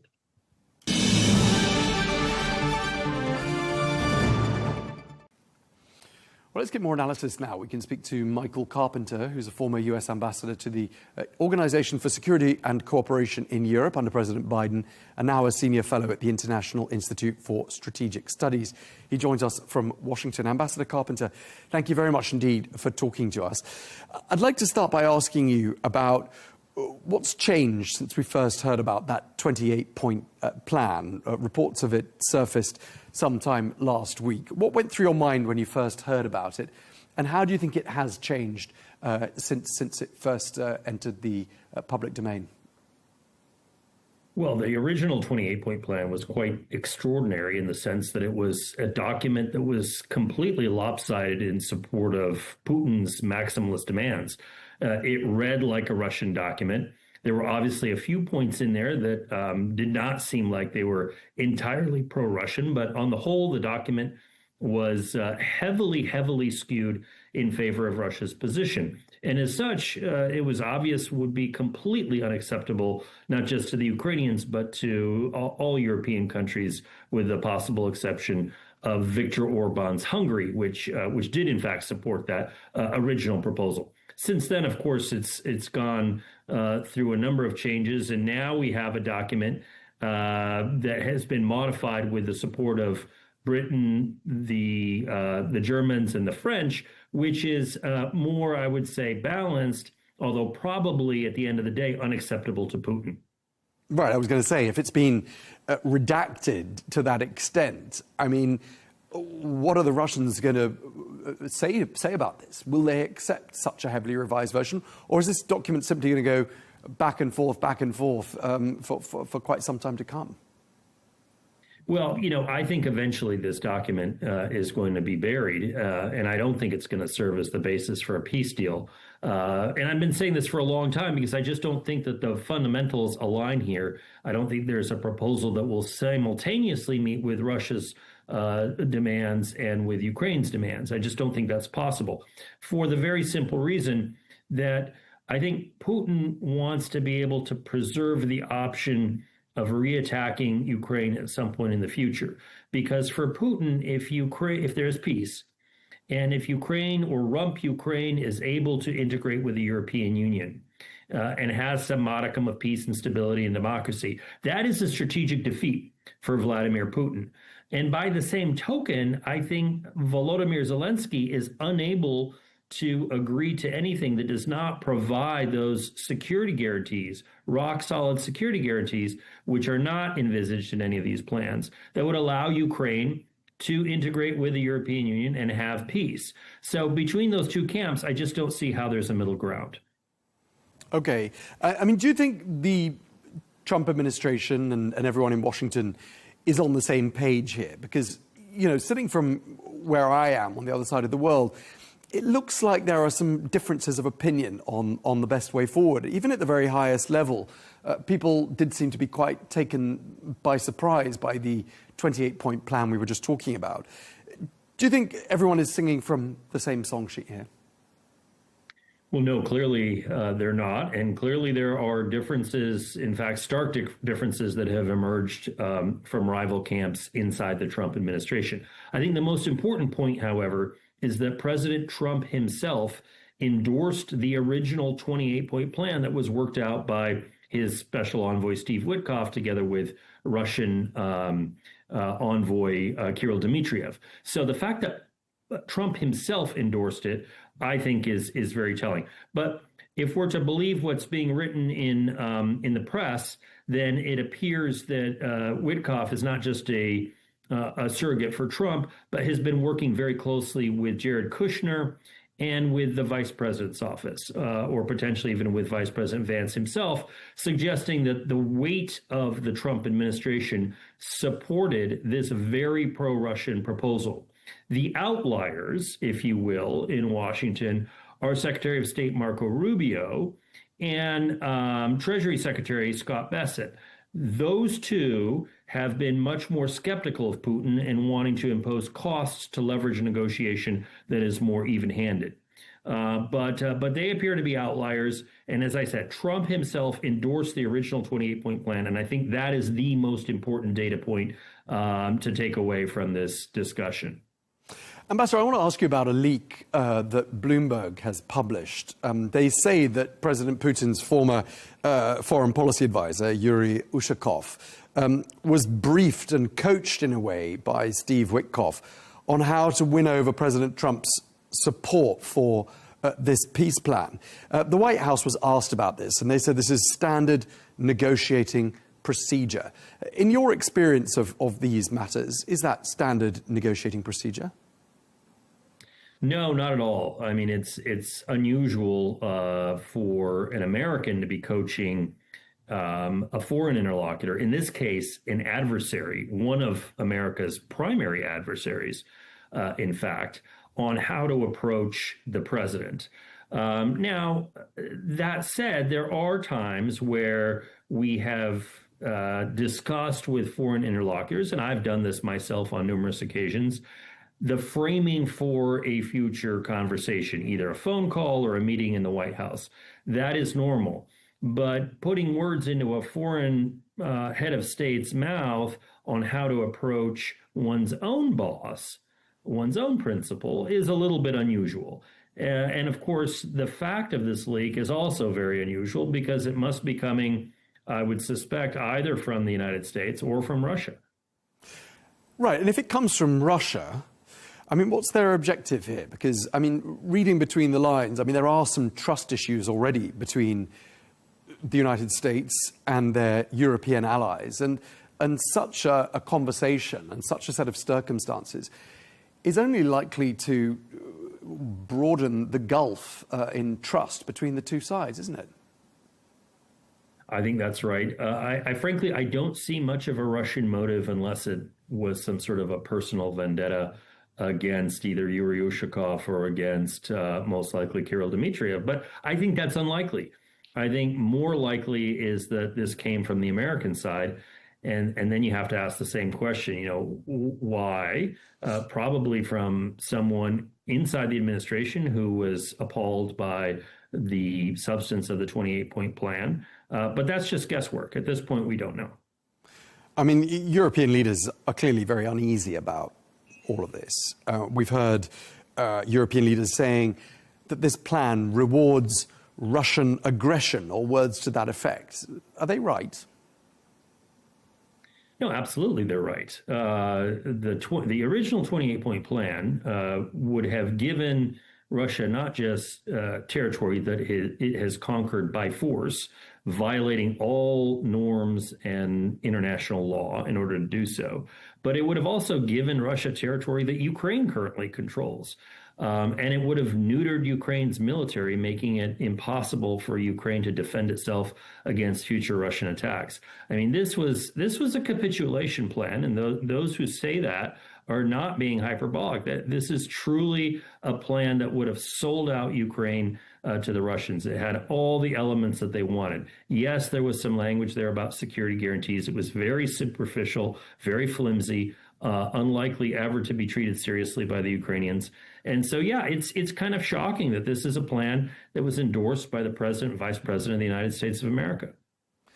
And why do you think, I mean, there is this perception, and you can correct me if you disagree, I mean, there is a perception that this is all being done in a rather hurried manner, and that in fact, the timing right now, when you look at it from Ukraine's perspective, really isn't ideal. President Zelensky's been dealing with a corruption scandal in his cabinet on the front line. You know, things aren't looking too good for Ukraine at this particular moment.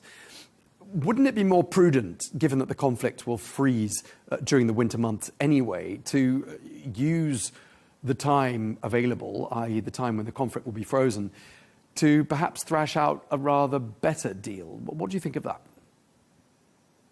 Well, I'm not sure that the conflict will entirely freeze during the winter months. Yes, the battlefield becomes more transparent when there's snow on the ground and there's no foliage. But I think the incremental gains that Russia has eked out over the course of the last few months could continue. Ukraine could also try to launch some sort of a localized counteroffensive somewhere. I think it's unlikely. I think you're generally right that it will be more or less static. But I think whoever wanted to push this plan right now probably was taking advantage of the fact that Zelensky is weakened by the corruption scandal, which touched on individuals very close to him personally. And so that was probably deliberate, in my view. I don't know because Steve Witkoff was doing the negotiating with the Russian side. Was Witkoff, was this part of the plan, or was it just coincidence? I can't say for sure, but certainly Zelensky does seem a little bit more embattled right now. But look, at the end of the day, he's not going to agree to something that sells out Ukrainian sovereignty, because he'll have a mutiny on his hands back home if he does. And he knows that very well. So not that he would do it anyway, but he's not going to sell out his country's sovereignty just because this is an opportune moment for the other side. Do you think he'll still be the president of Ukraine after the war has finished? Well, that's a question that's very difficult for me to answer. There's the Churchill example of wartime leaders who have been widely admired and who have successfully prosecuted a very difficult situation during a time of war, who then, when peace comes around, are discarded in favor of new leaders. Zelensky does now have some baggage in terms of this corruption scandal, in terms of some of his previous dealings with the anti-corruption agencies in Ukraine. But whether he is reelected to a second term or whether another candidate is successful, it's very hard to predict, because that's a long ways off. And there's so many variables that come into play between now and then. Well, let's talk about pressure on the Russian side. Clearly they're making small incremental gains, but at an enormous human cost. And then when you look at the economy, there are a couple of indicators that would suggest they are feeling some pain from this war and the sanctions that have been imposed on them.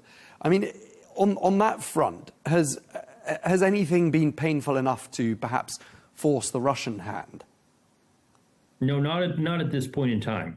Unfortunately, Western sanctions have a long history of being performative and of truly being decisive. And a lot of analysts and a lot of just lay observers of the situation conclude that sanctions are ineffective as policy tools. And as currently employed, that may be correct, but not in a general sense, because there certainly are steps the United States could take, particularly with regards to secondary sanctions on China, which is a major consumer of Russian oil. that would cause lots of pain in the Russian economy. Similarly, in the early stages of the war, we could have taken much more drastic measures, both on Russia's financial sector and its energy sector, but chose not to for various reasons. And so there is still plenty of headroom to apply more sanctions on Russia and to really cripple the Russian economy. I think Scott Bessent, actually, the Treasury Secretary, made a comment a few months ago where he said the United States could cripple the Russian economy if it wanted to. And he's absolutely right. Okay, so just to wrap up this conversation, how would you characterize the current peace effort, assuming it is signed by both sides? Is it, in a way, handing the Russians a victory? It's a little bit of a PR victory for the Russians because it shows just how close the White House is to their position on how this war ought to end. And so, yes, I think in the information space, Russia comes away with, a notch in their column.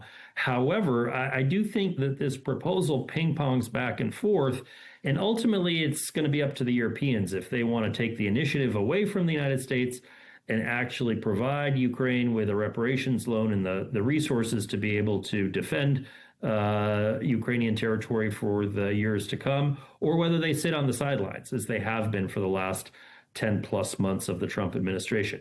So the ball is really in the Europeans' court right now. I don't think this proposal as currently drafted or as amended is going to go anywhere. Okay, well, thank you very much indeed for your time. Michael Carpenter, former U.S. ambassador to the Organization for Security and Cooperation under President Biden. Thank you very much indeed for your time, sir. My pleasure.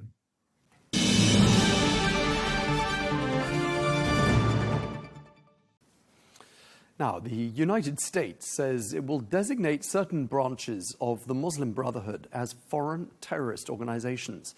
Well, President Trump has signed an executive order imposing broad travel and economic restrictions, reviving efforts he pursued during his first term. Well, the measures will target branches of the movement in Egypt, Lebanon and Jordan, with President Trump claiming that the Jordanian branch has long supported Hamas. Well, this makes the United States the latest in a long list of countries, amongst them Egypt, Saudi Arabia and the United Arab Emirates, to outlaw the movement, which was founded during the 1920s.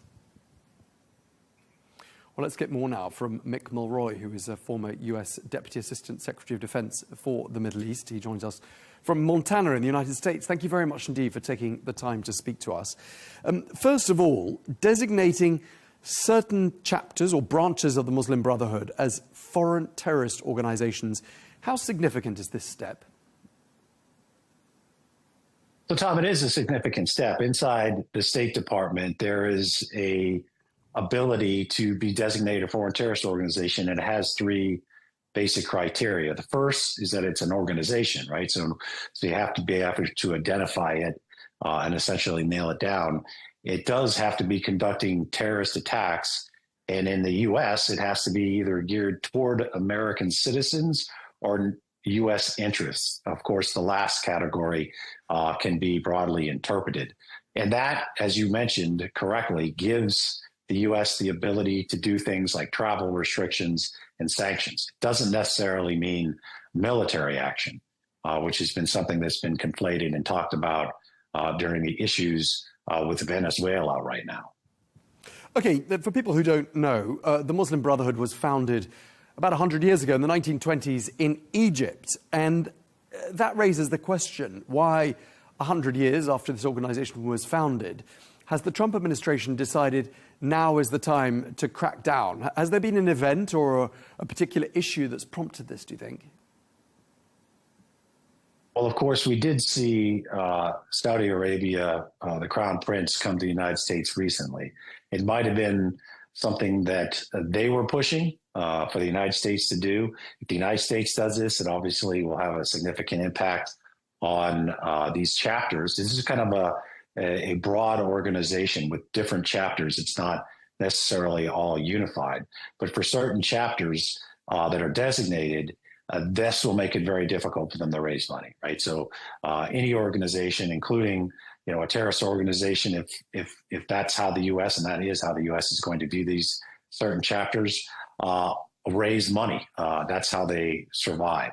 So this does give them the ability. It might be diplomatic pressure from Saudi Arabia, potentially from the UAE. That's speculation on my part.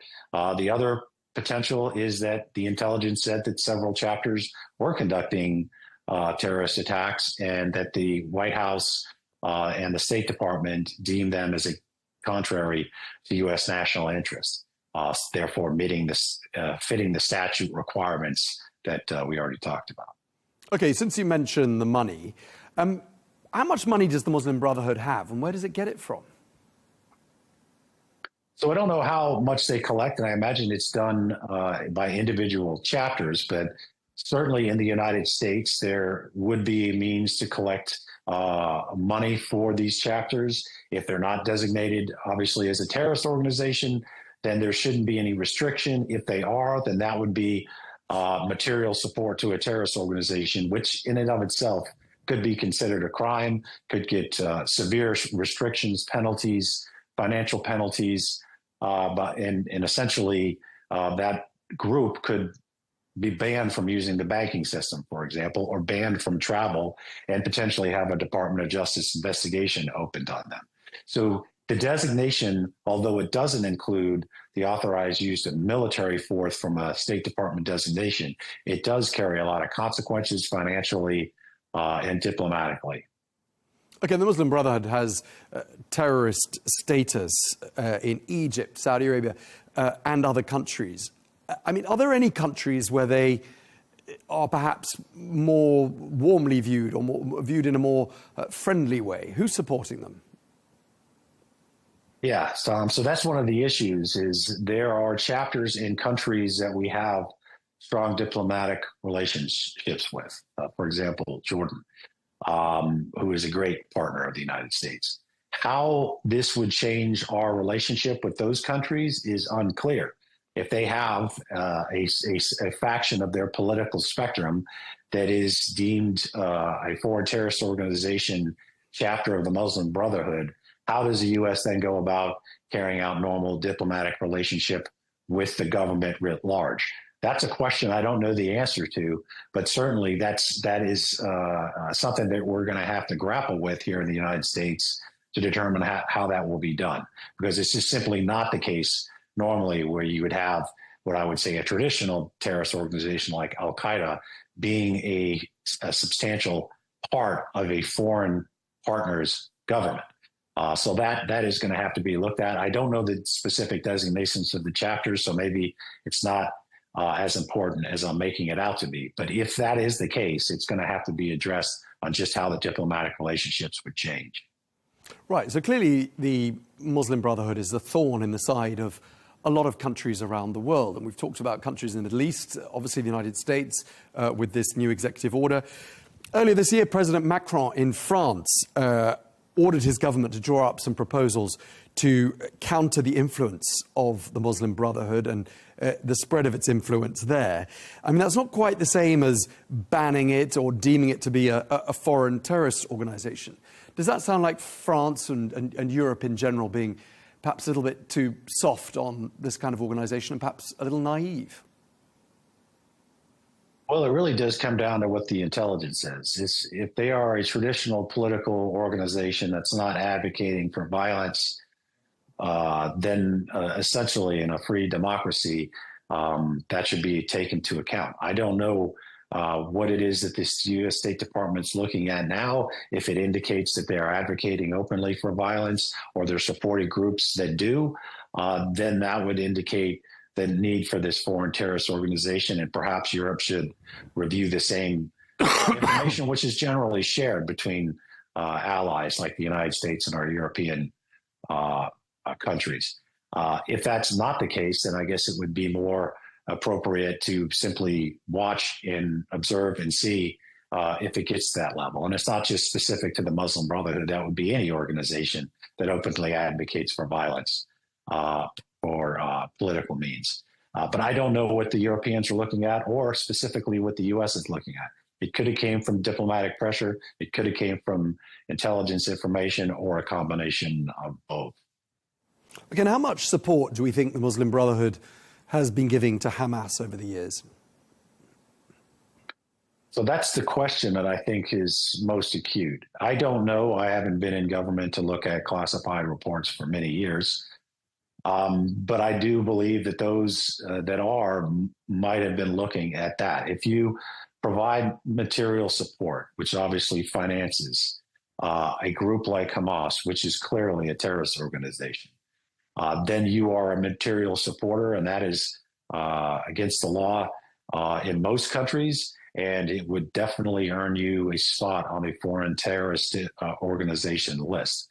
So I don't know if that's accurate, but if it is, it would indicate that that is the intelligence part of the calculation that went into making this designation.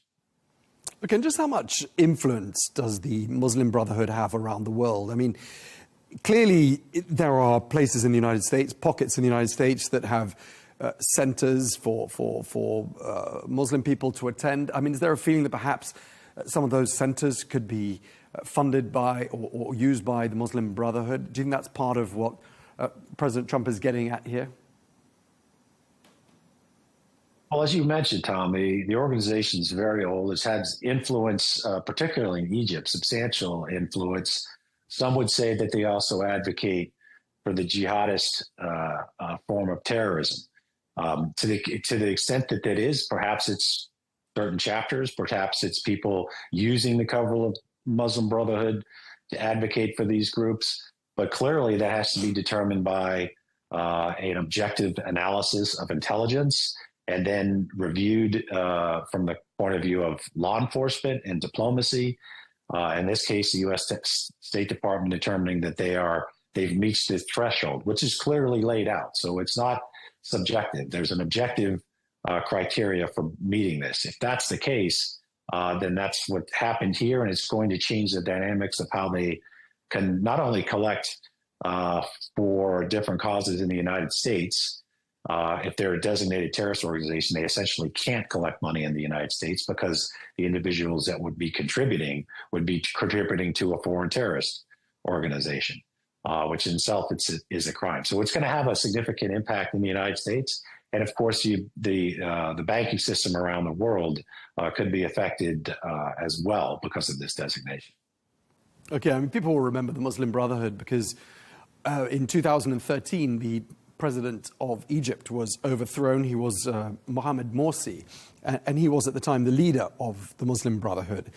How significant an event was his overthrow? And was that sort of the beginning of the end of perhaps the influence that the Muslim Brotherhood wielded in Egypt?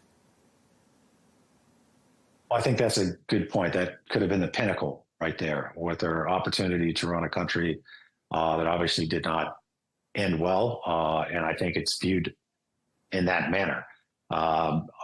Whether that had anything to do now with the designation as a foreign terrorist organization, I don't know. But certainly if these groups, if these chapters are essentially not just advocating for a particular political view, but a political view that's calls for the violent overthrow of a government or an attack on individual citizens, or the direct support to groups that do those things, like Al-Qaeda, like ISIS, and others, then that's how they're going to earn this designation. And if that's the case, then they're going to be clamped down on all around the world. If the U.S. has the information, I imagine they're going to share it with our close allies and partners, which is known as the Five Eyes, of course, but also our European partners and our partners around the world, where they may have branches that could be doing something similar to what the U.S. is obviously accusing certain chapters of.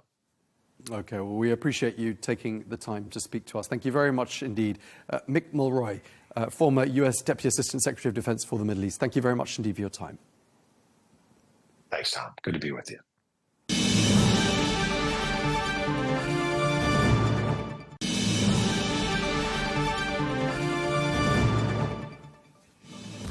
Well, that is all we have time for on Global News today. Thank you very much indeed for watching. Be sure to join us again tomorrow for more exclusive interviews. Until then, goodbye.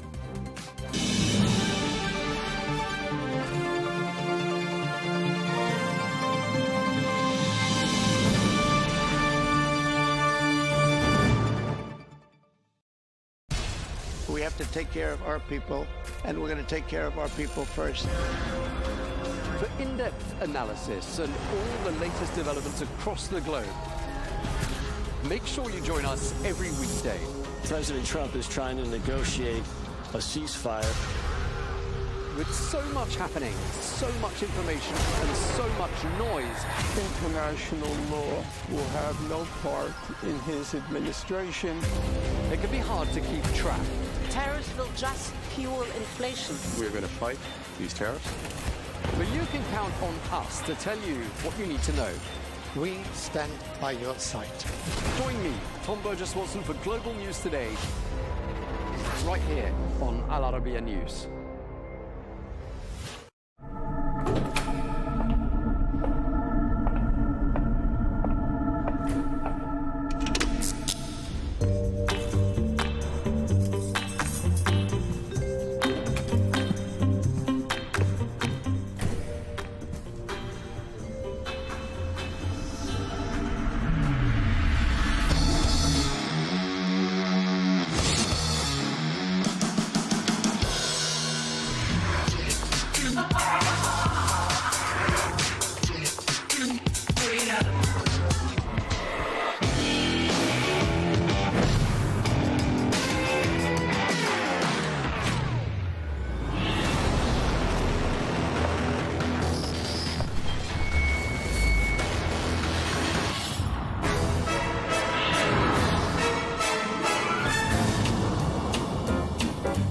So sorry, Tom. I'm late. I'm nearly there.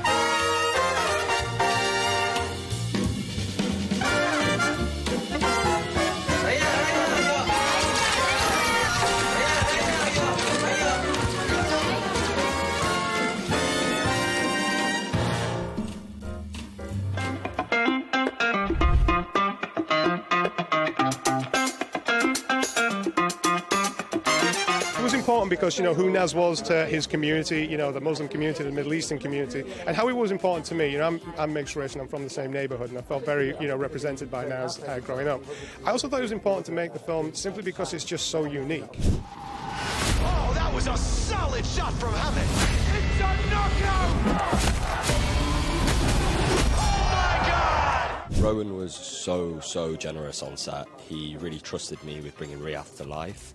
I think it's always a challenge when you're bringing a real person to life, someone who's existed in the world before. To be honest, when I first saw the script, I was a bit sceptical because it seemed a bit sketchy, but obviously he had it in his head how it was going to work out, and Rowan did a fantastic job of stitching it all together. He's a brilliant director, you know, very welcoming, nice, positive. I had a brilliant experience with him, and I hope he has many more big movies in the future.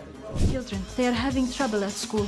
How did you get that cut on your lip? See when you got that bent nose. It was like working with a friend. He is so approachable, so about the work. He was joyous and he was really generous with his time. Brendan, it's Frank Warren. Boxing's no longer for old men in suits. My favourite scene to shoot was actually the one with Pierce. It's post-arena fight in 2002, I think. And it's when I hand him the letter to say that you're out. There's a few different scenes, you know, that I love shooting. One is when Adult Naz challenges Brendan to a fight. Probably the one where I got to say when you got that bent nose, because it's really funny and yeah. I think I'll have to go with the scene where I'm actually fighting in the scene and I knock him out. That's my favourite moment. You shouldn't take credit for my success. The two of you, it feels like you're drifting apart. Everybody's like, you know, patting each other on the back and everyone's like shaking hands. And I don't know, you know, it sounds cheesy, but there's real team effort to it. دلوقتي الموضوع بقى أصعب إنك تنقي دور كويس ودور صح والورق والفريق العمل يكون كويس. Follow the thing that you really want to follow and hold close the people that want to support you and take you there. Let's tear it up. Hamed has done it!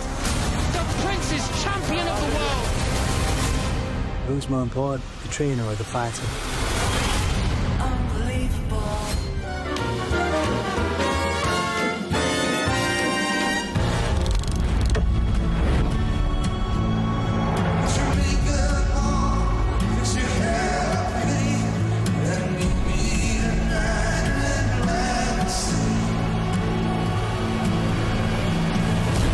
It's such a pleasure to talk to you about this film.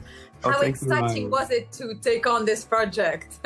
Well, it was exciting. It was daunting, challenging, because it's a genre in which there are a lot of musical films, as you know.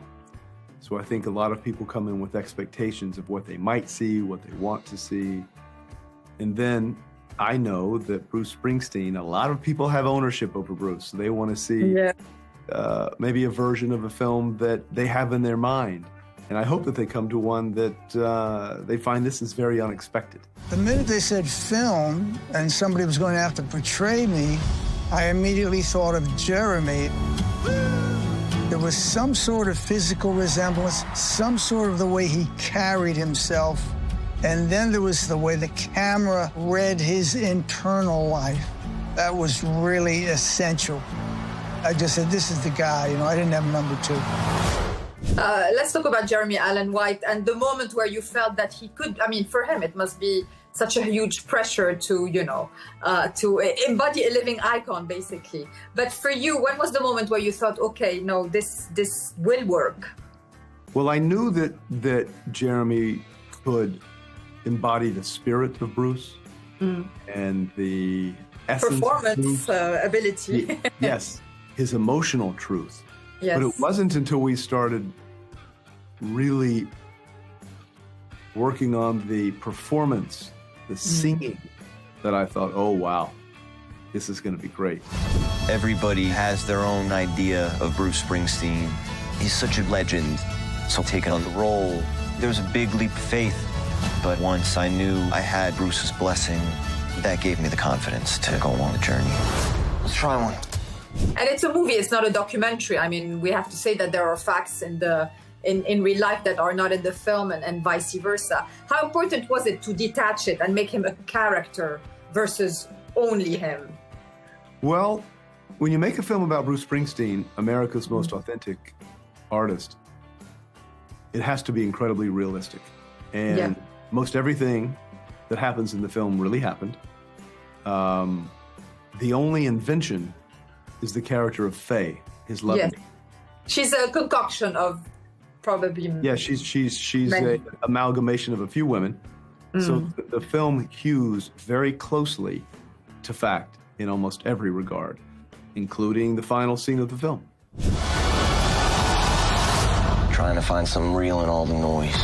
You always do. Let's speak about Odessa, who portrays Faye. Let's speak about Jeremy Strong, who's always amazing in everything he does, and he plays another legend, John Landau. So how easy or difficult was it to find the right people for the right characters? Well, you always want to start with, is there a physical resemblance? Now, with Faye, I had something in mind where I wanted someone who felt real, approachable, felt like a Jersey girl. Jeremy Strong is a longtime pal of mine. I knew the type of research and specific detail work he would do as John Landau.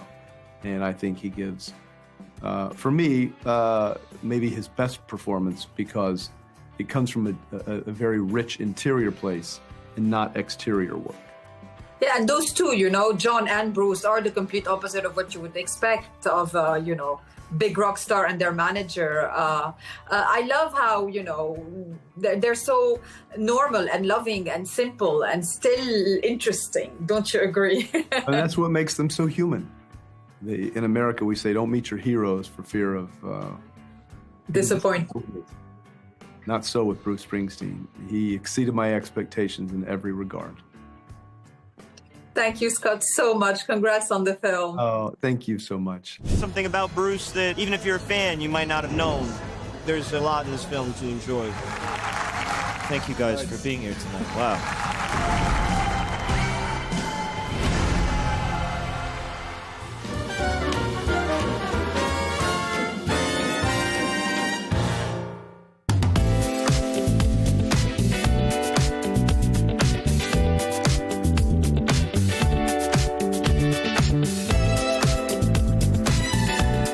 I actually felt there was some kind of responsibility because people can still hear his voice on the audiobooks, and he's still very much an important figure to children because they still read Charlotte's Web and Stuart Little. So that was important to me. I wanted to find out who he was, and this wonderful script that we had allowed me to play the script but also be true to who he was. You know, it wasn't like the script went off in a different direction. Robert's script was Robert obviously loves E.B. White, and that's why he put him in the movie.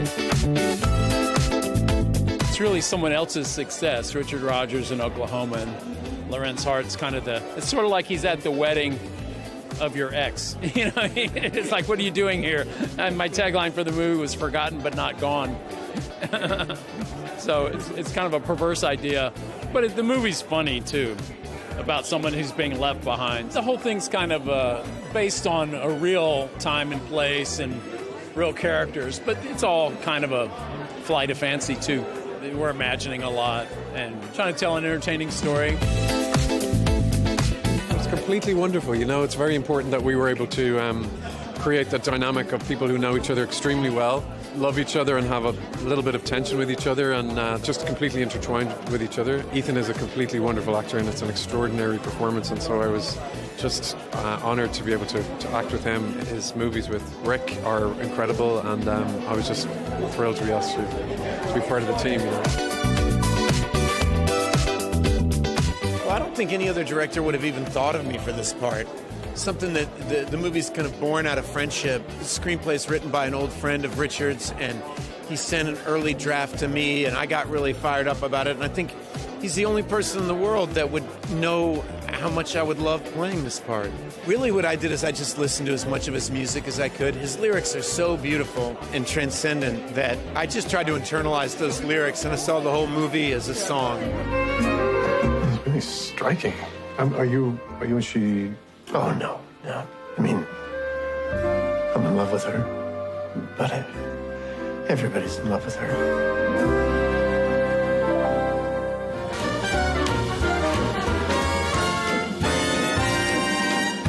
Life can have a funny way of surprising you. My mom got pregnant with me when she was 18. She and my dad were high school sweethearts. My Aunt Jenny also ended up with her high school boyfriend. I thought we would be one big happy family forever. But the universe had other plans. I'm very sorry. Your husband and sister were in a car accident. We did everything we could. Let's start with Colleen Hoover's novel, and how much of a reference was it for the film? Well, the novel is the reference for the film. It's the source material. It's written from two different perspectives that alternate chapter by chapter from Morgan and Clara's perspectives, and it tells the story of a family, an extended family, in the wake of an unexpected tragedy, having to process both grief and some unexpected feelings of betrayal that come up. That's a very succinct, beautiful way of whittling down this plot. I've been trying to figure out. It's really hard. Thank you. Yes, that. I just lost my dad and my aunt. I just want to leave. It's been a long year. Then let's leave.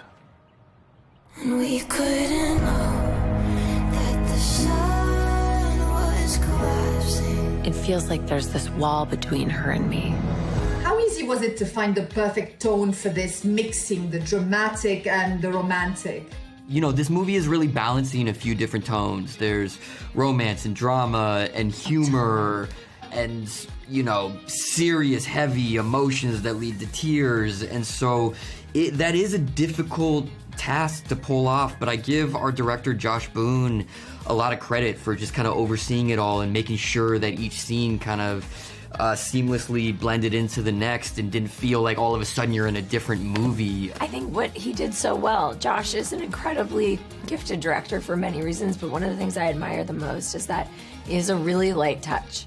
And the prep he does before starting to shoot a movie is, I think he would agree, is the bulk of his work in the hiring of people, department heads, of actors, building the cast, the sets, setting it all up. And then once it's all there, he's very laissez-faire. He's very hands-off. He trusts everyone to trust their own instincts and do what he hired them to do, what he knows they can do. Josh was so good at allowing for both comedic and dramatic moments and knowing when they should arrive and helping to calibrate the whole thing. I give him all of that credit. I just don't want to forget them. My mom's trying to make it like my dad never even existed. Tell her the truth. It would absolutely destroy her. Smiling feels wrong right now. Like it's too soon to be happy. To both of you, how much did you discuss the shared history and past between the characters as their dynamic evolves throughout the circumstances of the story? We talked about it a lot. I mean, I would have talked about it more, but that's always true. No, we did. We talked about it. No, I mean, the truth is, the two of us and our director Josh would huddle up before pretty much every scene. Yeah. Just to make sure that, first off, that all the dialogue felt natural coming out of our mouths, but more so just like, okay, at this point in the story, does this make sense now based on what we've already shot? And so it was a lot of calibrating because it was a really nuanced arc that our characters have. But it was the three of us, like, in a very close collaboration, talking constantly, things changing constantly at the last second, but ultimately for the betterment of the movie. Those are the kinds of conversations that I love so much. Like, it just deepens the stories because you don't have time to talk about all of it on the screen. Yeah. Like, this movie is tight. We smushed a lot of book into, under 2 hours. So but you have to feel that history. Totally. And we have very little real estate to do that, and so we got to make the most of each moment. Yeah. What aren't you telling me? There's a lot I wish I'd done differently. But I'll never spend 1 second regretting you. You deserve to be happy. No regrets, right? Everywhere, everything.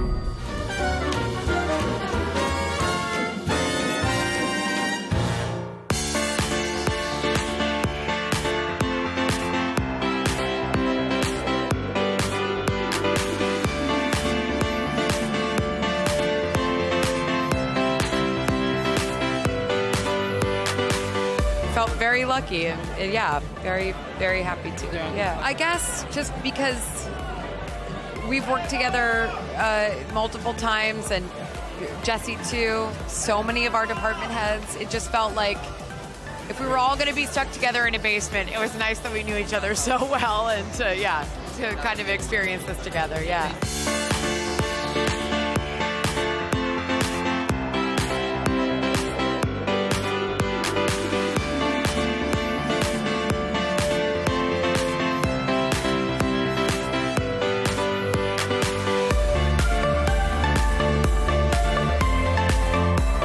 Start with that because of the creative process of making multiple films together and creating a character every time. So how do you work together off camera before the discussions, the brainstorming? Well, I guess there wasn't much rehearsal for this one, but there was a bit. There was a bit. We were rehearsing or talking about kinds of kindness. Exactly, or doing press. Yeah. Do you ever get confused about, which film you're on at the moment? No, I'm joking. Of course not, because every film is so specific, isn't it? Yeah, definitely. There is a sense of ease when you're able to just sort of, when you know each other and when you have that ability to just cut straight to the point of the thing. I took comfort in the fact that, I had worked with them previously because we didn't have all that much time. Yeah. Before this movie, we had a couple of weeks, but I remember thinking, I wish we had a month because there was a lot of dialogue. But, we tried to use the time as best we could, and it's such a rich, thought-provoking script that everyone on set, it's impossible for you not to bring your own experience to it because it just kind of demands it. They want you to think it's you, that it's you who made this world. But it's always been them. All we've lost, all that's been done to us, we're setting that right again. How much fun is it for you, Yorgos, to kind of morph new characters with actors you've worked with before, Get out of Bella Baxter and get in this? Fun. Well, it's fun to watch because I'm just there mostly as an audience member, and I try to create this conditions for them to be able to, try things, explore things, and figure it out for themselves, and then I just, watch. So it's always, fun. And we were saying before, like, I then even notice more things while I'm editing about their performances and what they've contributed to the characters. Because, during filming, you're so stressed, there's so many things going on, and sometimes you lose all these, minute differences in someone's, performance. So yeah, I'm always pleasantly surprised and enjoy, watching them create the characters. Welcome to the headquarters of the human resistance. Where's my hair? Your hair has been destroyed to prevent you from contacting your ship. What ship? Your mothership? Emma, how much do you enjoy that? And do you get more immersed or more attached to those types of characters? I don't know. You got a little bit attached to Bella. I was just about to say, the only one that I still can't shake is Bella. I guess more immersed than attached, but Bella attached. Feels like my child. In the next 48 hours, the police and the FBI will begin a statewide manhunt. I'm a high-profile female corporate executive. I am crucial. In all humility, I can say that. Think of it like you abducted the governor, but worse. What was the biggest challenge of this one for the two of you because of the nature of the interaction of both characters? What do you think? Oh my God. The tone is always something you're trying to discover, and what makes Yorgos' film so exciting is they're always sort of walking this line that feels like new territory, even within his filmography. There's some, at least from my perspective, there's something that a thread connecting them all, but feels like a sort of offshoot in their own way. And so this felt like that. I don't know. It was just a constant sort of exploration into how far you could push the extremes of the tone, I guess. What was really fun for me about the dynamic between these two characters was it feels like sort of a dance, kind of like a jousting match all the time. In the way we were sort of constantly reading each other and preparing for, it's like a wrestling match. So that was, I loved getting to do that with Jesse. Also, Jesse's just so incredible that it makes it really fun, even when it's, challenging because there is so much dialogue. That dinner scene, I think Will even mentions it in the exposition in that scene, that it sort of takes on the tone of like a Wild West sort of with that long dinner table. It's like a bunch of different versions of showdowns throughout to varying degrees. I've done a ton of research on this. You're killing our planet. Alien fell. I'm not an alien. You're lying to me. What's the difference? You know this is crazy. You know this is wrong. What is it most about for you, this film? Happy, fun stuff? Yeah. Light? To me, humanity. I mean, the nature of it, the course of it, the history of it. Yeah, just trying to reflect what that means right now.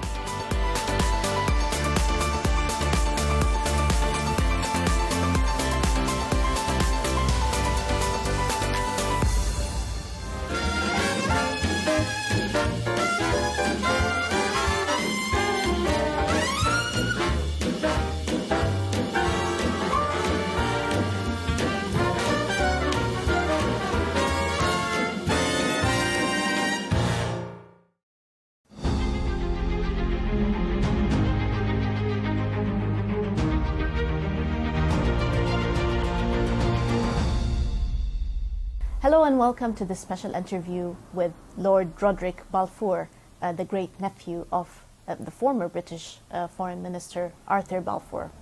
Lord Roderick, thank you for your time and for this interview. I'd like to first start by asking you about your family legacy and the history of the name of the family of Balfour.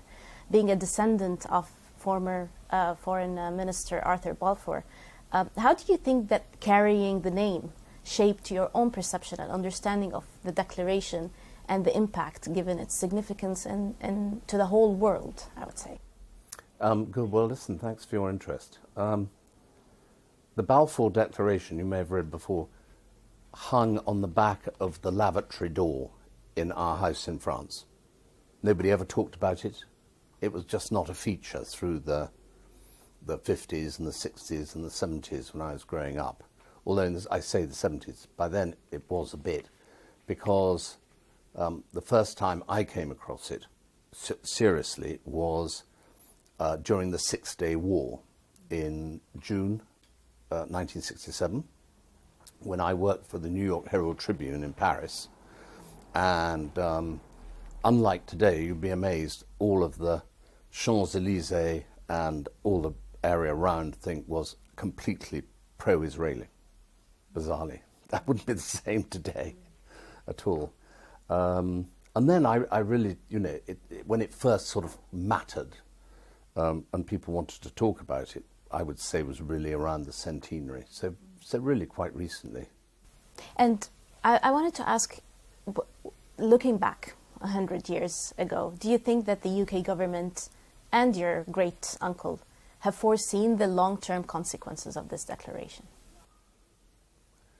Do you think that President Trump and everybody else can see the long-term consequences of what they're proposing today in 100 years' time? I mean, nobody can.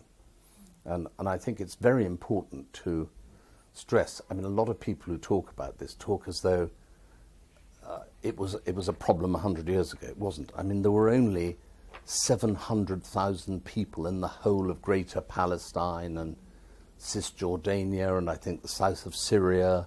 700,000. There are now, 12, 13 million people inhabiting a smaller area. We hadn't had the Holocaust, which made a huge difference. And no, I mean, Arthur Balfour and the rest of the cabinet. And I mean, I think it's important to stress that this document was not typed out by his secretary dictating to him over breakfast. I mean, this was, he was the foreign secretary, and somebody else might have been the foreign secretary. In fact, somebody else did say somebody else should be writing it, I think. But anyway, it ended up with his name on it as the foreign secretary. And before moving to, I will ask you a bit more about the declaration itself, but before moving to that part of the conversation, I have a question about how you talk about the Balfour Declaration in your own family. Is it usually a source of pride, or is it usually a source of controversy? I think in its original form, and for the reasons it was written, I think that there is pride. But I mean, I think we very much see Arthur as having done it as the foreign secretary. Admittedly, he was, particularly through my great aunt, a great friend of Chaim Weizmann and Theodor Herzl and people. And he was, he was a great philosopher and he was a great humanitarian. And so obviously he was very influential within the cabinet and as the foreign secretary, because you had, what goes around comes around. You had the Tsar expelling all the Jews from Russia who ended up here and in America, not being able to speak English with their strange habits and everything else. And that preyed on people to say, and they wanted to, go to the land of their forefathers, to the land of Moses. And that meant Palestine. So it was very much a humanitarian gesture, but I mean, it's not as definite in here as a lot of people would like to think it is. And moving on to the declaration itself, and I think this is a question on everyone's mind in the Middle East, as you may know. Why do you think that it was a promise to one group of people, a homeland for one group of people, but did not promise the same for another group of people who were inhabitants of the land at the time? Well, because the Palestinians, if you like, for want of a better word, were not under persecution. Nobody was chasing them. Everybody was, I don't wish to demean them, but I mean, I think when I read about the history, it was basically an agrarian economy with sheep and goat herds, no sophistication, very few people, as I say, and therefore I think they thought if a few Jews wanted to go and live there peaceably, all the Abrahamic faiths, Muslim, Christian and Jew, why would there be a problem? So, there was no sort of contentious arguments over the breakfast table about how can you do this. Everybody was coexisting peaceably. But a lot of it obviously has to do with the Holocaust, population explosion, that there isn't room for everybody. Do you think the declaration, now looking at it, fulfilled some of its goals? When you say its goal, I mean, I have it in my hand because I always want to get it absolutely right. I have much further we have a declaration of sympathy. That's all, with Jewish Zionist aspirations, which has been submitted to and approved by the Cabinet. His Majesty's government view with favour the establishment in Palestine of a national home for the Jewish people. So there's no, we will support the creation of a state of Israel, as is, under pressure to create for Palestine at the moment.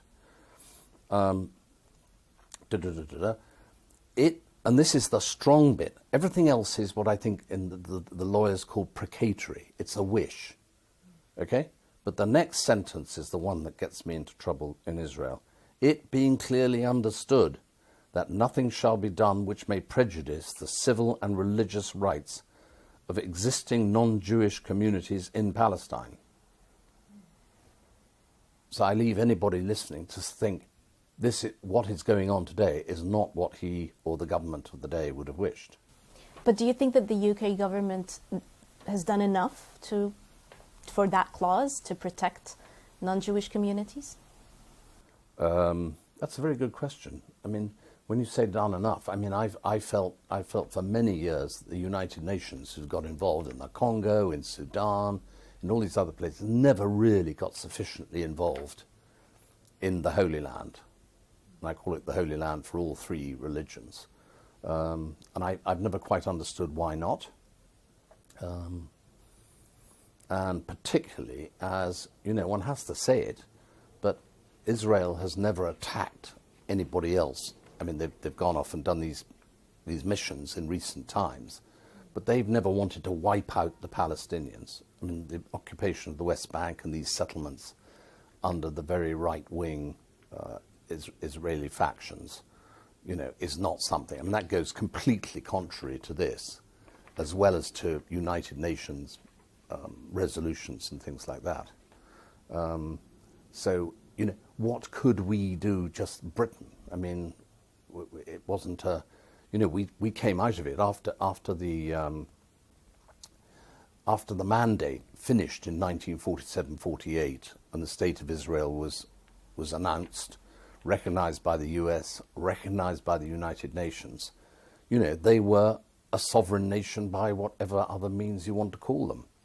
So, it wasn't up to us to say, you are contravening the declaration. I would have liked it if they had, and the United Nations had said, we're going to come in here and sort things out, because it's contrary to the declaration. I'd like to move to the to UK's historical decision to recognize Palestine last week. And this was an important day for a lot of Palestinians and Arabs in the whole world. Mm-hmm. What do you think of this recognition? And do you think that it was a step taken too late?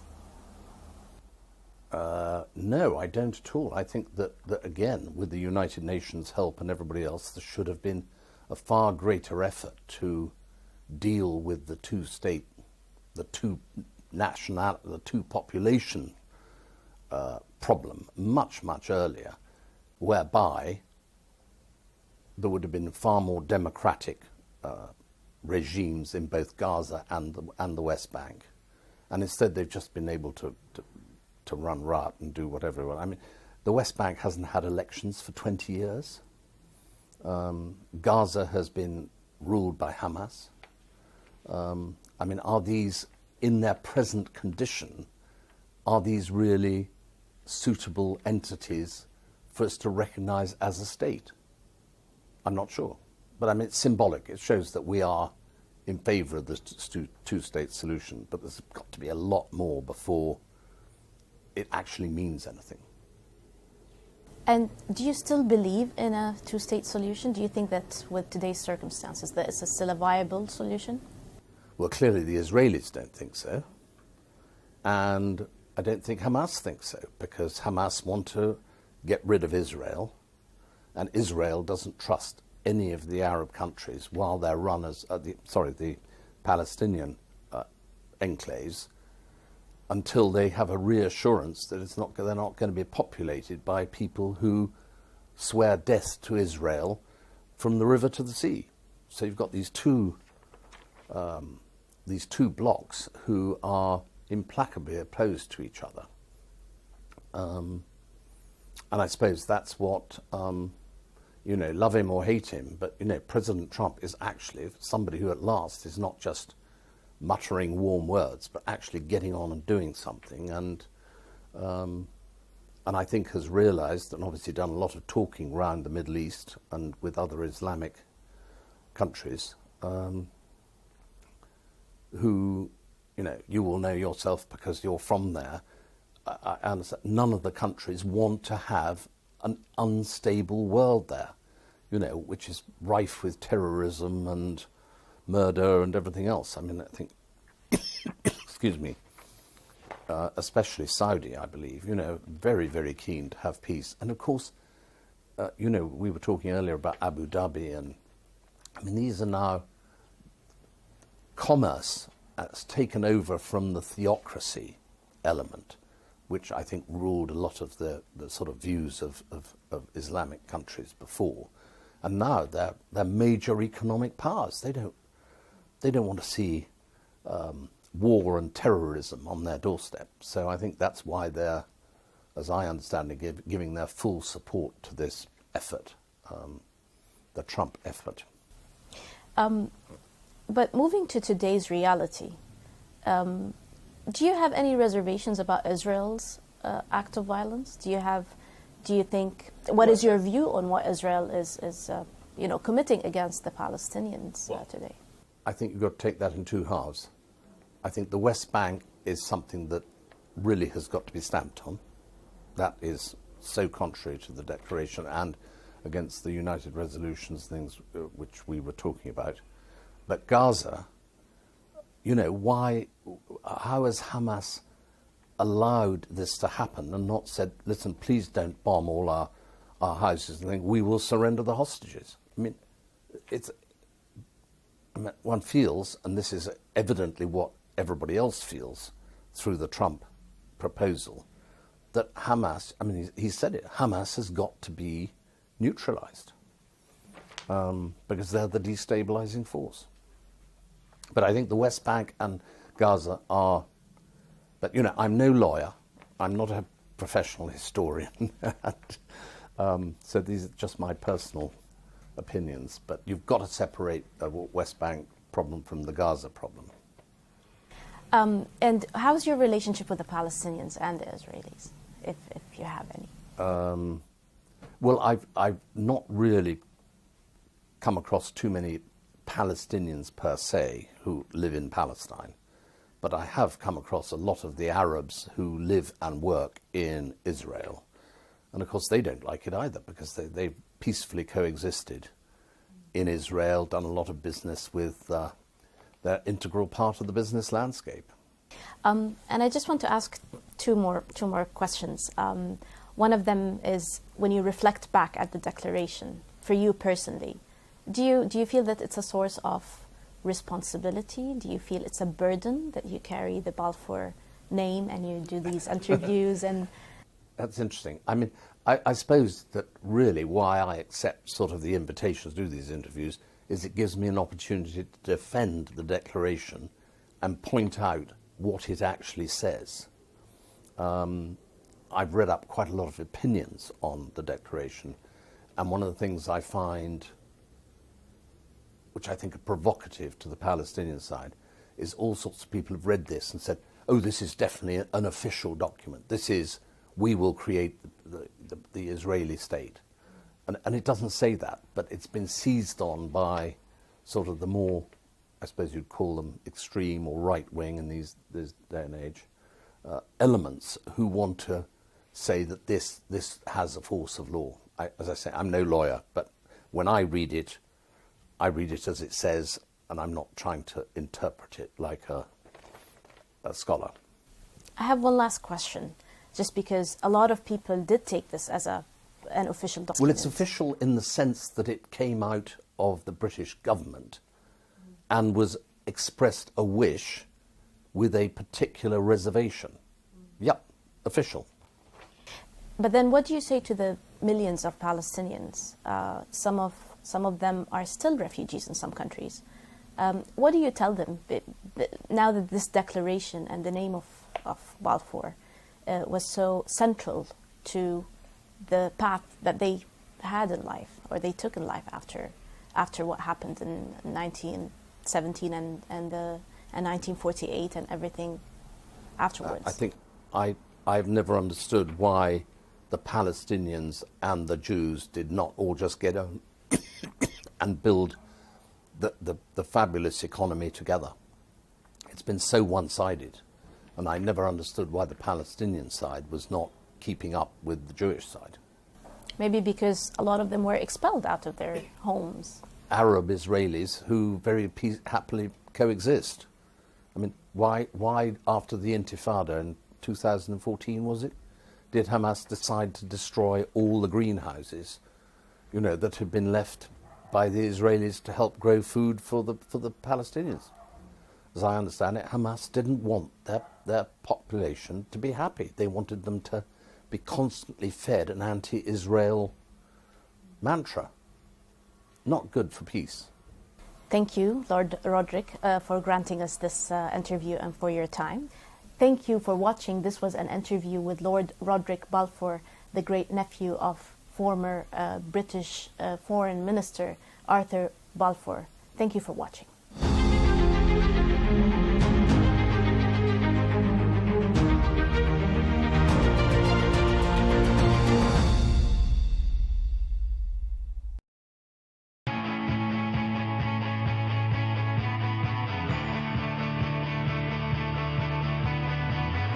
Welcome to the metropolis, the big city. This is where tech, trends, and culture meet. Meet the people. See the sights. Walk the city streets. And experience the lifestyle.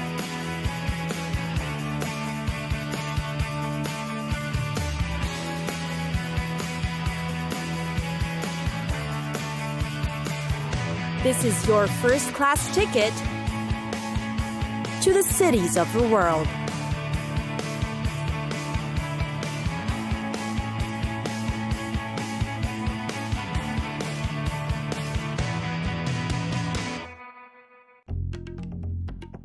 Canberra.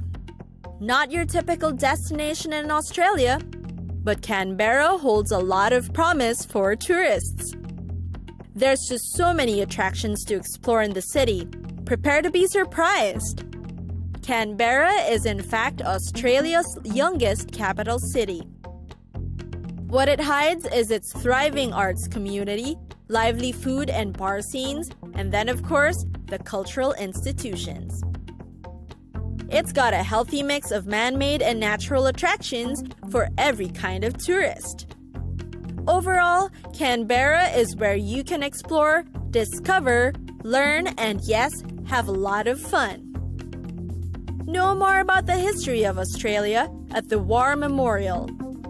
This is where the nation's troops and war's involvement is chronicled, starting from the colonial period to the present day.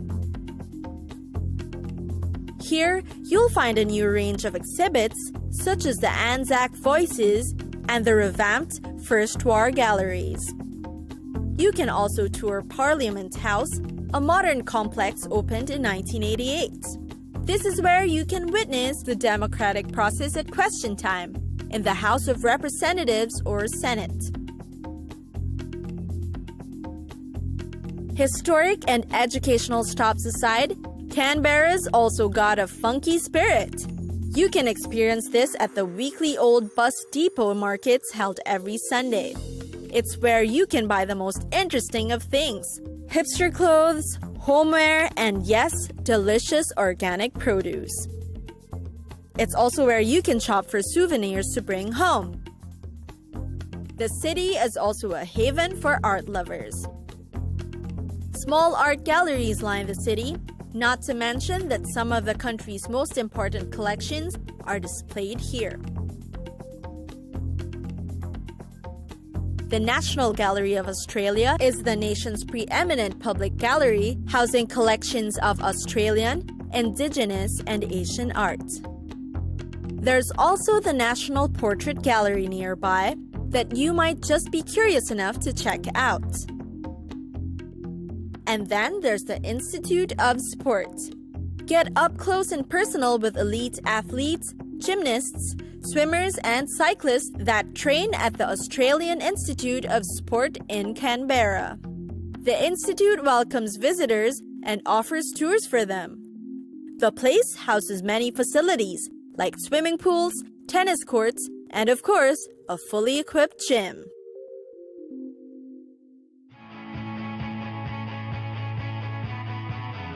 It's time for us to go. Pack your bags and get your tickets ready. And we'll see you on the next destination. Catch again next time on Cities of the World.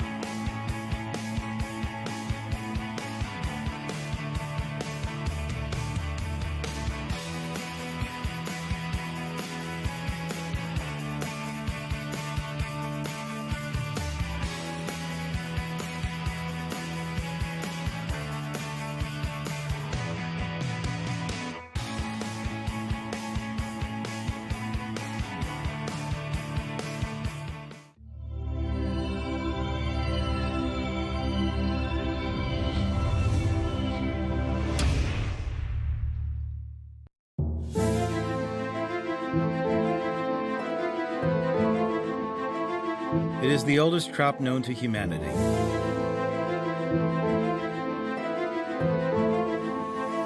It was cultivated by ancient civilizations about 12,000 years ago and used as food and medicine for at least 2,500 years. Cannabis was once believed to be a natural remedy for pain, nausea, and muscle spasms, and was sometimes used as an appetite suppressant and for post-traumatic stress disorder.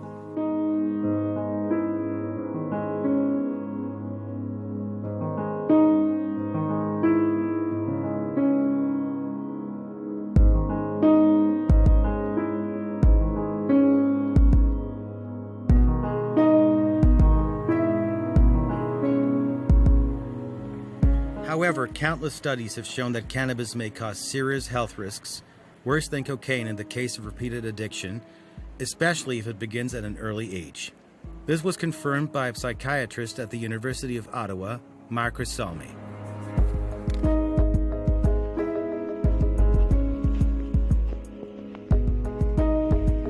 Dr. Salmi says that some people believe that cannabis is a plant that comes from Mother Nature and cannot cause any harm. But this is refuted by studies published in the British Medical Journal. People don't die from cannabis overdose, but it can have other serious consequences for physical and mental health, says epidemiologist Deborah Hazen of Columbia University. According to a study published in the Journal of the American Heart Association, people who regularly use cannabis are more likely to suffer heart attacks and strokes. Some of the risks of regular cannabis use include drug use psychosis, where a person experiences delusions or paranoia, severe depression, dry mouth, fatigue, and a temporary loss of touch with reality.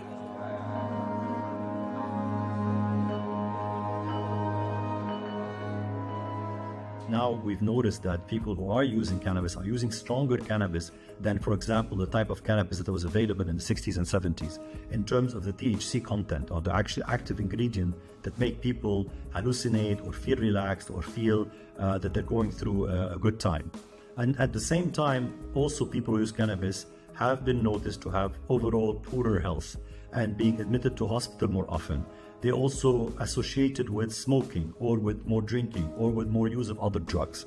So overall, with the legalization happening in many countries, we're learning more and more about how cannabis use is developing and growing, whether among young people or older people. And I believe it will continue to be a drug that's available, and most likely a society will accept it just like we accepted alcohol. But to say it is a harmless drug that everybody should be using without worry is definitely not something that I advocate or that the medical profession in general supports. Did you know that alcohol consumption is prohibited in most public places in Amsterdam?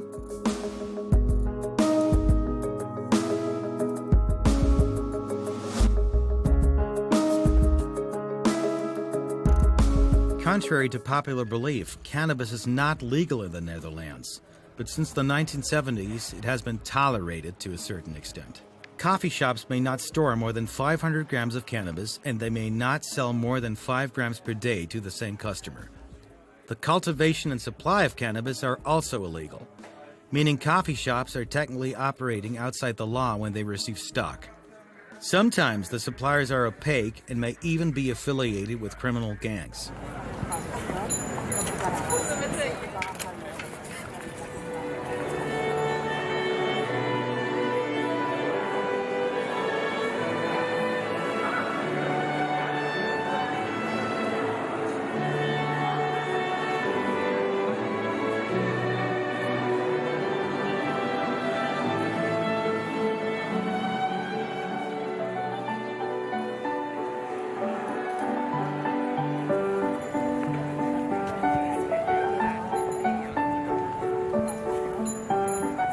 The homeland of Vincent van Gogh, Tiesto, and Rem Koolhaas. Here, tourists visit the Rijksmuseum, which is described as the Dutch Louvre. This is the cosmopolitan city of Amsterdam.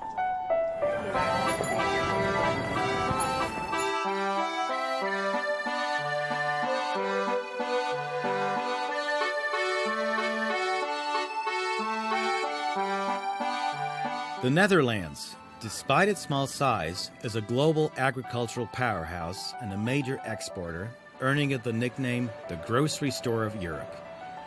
The country serves as a major gateway to Europe, with the port of Rotterdam being the largest port in Europe and a key logistics hub.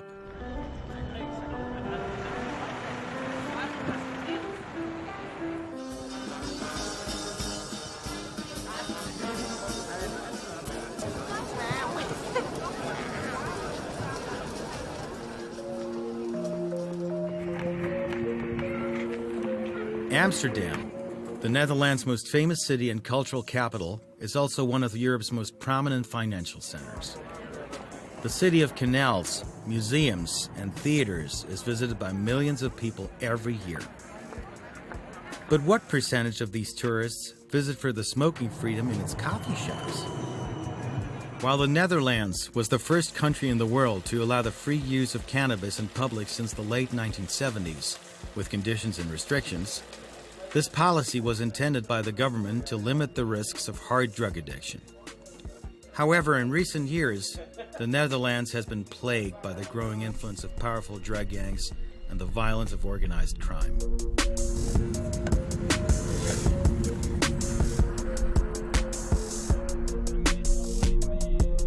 To investigate, our Arabiya English team went to the cafes, streets, and even cannabis farms of the Netherlands, especially since other countries have followed suit in recent years and legalized the cultivation and trade of cannabis.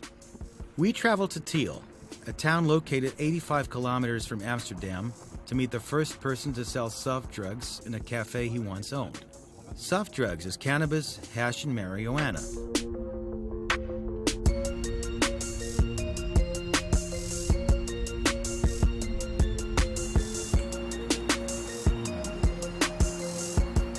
Werner Bruning, who opened Malo Yalo in 1973, the first coffee shop in Amsterdam to sell soft drugs. This coffee shop system partially was set up as such that one of us would pretend he was just a visitor sitting in front of the bar and selling hash grass. And that I, as an owner, allowed this guy to do so because he gave me a lot of smoke if I wanted and so, things like that. You can suggest a kind of a fairy tale. And that made it impossible to close the shop down because they could arrest the dealer, but they couldn't arrest me. I was the owner who was saying, "Oh, I don't know, I don't care either," and that was it. And then they made it, combined the two things, and said anybody in that shop who is selling hash and grass is supposed to be one of the employees of that shop. So there is a link. And they said, okay, we'll leave all the shops that are existing open. We give them sort of a permit, but only under certain rules. And if you don't obey those rules, we'll shut you down anyway. Jari studied hotel management at one of the most famous universities in the Netherlands and follows a modern approach in managing cannabis cafes that he and his brother inherited from their family in Amsterdam. Jari also confirmed Warner's words. And it wasn't really allowed, but it was the 80s, it was the 70s, and the government was looking the other way. And since it didn't do really much harm, then came the decriminalization policy of the Netherlands. Ever since, they've never changed this policy, which is weird because the conditions are very different now than they were 40 years ago. Cannabis was first criminalized in the Netherlands in 1953, following previous laws against its import and export in 1928. In 1972, the Dutch government classified drugs into two categories: more dangerous and less dangerous, with cannabis falling into the less dangerous category. Accordingly, possession of 30 grams or less was considered a misdemeanor. This approach aims to keep cannabis trafficking out of the hands of criminals and reduce users' exposure to hard drugs.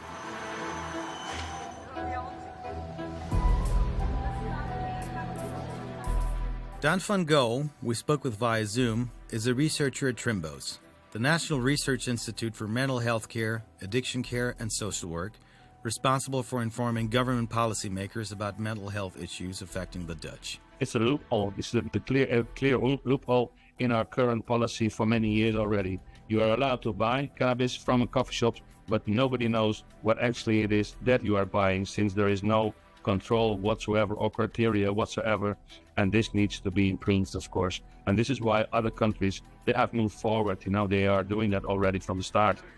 You can buy and sell small amounts of cannabis without fear of prosecution in the Netherlands, but its commercial cultivation remains illegal. This is how observers describe the state of the cannabis market and its laws in the Netherlands. We went to meet Saeed, a second-generation Moroccan in the Netherlands who has run a cafe selling soft drugs for 20 years in a suburb of Amsterdam. We asked him about the difficulties he faces in his business and how drugs are purchased and sold to customers.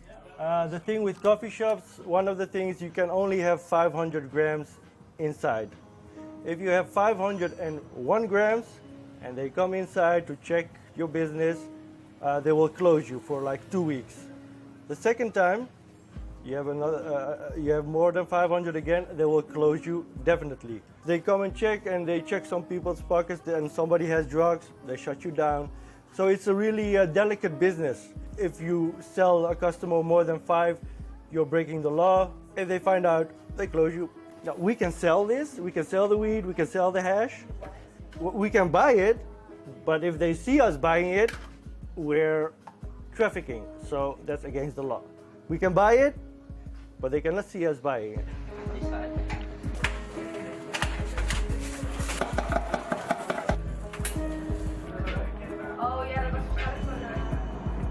The Dutch opium law prohibits the cultivation, sale, delivery, carrying, and transportation of narcotics within or outside the Netherlands, except for the use and sale of cannabis under specific circumstances and conditions. These conflicting laws in the Netherlands mean that a cafe owner cannot obtain a bank loan, as can a bar owner who sells alcohol. This policy forces them to convert their white money into black money. Everything that happens in the coffee shop, completely transparent. There's a stigma. People think that we launder money, but actually nowadays we make money black. Because what happens, 70% of everybody that comes in here, they pay with a debit card, with online money. But all the weed that we buy, or all the cannabis we buy, we need to do cash. So I cannot go to a grower and pay with my bank card. So what do? We go get 10 bank cards, and every day go to the ATM, get the money from the ATM. So I have white money on my account, I take it out of the ATM with thousands at a time, and then it's black again, right? It's because it's disappeared, and then I can use it to pay the grower or the supplier for the cannabis.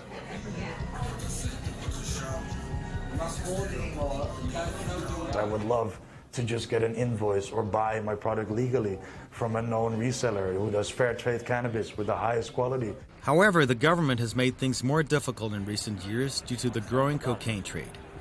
Amsterdam municipality has banned the opening of new cafes there, and the only way to do so is to purchase an existing one. This is known in the Netherlands as the Cannabis Cafe Ban Policy.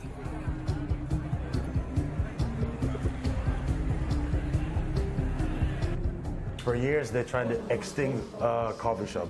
So the last big extinction, the mass extinction in Amsterdam, was I think it was around 2013, 2014. Now, instead of 600 coffee shops in Amsterdam, we only have 160 left.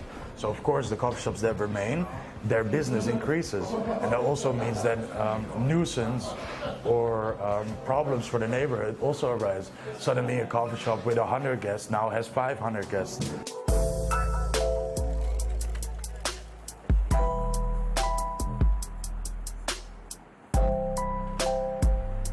The mayor of Amsterdam wants to attract tourists to the city's wealth, beauty, cultural institutions, and art museums. She sees a large cannabis market with many links to organized crime. An investigative journalist, famous for his investigations into hard drug smuggling in the port of Rotterdam, was assassinated. In full view of everyone, he was shot dead in the middle of Amsterdam.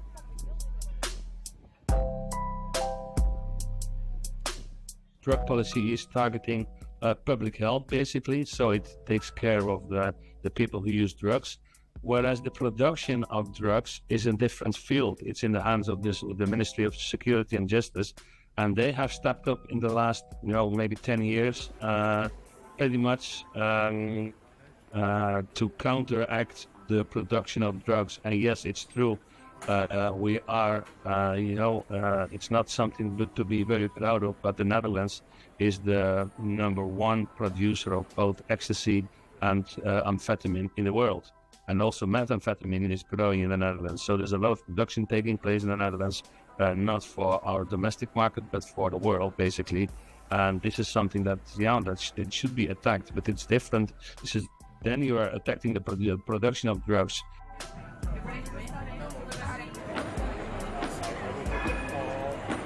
Nightlife in Amsterdam is distinguished and noisy in the city center. Although smoking cannabis is prohibited on the street, those walking here often smell the lingering odor of drugs emanating from the ubiquitous cafes. As we wandered around the city, we found numerous shops selling smoking paraphernalia, narcotic mushrooms, and cannabis oils. We also found several private museums that chronicle the history of cannabis smoking tools throughout the ages. At the end of the visit, visitors could purchase seeds of various varieties.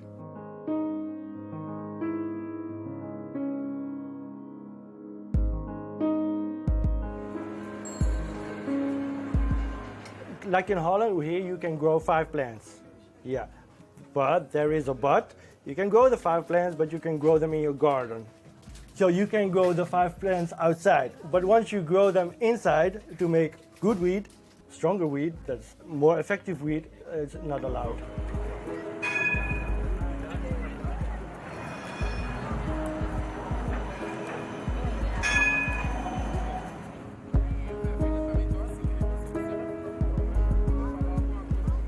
The Al Arabiya English team attempted to visit one of these illegal farms and interview one of the farmers. However, the cafe owners denied knowing anyone, but confirmed the high-quality narcotic herbs they purchased from Canada, the United States, and Spain due to the legalization of their cultivation there.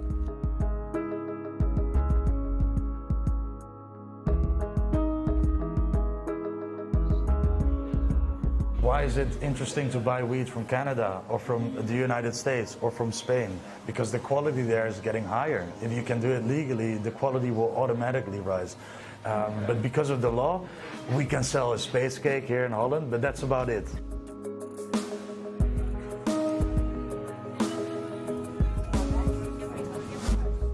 The concern confirmed by everyone we spoke with was that the Netherlands would lose its status as other countries such as Canada, the United States, Spain, Belgium, Austria, and the Czech Republic legalized drug selling and cultivation.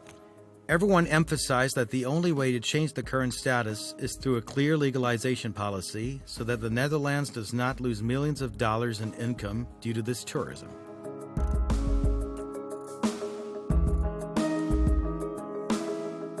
So how can a coffee shop have 30 strains on the menu with only 500 grams? It's not like people come in and bring 10 grams all the time. No, a coffee shop needs to buy kilos. So somewhere the weed is being stashed, and all of a sudden it drops out of the sky in the shop and it's legal. And all the steps that happened before that, we don't talk about in Holland. We don't want to know. But I think it's important that we do come to know and that we do check all these steps and make sure that the right steps are being taken and there's no more contamination. It's for a safer product, better for the client, more income for the government, and also for us as an entrepreneur. I don't want to have the risk of closing down my business by a single mistake. It's a weird law. They call it gedoogbeleid, like this, and that is the law. There's no store where you can go buy it. You just buy it from the growers. Yeah, we have to buy it from the growers. We cannot buy it from the store. And so they say, okay, buy, but don't let us see you. We didn't go far from the city center to meet a foreigner who lives in Amsterdam and enjoys going to the only bar in the suburb that allows smoking and drinking alcohol at the same time. It's close to home. I live quite close. It's good. You can smoke and have a drink here, which is relatively unique. I enjoy the fact that it's legalized here and that I can smoke when I want and whatever. That's great. That's how I believe it should be.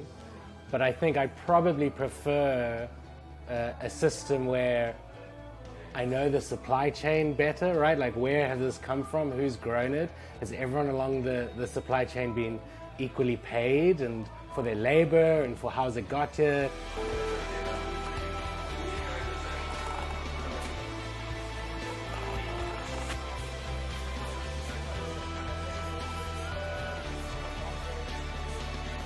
We live in an individualistic world where we all are forced into our own bubble in our cell phone, and it all revolves around Instagram and the metaverse. Nothing is about the real world anymore. And there's many people, especially people of age, for who it's a great addition to their life to come to the coffee shop every day, have their cup of coffee, be among the people, be in society. And I think there's social cohesion and safety when people come together and talk together. This project, the legalization of cannabis in the Netherlands, represents a pivotal moment in the history of drug policy in the country, and its success or failure could ultimately shape the future of cannabis policy, not only in the Netherlands, but also in other parts of the world. We spoke with researcher Dan van Ka about the government's future policy regarding the legalization and cultivation of cannabis. We're doing experiments with the municipalities, whatever the supply of the cannabis will be regulated by a few cultivators, so to speak, and we will see what the effects will be of that. Also in terms of health, because, the quality of the cannabis being sold. We do that because we run a THC monitor at the Kremlin Institute, but it's only a few coffee shops that are involved in that. And so we aim to improve that in the end. So the coffee shops have to buy the weed from the government to sell it. And this is something they're going to try, and they will see what happens. And if it works out okay, then that's what they're going to do all over. So we will see in the future what will happen with that. So if the government will start selling to us, we will be happy.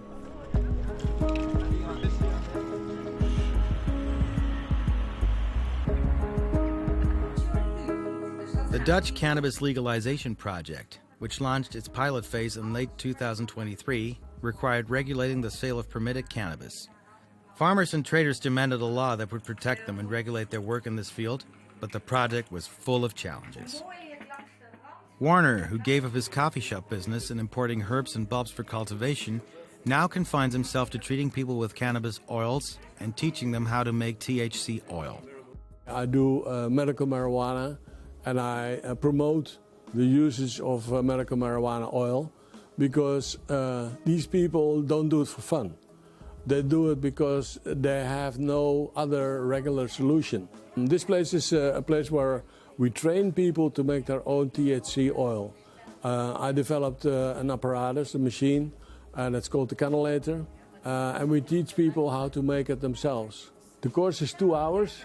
People come to this course. We tell them to go to the coffee shop first, buy 5 grams of grass, and process it while we're here during the class. Then they've made their own oil for the first time in their life.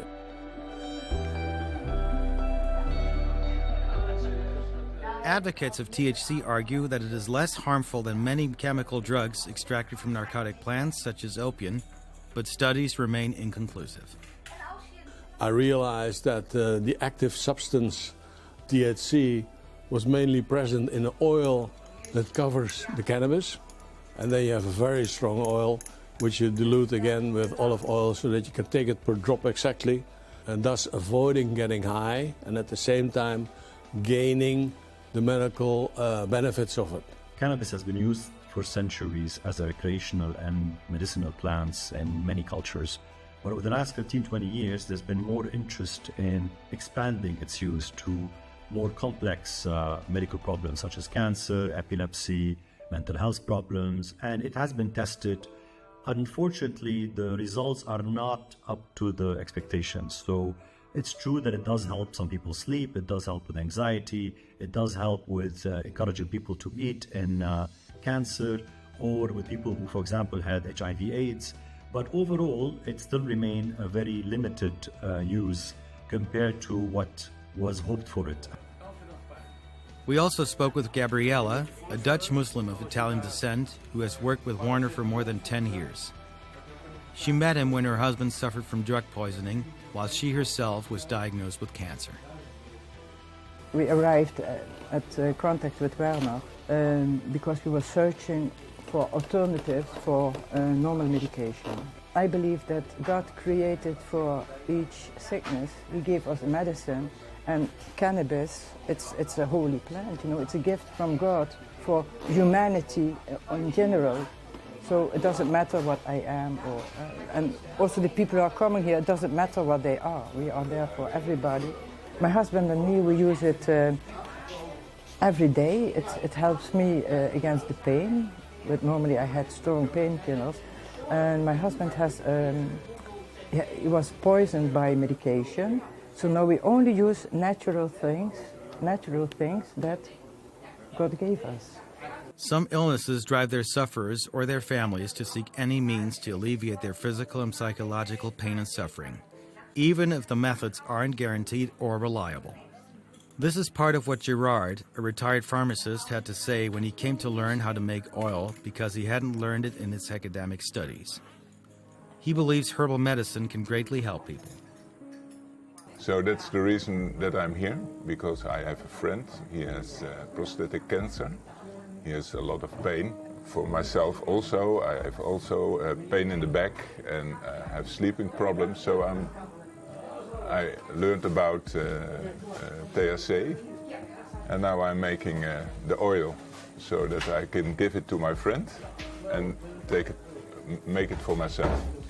I think for plant medicine in general, there should be more attention. So this is a plant medicine, and it shouldn't be handled like now, forbidden. We do consider it, as psychiatrists, a plant that is maybe less harmful than what we thought decades ago in terms of addiction. There are definitely more addictive drugs than it, but at the same time, it is actually quite a serious drug when it comes to psychosis, for example, and creating anxiety in certain people and disrupting overall functioning and motivation. So it's not a fully safe drug. It is, yes, safer than opium. And the fact that it is natural does not change its harmfulness. A lot of natural things are harmful. Let's think, for example, about poisonous mushroom. They're present in nature, but they're actually lethal. Returning to the often controversial issue of cannabis legalization in the Netherlands, although everyone hopes for legalization, Yadi expressed his concerns about the future. So when legalization comes, you bet the biggest company in the world, the biggest companies in the world are coming here to take over. There are huge American companies that have so much financial power that they could take over the complete Dutch market with the two of them, you know, and they will. So I think a legalized market cuts out the possibility for the small farmer or small participant of this market to make money. And of course, I somewhat fear my own position in this future market.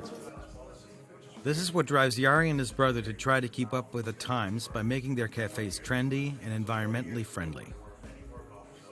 Indeed, they have established the first facility in the Netherlands, and perhaps in the world, to educate employees about the importance, characteristics, and types of various narcotic herbs with help from the Dutch government. We made the training together with a biochemist. So she finished her master's or her doctorandus, her master degree, and afterward doctorandus, specifically in the biochemistry of cannabis. So what you do, you get a sample of the marijuana, you test it, you send it to a lab. And in the laboratory, they can see if there's contamination, or they use particular spray, or maybe they didn't cure it well, or maybe there's mold inside. You know, moldy weed is very dangerous. And some of the big trends I saw were healthy lifestyle and sustainability, also a big thing. All the governments are pushing sustainability more and more. And before the government comes with any rules for me, I want to have done all the measures. So I'm trying to become the first carbon neutral coffee shop worldwide.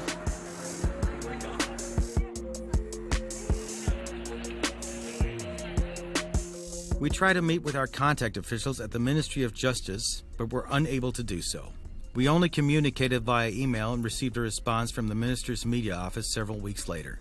However, we did not receive conclusive answers to all our questions. In Mr. Halshauer's response, he stated that the Netherlands has tightened penalties for hard drug offenses in recent years and emphasized that the government does not encourage such trafficking. This is why we wanted to reduce the number of people coming from abroad to our coffee shops, because we believe it's a national problem, and we cannot be the supplier of drugs for Western Europe or something like that.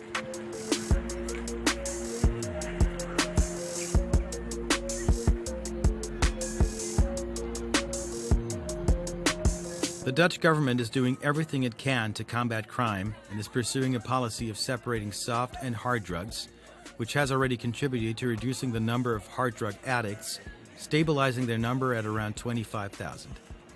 In the Netherlands, addicts are classified as patients, not criminals. Therefore, hard drug use is a health problem that is addressed through a rehabilitation program for addicts, which provides free drug doses and helps them gradually wean themselves off these drugs. But the Netherlands wants to change this image. What it is now focusing on is encouraging cultural and artistic tourism and strolling through its streets and historic neighborhoods, rather than drug tourism.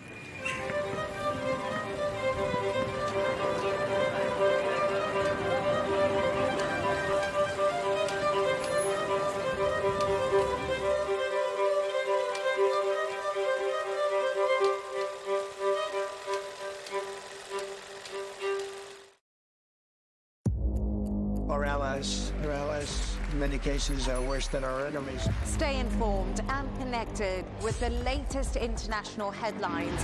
There obviously is a risk. From breaking news to in-depth analysis, it would appear that this war is coming to an end. Who buys this stuff? Investors, pension funds. We deliver the most important developments straight to your screen. Iran always wanted to deal with militia. Join us for compelling, expert-driven conversations. A curfew order has been established.